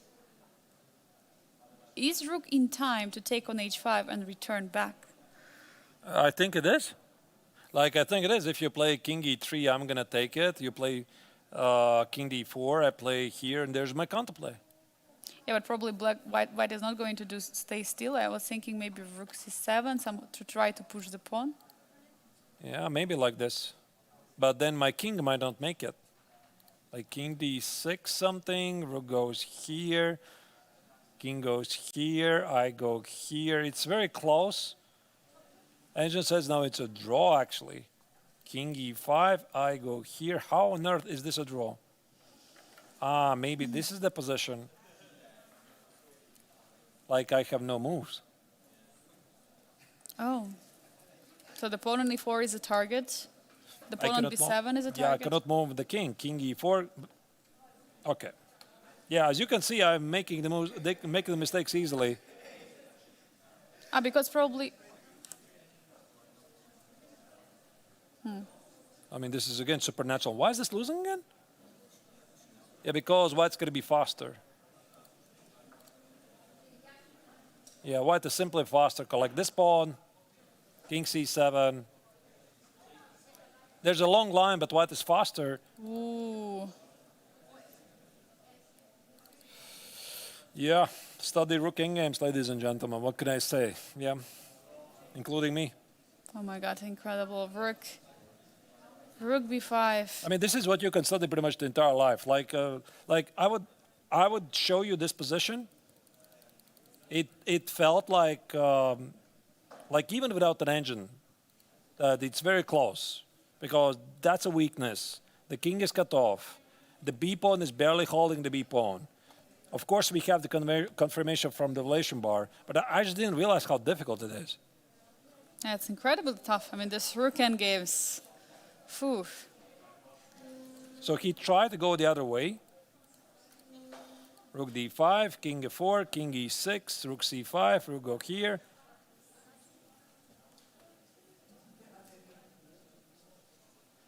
And he played... Yeah, that's a mistake, actually. Yeah, b6 is an actual mistake. Yeah. No longer winning. Yeah, so rook b5 was played, so this is current position with rook b5 on the board. And now Nicholas is stunned by this move. Look at him. Look at his expression. I mean, he was not expecting that. Now he's calculating, he cannot... What would you suggest to average viewer? What do you need to study to understand the rook games? Rook endgames. What? No. I mean, what material? I mean, of course, there is Dvoretsky endgame manual. That's like the top choice. Yeah, but it's very heavy literature, yeah? Of course. There are also some, and what I know that there are also some separate books, I believe, from Chess Evolution on the rook endgames. But there are also like all kinds of endgames. Like there could be imbalances. There could be just rook endgames with an extra pawn, with same material advantage, pawn down. I mean, as everyone, everyone, not everyone, but someone like me is saying that if you're up a pawn, then it's a draw. In the rook endgame, that's a rule. And if you're down a pawn, it's losing. So that's kind of the rule. Yeah, this joke I've heard before. Yeah, I mean, ultimately, the big idea is that in the endgames, the king should be active and the rook should be active. And if you have to give up the pawn, then you give up the pawn. Yeah, definitely. And but this position is very tough, like because there are 3 pawn islands. So for white there are 3 pawn islands. For black there are 2. So it looks like because of this extra pawn islands, the pawns are much weaker for black. But there is no way you can get for this h6 pawn. You would love to, but there is no way. And rook c7 is played. Yeah, it's the only move. The only move to try to still push for an advantage. I wouldn't go as far and say that black has achieved and made a draw here. I mean, I'm seeing the evaluation of the engine. Engine says it's what it is. Can black play instead of king e6, king D6? e6, or there is king f5? Oh no, king f5 is not possible. And yeah, you can. Oh. So the answer is cannot. Oh, wait, what? Oh! I mean, this literally makes no sense. Rook c8. Rook c8 is the only move in this position. Rook b6? Rook b6, king f5, white dominates. Oh my god. Yeah, but this... I mean... Voluntarily giving up a pawn. I mean, actually, we might see this happen. Because look at this. So, king d6 Looks logical, right? looks logical. You're stopping b7. And you're thinking after rook h7, you're going to kill this pawn, I suppose. No, again, it's king e5. So you have to play king e6 first. Yeah, but then king e6 we transpose to the same position. Like, and then you think the king might be going around and maybe it's losing. Like, again, look at this. This is again some angel lines like rook. Look, and he's going for king d6. We see king d6 is on the board. That's a big mistake actually here. Of course, we are very smart here. We're armed with chess engines, but king e6 made sense. King d6 is the human move, stopping b7. But even this actually is losing. So black cannot kill the pawn on b6. White plays king f5. Not take the pawn on h6. He goes after the pawn on f6. And according to the chess engine here, this somehow wins. Even this, by the way, I'm not like 100% sure. Like takes, rook f1 check, King king g6. g6, king e. I suppose you cannot kill the pawn on e4. Rook e7. Rook e7, and you take the pawn, king d6, and here, and here. And just rook moved somewhere. No, it might be very tricky still. Wow, what an endgame. Rook c8. Arturs, you're getting to this endgame. Will you find this rook c8? Yeah, but what's the idea? I quite don't understand. So, rook c8 if you play king e6. Where's the catch? Now you move the rook. To b8? You can also give a check, by the way. But you play rook b8. And let's say black does nothing. This is a common pattern. You play b7. Maybe let's put on the board that you cannot take the pawn on h5. So instead of... Sorry? Yeah, so I just wanted to show on the board. So you cannot take on h5. You're not in time. It's the same, yeah. Yes. b7, here rook e8. Rook e8, yeah. So this is a pattern from endgames. So you have to play king King f7, king g7, the logic would suggest. And now the king is going to go around. And we have rook c8 on the board, Arturs. We are having this position. Look at that. It has been played. Nicholas found it. I mean, So once again, I'm surprised. no, I mean this endgame was never easy. Like even let's say after king e6, even this is the best move according to chess engine. Let me just show you where the engine thinks this is a draw. So b7,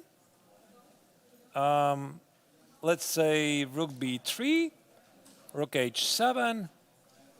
I'm making some random moves. How exactly is this a draw? Engine says strictly king e5 here would be a draw. King e5, why it's a draw, I don't understand it. Here, rook b1, king c4. We saw this position. This position. Yeah, and here we said that king e4 cannot be played Because white is in time. So king d6 is a draw. And why it's a draw? because it's stopping the king from advancing. And now king d4, rook b4 check. And I couldn't make a progress. And again, the only move rook b4 check. And now again we can... And again, king e5. And again, you go here. And Oh, yeah, it's... yeah, it's very tough. Incredibly tough. It's borderline losing, and yet it's not losing. It's very difficult. But what was the idea of David? Why did he decide to include king d6? What did he see here? The idea was not to get the... He was expecting rook h7. Yes. So why did he go here? And he thought that... But, I mean, maybe he thought that he could take rook b6. Maybe he thought that this is also a draw after king f5. What a turnaround, Arturs. One more time. Maybe like this. Maybe this is what he wanted.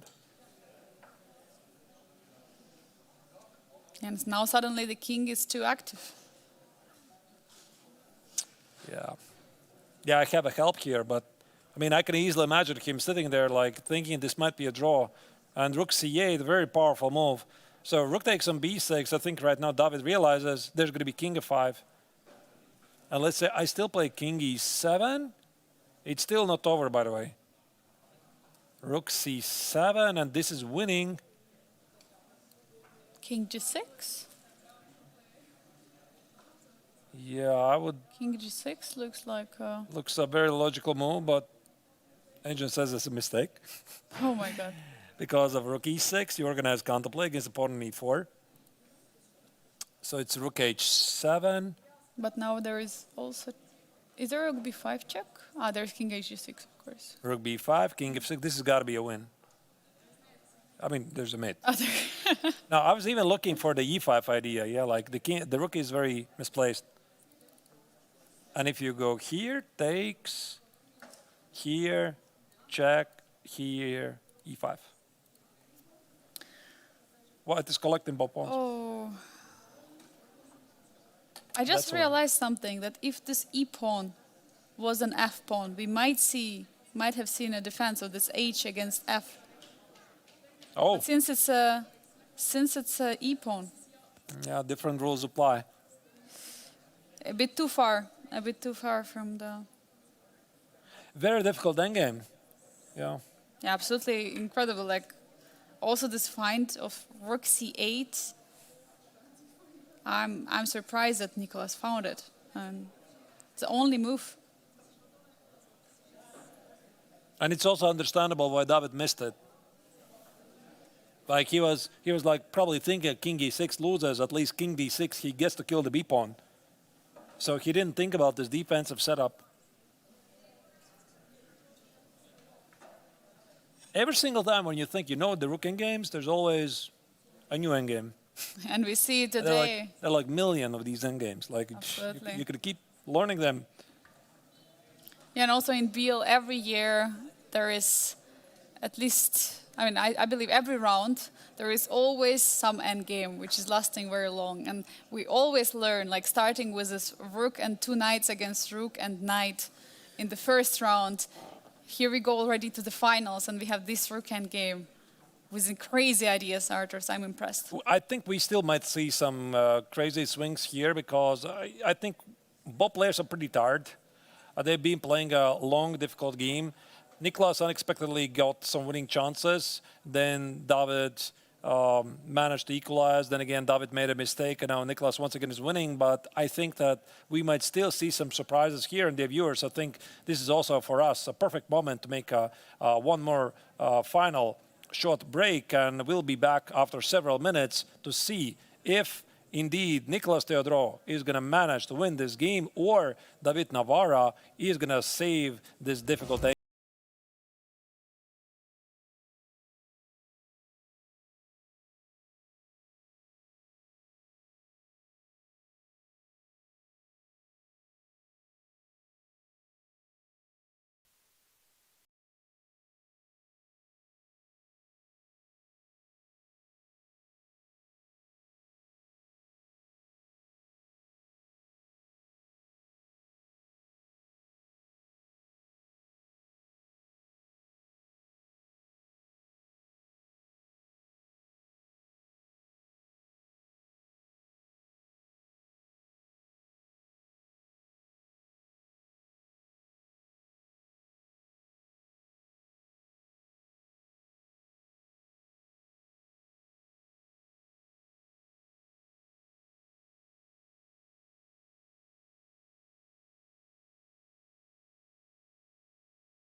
very first game of the final stage.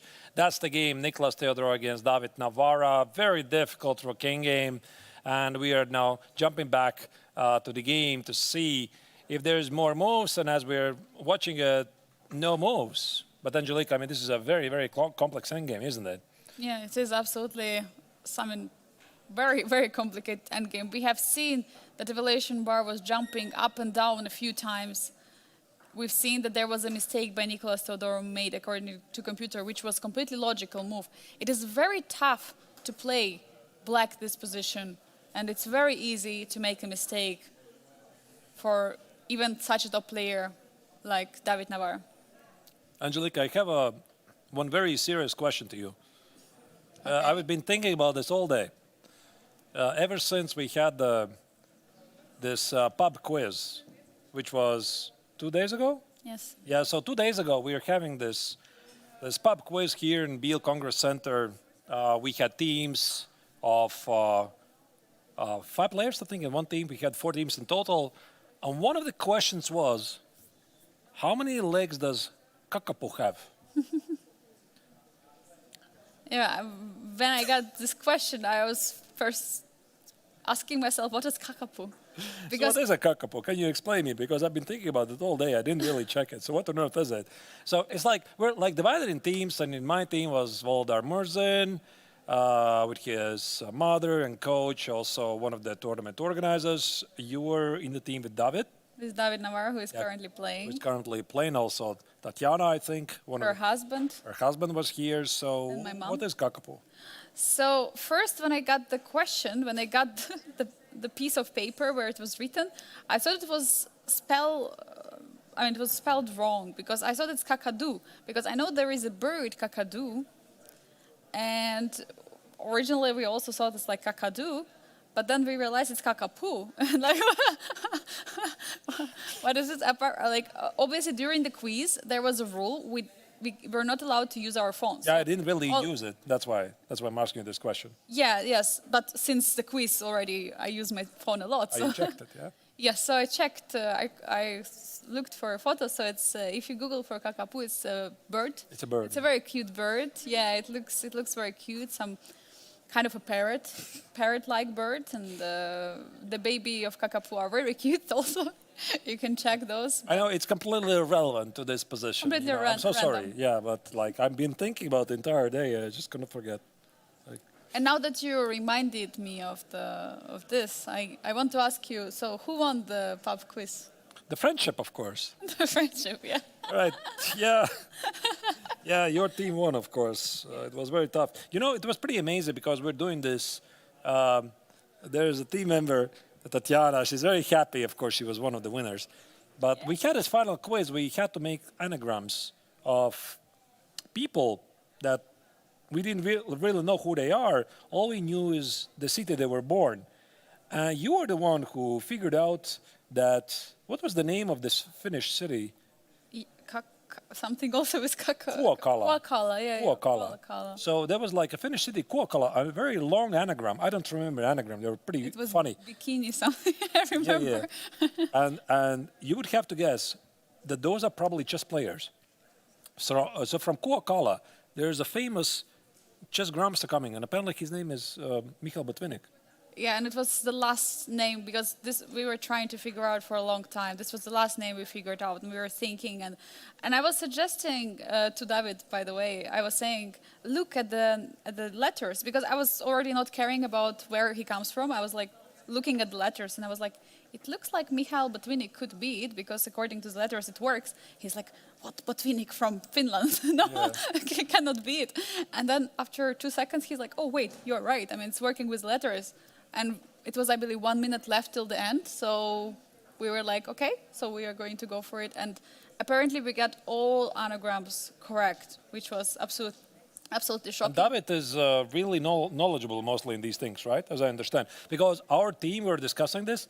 They're speaking about David. They're like, oh, they're definitely big favorites because they have David, and who's like encyclopedia in these things. Yeah, but I was guessing, I guessed Vincent Keimer, I guess Vishwanath Anand, together with Tatiana, by the way.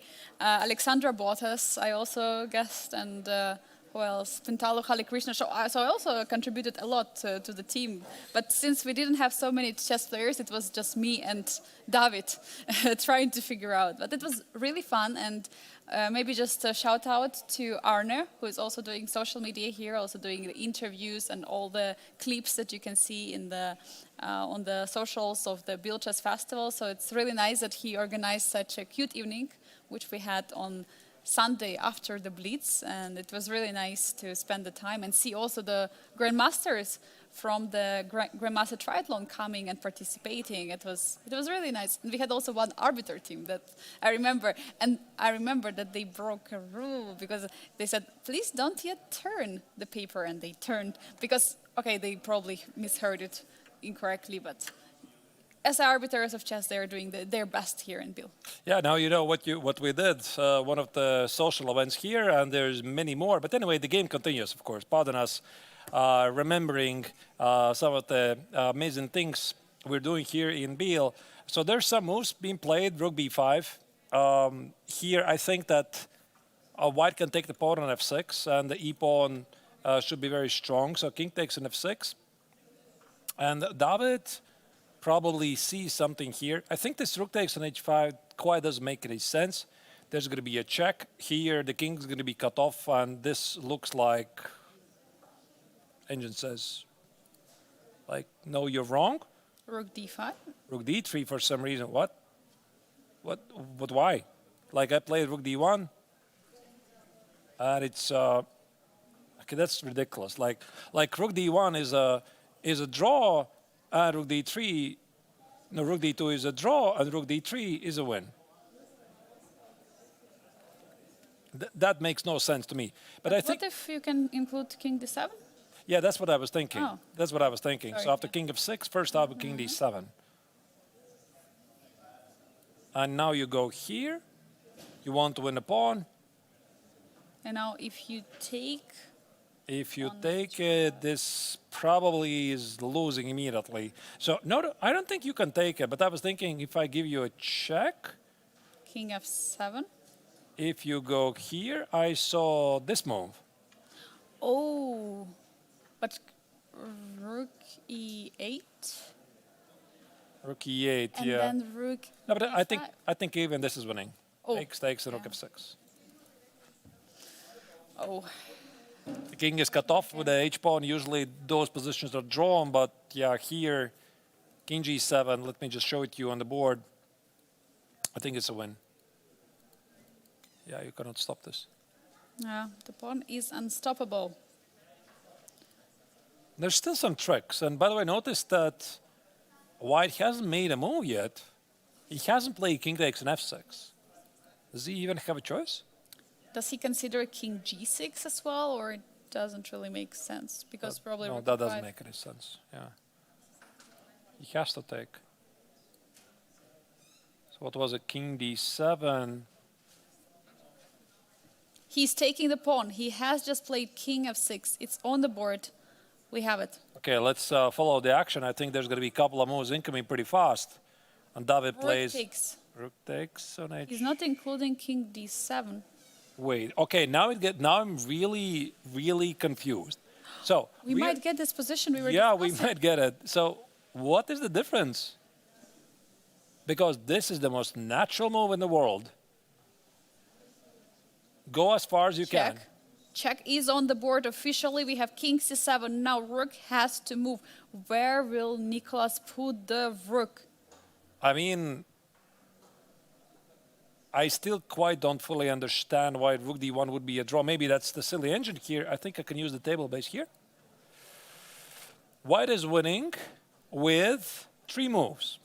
So, 3 winning moves are rook d3, rook f8, and rook h8. Rook f8 doesn't make any sense. Yeah, it's very strange. Rook h8, I don't know, maybe the same, but rook d3. So, why rook d3? And why not rook d1? No, definitely, Arturs, it makes sense to play with the rook on the d file. That cuts the king out. I mean, rook d1 would be the most natural move to play. Let me just show Rook you the d1. drawing line, what the engine says here. So rook d1 would be, for some reason, it's rook h3. And if I go here, it's only move h5. I go here, rook f3, here, h4, here, h3. Ah, that's why you need a pawn on the... You need the rook on the third rank to stop the h-pawn from promoting. So once again, here, and what's the difference? Rook d3. So if I go here, e5, h5, e6, h4. Wait, I think I'm going to give you a check first. e6, I'm going to give you a check. Here, h4. So the difference is the rook on the third rank holds the pawn. So this pawn is going nowhere. I'm playing king e8, e7. And he's reaching out, and he goes for rook d3. It's on the board. Wow. He found the only winning move. Incredible. I'm officially impressed. He found rook c8. Now it's rook d3. So this nuance, I mean, once again, look at this. So rook d1 would be a mistake because of exactly rook h3, e5, only move h5, e6, rook f3, king e7, h4, king e8, h3. Let's say I try to go here, stop the pawn. Black does something like king c6 here, and apparently there's no progress for white. White cannot make a progress. Because for you to complete at this pawn going forward, you need a rook, and the rook is distracted by the pawn on h3. So this makes sense. And with the move rook d3, now this no longer works. Here, here, here, and you see this pawn is stopped. And what was the other move? The other move was not rook d3, but rook d2. That also was a draw. It's the same idea, rook h3. The same, absolutely the same, rook h3. Phew. I mean, This is tough stuff. you got to give a lot of credit. I mean, for Nicholas finding these, like he found the move rook c8, he found the move rook d3. These are really great moves. Now for David, it's very tough. Now the king is cut on c7. There is a h-pawn in the position which you want to try to push, but unfortunately, there is no progress which we can make. There will be always rook stopping this pawn. This is such a tough position to be now with black. I think now he realizes he's just lost. So once again, we could try to push the h-pawn forward, but you're just not in time. Here, h5, e6, h4, e7. You can never play h3. You're not in time to defend it. So give you checks, checks, checks. Let's try the same position with rook f4. Let's try this one. So what's the difference? It feels like it's the same, right? It feels like similar. But it's not the same. So I'm gonna... We have rook h2 on the board, by the way, so the move which we're discussing. Yeah, so you can see it on the live screen. I just want to figure out this one. So there's rook c3, of course. e5, pawn is marching forward. So maybe not this one. Oh, wait. Yeah, then you are just in time. And again, you're gonna play h3. I think I'm going to build some kind of a bridge. Might be still some tricks here. e5 is on the board. Yeah, I think they're going for that position. But rook h2 was played, so not rook h4. Yeah. I think it's leading to the same. Look at this. Yeah. So e5, h5, e6, h4. Oh, sorry, not h4. h5 was played, exactly, Arturs. Yeah. So this position. Yeah. e7. Let's say black does something. Check here. Check. Check here. Check here. And I just need to make a quiet move, like maybe king b8.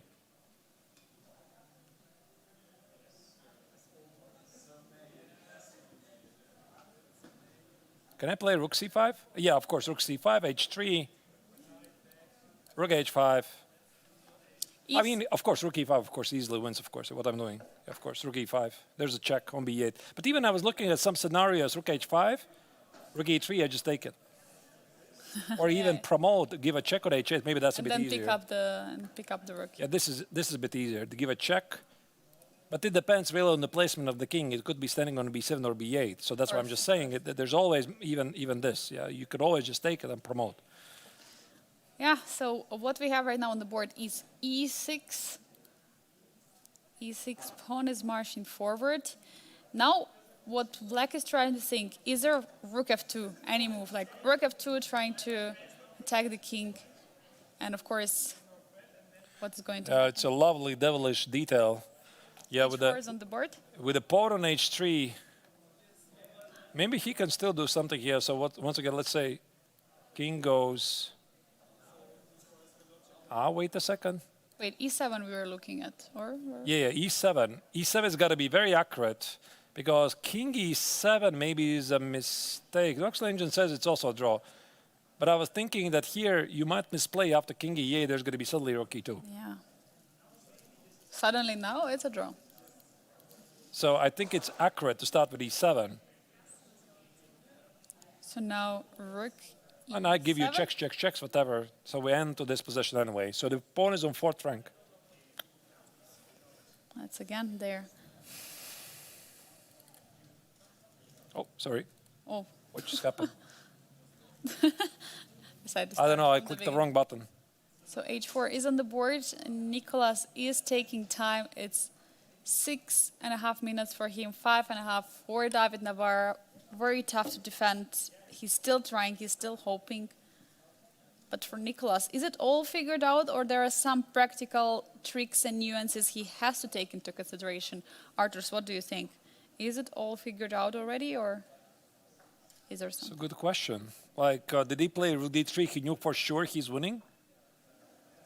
Or it was like just a good guess that you don't allow the h-pawn go forward? It's just such a nice, instructive position that I think that we could show to any chess fan. I mean, most of the players would just play rook d1 without thinking. Like, just go as far as possible. Like, it's such a natural move. Again, just this one moment when he played this rook d3. Yeah, and h4 is on the board now. We also don't see David at the board. Do you think he knows that it is He lost? knows, yeah. Both of them already should know. Because ultimately it's all about this, what do you call it? It's a Lucina position, was it? I'm so bad with names, but like somebody told me Philidor there's and like Lucina, yeah. so many Lucina positions. Yeah. I can't recall them all. Yeah, Philidor is the one which you are defending, and Lucina is the one. I've always mixed them up. Anyway, the king is going to go here. The pawn's going to be on e7. I usually actually called it the bridge. Yeah, building up the bridge, ultimately. e7 is on the board. e7 is played.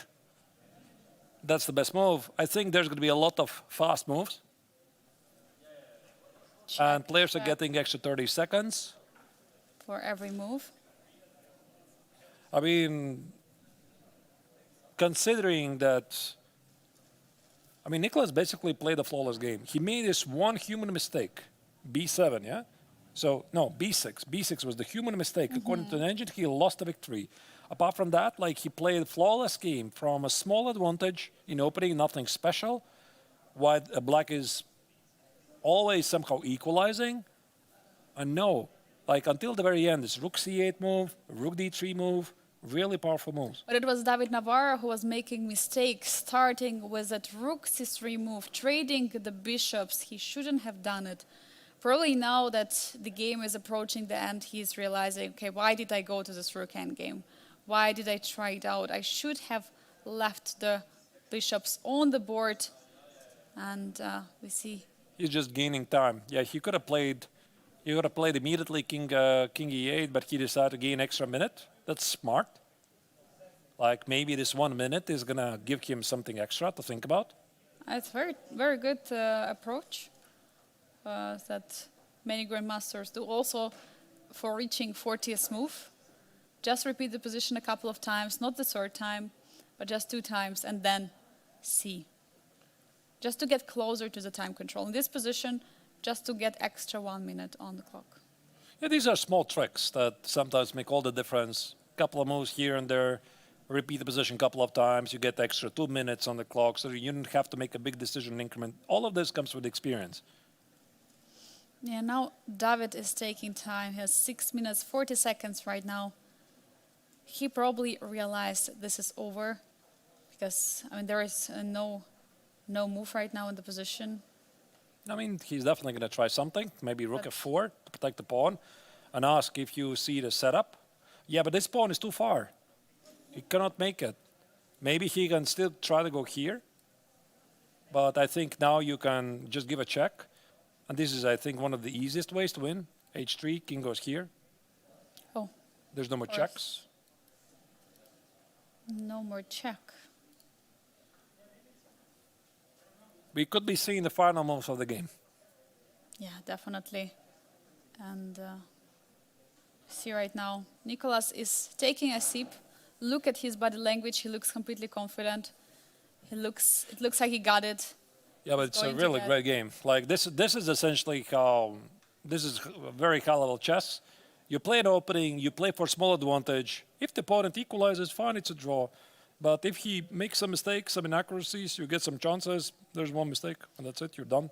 And probably one more time to remind our viewers, it's not just this game what matters, it's overall standings, because Nicolas Theodorou is currently leading 2.5 points in front of Aram Hakobian. And if he's going to win, then he's going to take a full 5-point lead because Aram played a draw today.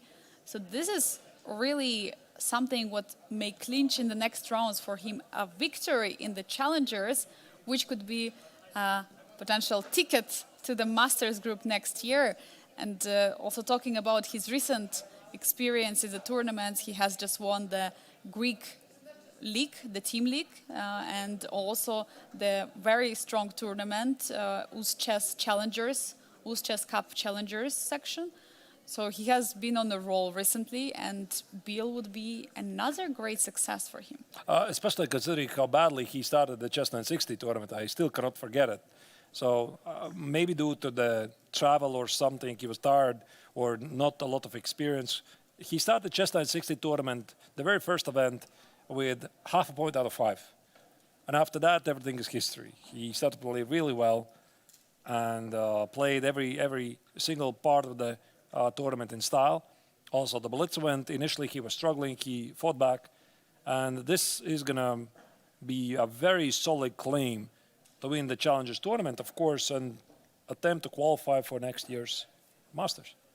Definitely has had a very absolutely amazing performance, coming back from the last place to leading the event, then winning games in the Classical. Now qualifying for the final stage, having a bit of a tough Blitz tournament. I mean, in the Blitz tournament, he was having not the best time. He was struggling there, but he managed to recover. He managed still to hold the lead, even though Aram Hakobian was very close to catch him. And now we see him in the Classical, in the final stage of the Classical portion. He is trying his best, using every opportunity. I mean, the game looked like everything was under control for David Navarra, but suddenly, move by move, Nicolas made such great decisions, and we see Rook F1 has been played to try to hold the Rook on the F file. But now Rook C3? Yeah, I think this is the cleanest one. Maybe let's pull up again the analysis board, because I'm pretty sure that here Nicolas is going to spend a bit more time. So first, wrong move. So first I'm going to give you a check. King d6, it's safe to assume that white's going to promote, and the king is too far to help the h-pawn. So this is winning. You cannot do that. You play king b7. I think now the easiest one is you target the pawn. Black, if he gives it up, this is like Lucida position or bridge position, whatever you call it. So black cannot do that. Black has to go here. Now the king comes. I want to promote. Check. Here, here, here. And you could give a check. Like, you can try to do that, but I just put the rook here. I promote. You couldn't do that. This is pretty straightforward. Maybe here, the position could continue until this moment, and David could make some quiet move. But which is it? Something like king b6? Or king c8. But you could always at least take on h4. And absolute best case scenario for Navarra would be rook versus queen. But I don't think he's even going to get there. Rook c3 is on the board trying to get the king away from the c file, cutting the black's king. Now we most likely will see king b7. I think also this endgame will be analyzed quite heavily by some endgame theoreticians. Also, I got the word that the game of Aravind against Frederick Svane, this endgame, where Frederick with the white color was trying to set up a fortress. I got the word that ChessBase was doing a very deep analysis. Like there's really going into it, and I think they found some kind of a fortress in the very end. So I'm pretty sure also this one is going to be picked up because, of course, this is a high-level event and an endgame of high importance. So every day we learn something new. Yeah, and Biel, there are always these tough endgames which are coming up all the time. I mean, all the years I remember that we were here with you, Arturs, covering the event. Every year there has been some exciting endgame. From last year, a lot of endgames you're mentioning from Vincent Keimer. This year we had absolutely, I mean, the tournament basically started with a rook and 2 knights against rook and 1 knight. With, first of all, we both of us, we haven't seen before. Probably it did occur in some game, but it was not, definitely not such famous games. And now we get this rook endgame where it was unclear choice. It was unclear choice. Maybe if you would like, Arturs, could we go to the moment where there was a fatal mistake made by David Navarra? Yeah, but it is such a non-obvious choice. So let me again try to pull it up. It was quite far away. If you click to the game, Very far. you have to click on the moves. I have to click on the moves, yeah? Okay. On the top, yeah. Here, king d6. Yeah. Very, very instructive. So king d6 was a mistake. King e6 was a draw. But king e6 would allow white to play b7. So after king d6, Navarra, I think he simply overestimated his defensive capabilities here. And starting from this moment, exactly the move rook d3. Very, very precise move that gave white the winning position. By the way, we are seeing the rook on h3, king d7. He's going Moves are exactly. incoming. Yeah, he's going exactly for the same idea. Rook check is happening now. King e6. We might see exactly this position. Rook e4, king d6 is something what we expect in the position. Last hope for Navarra is rook versus queen. Last hope. Like if he does this, there are some tricky positions. You need to know certain positions, but I'm afraid he's not going to get there. Like Theodoro is going to find a way to collect the rook and not to promote the queen. King d6 or king f6, that's a question. King d6, of course, yeah, to shoulder the king, yeah. I think it's an extra opportunity. You always make sure the king cannot come close. Maybe this is also winning, but why? This just makes more sense. Yeah, why to allow this? Definitely. So king d6 coming forward in the opposition against Very king. positive he's going to play king d6. He's going for it. King d6 is on the board. So now there is no threat from white, unless white wants to sacrifice a rook and go into this queen versus rook endgame. But now David has opportunity to play some useful move. We see king b7 is on the board. So he's waiting for rook h4. He wants rook h4. He And wants. I think that this is the last thing that Nicolas is going to do. Like, if he's going to find nothing, he's going to take on h4. But he wants to have it clean. Trade the e-pawn for this rook. And after that, there's going to be immediate resignation. If he's going to take on h4, the game prolongs. He doesn't want that. Is there some rook d3 in the position? Rook Yeah, d3, I think king rook d3, c8. rook d5, some sort of a bridge. But you have to make sure you keep tabs on this this pawn. My idea was rook d3, king d7, just going forward. Now, let's pull up the analysis board, perhaps. Yeah. So you said rook d3, But I think here king c8 to try. king c8. That's actually a problem. I mean, if you do this, Rook c3, right? I mean, I could go here. You play h3. I give you a check. Otherwise, the king is too close to the pawn. I want to play rook e5. And now I cannot play rook e5 Because you're not in time. Yeah, if I play rook e5, you see black is also running very quickly. So you could do that. Here. And here. Yeah, I think this is the fastest. Exactly this. Rook a, you need the rook on h8. And So- now the problem is the pawn is not on h2 for black. If pawn would be on h2, that would be a draw. I think he's going to figure it out like pretty easily. Like you need the rook on h8. So it could be like even here, check, check, here, here. There's going to be a resignation after this. So this is the cleanest way to go. Absolutely. Maybe there's something else, like another way to promote the pawn, but I think this one makes more sense. I keep the rook here, stopping the pawn. The king is pushed away, and this will be the logical outcome. Yeah, king b7 is on the board. Now we might see this moves incoming. Nicholas is still trying to figure everything out, not to make a fatal mistake, because still possible to blunder. 3 minutes and 10 seconds on the clock for the Greek Grandmaster. Looks like he's reaching out for the move. Will it be rook b3, rook c3? Maybe it's not necessarily rook b3. He could start with rook c3 as well, or rook d3. Rook c3, rook c5, perhaps. They look the same to me. But probably coming moves which are coming with a tempo are more tempting. Wait, maybe it's actually a bit more tricky, actually. I'm thinking... About rook c3? No, there's no tricks. I'm just trying to find something. There's no tricks. He's just making sure. Especially when you're playing the game in the 6th hour, you start to see all kinds of weird things like... It's very difficult. Yeah, you have to realize and you have to figure out that all the moves, all the variations work for you. Because if there is just one move which is missed, then all the efforts will be for nothing. And that's what Nicholas Theodor right now is trying to figure out. I mean, there is, of course, a chance that for a sporting principle, he might take on h4 just to prove his technique. Oh my God. Queen versus rook. Now, that would be really strange, but I have done this myself. Like, not in this position, of course, but in a similar position where I was curious. It was a rapid game that didn't really matter.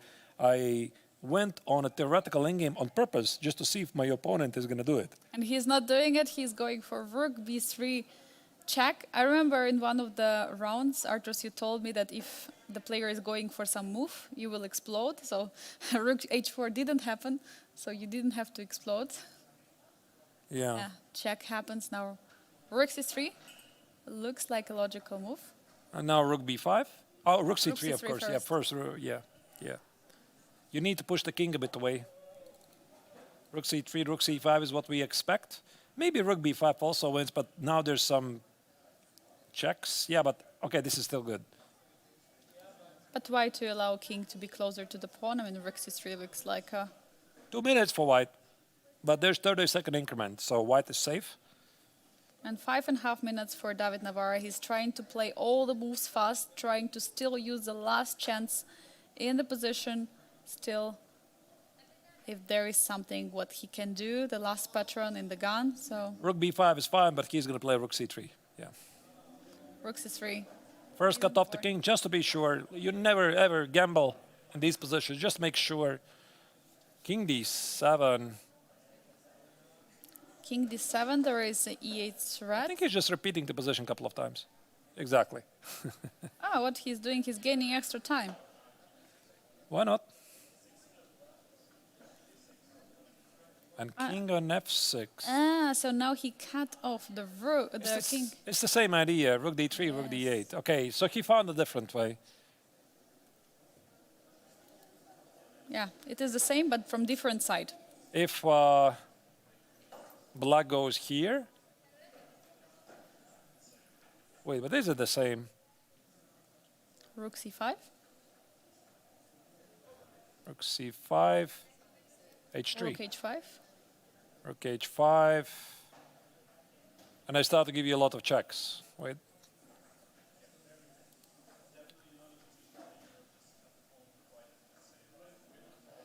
All right, let's check it again. This is something I quite did not expect. So I was thinking if I go, what was it? What was the move? Here, yeah? Yeah, rookie one. Rook e1. You said you go here.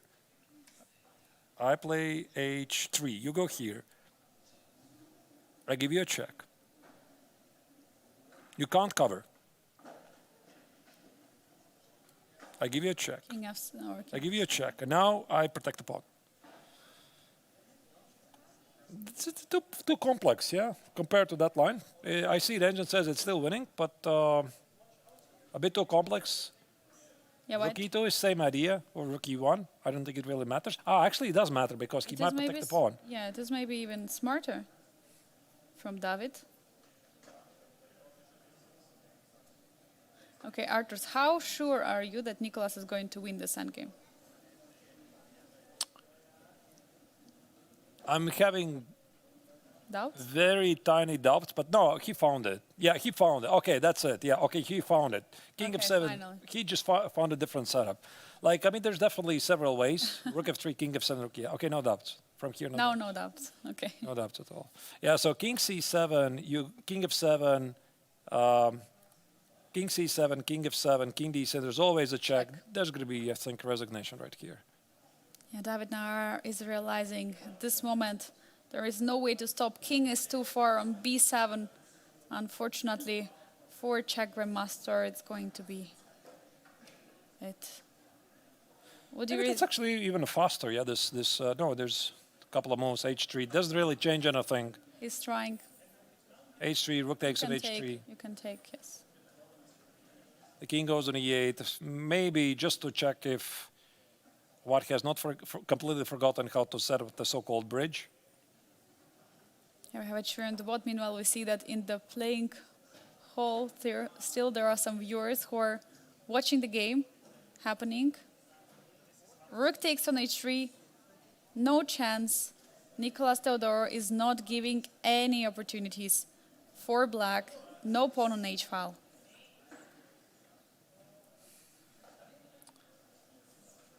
Yeah, it's tough. It's tough, Arturs, for Navarro. He is going to play it out a bit. Okay, I guess he's just very unhappy about the game. That's the only reason for him to continue it. Because these are like one of the basic endgames you study early on. If somebody doesn't know how to win this position, you can make a YouTube search. I think it was Lucina position, but I call it building a bridge. Pretty basic. Yeah, and Arturs, I mean, looking at all the games we had today, we had 4 games. This game was not so eventful. Also from the opening on, I mean, there has been many trades. There have been always this extra pawn for white, but there was always a defense, and black would always defend. But somehow at the end, everything turned around, and I'm completely surprised how well Nicolas Theodorou managed to play this endgame. Yeah, I'm pretty sure he also thinks he played a flawless game, like that he doesn't know that his b6 move was a mistake, which was just in him. There's the resignation. We see Nicolas Theodorou scoring a victory, very important, which makes his lead even more with a whole 5 points in front of all the players in the challengers and gives him huge chances in winning the Grandmaster Triathlon. Arturs, absolutely incredible. Yeah, very, very instructive for King game, which I'm sure will be analyzed in detail in the coming days. So this also means this is the only decisive game today because the games are getting more tense, although we were not expecting that this particular game will be decisive. Voldar Merzen versus Salem Saleh was a pretty balanced game, but our event against Vladimir Fedoseev in the Masters section, we were expecting that Indian Grandmaster will be very close to score a victory because after the opening, Fedoseev's position looked really terrible, but the Indian Grandmaster misplayed it. Yeah, and on the challengers, we see the only game which just finished in a victory for Nicolas Theodorou with 4 points.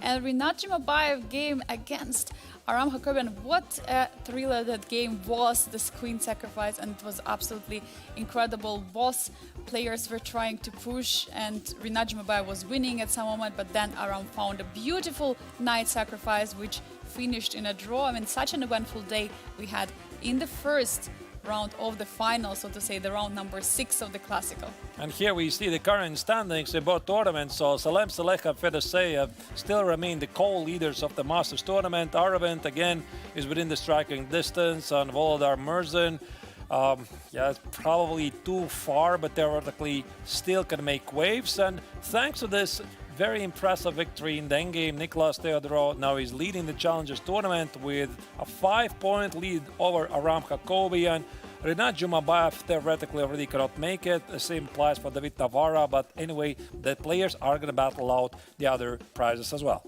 Yeah, what an incredible change in the Challengers standings today with this victory of Nicolas Theodorou. One more time, what a comeback. First, starting so badly in the Chess 960, then coming back with a rapid, scoring the lead after the rapid tournament, and then winning a few classical matchups. Now winning again against David Navarra. Incredible. Yeah, so more games will be absolutely coming tomorrow. So this is only round 1 or round 6, however you count it, of the final stage. Tomorrow there will be more action. Maybe your takeaway lessons, Angelika, from today? My lesson is never to say that it's a draw. Never judge Rook Endgames too early. This I know. I also know that. And try not to get into a Rook Endgame when you still have the opposite colored bishop. That's going to be a lesson for me. So if there is a safer option to still keep the bishop and still fight, just to go for it and not to let this crazy complicated Rook Endgames. Really hard for games here in the Biel Chess Festival. So with this, we're concluding our coverage for today, and we'll be back tomorrow.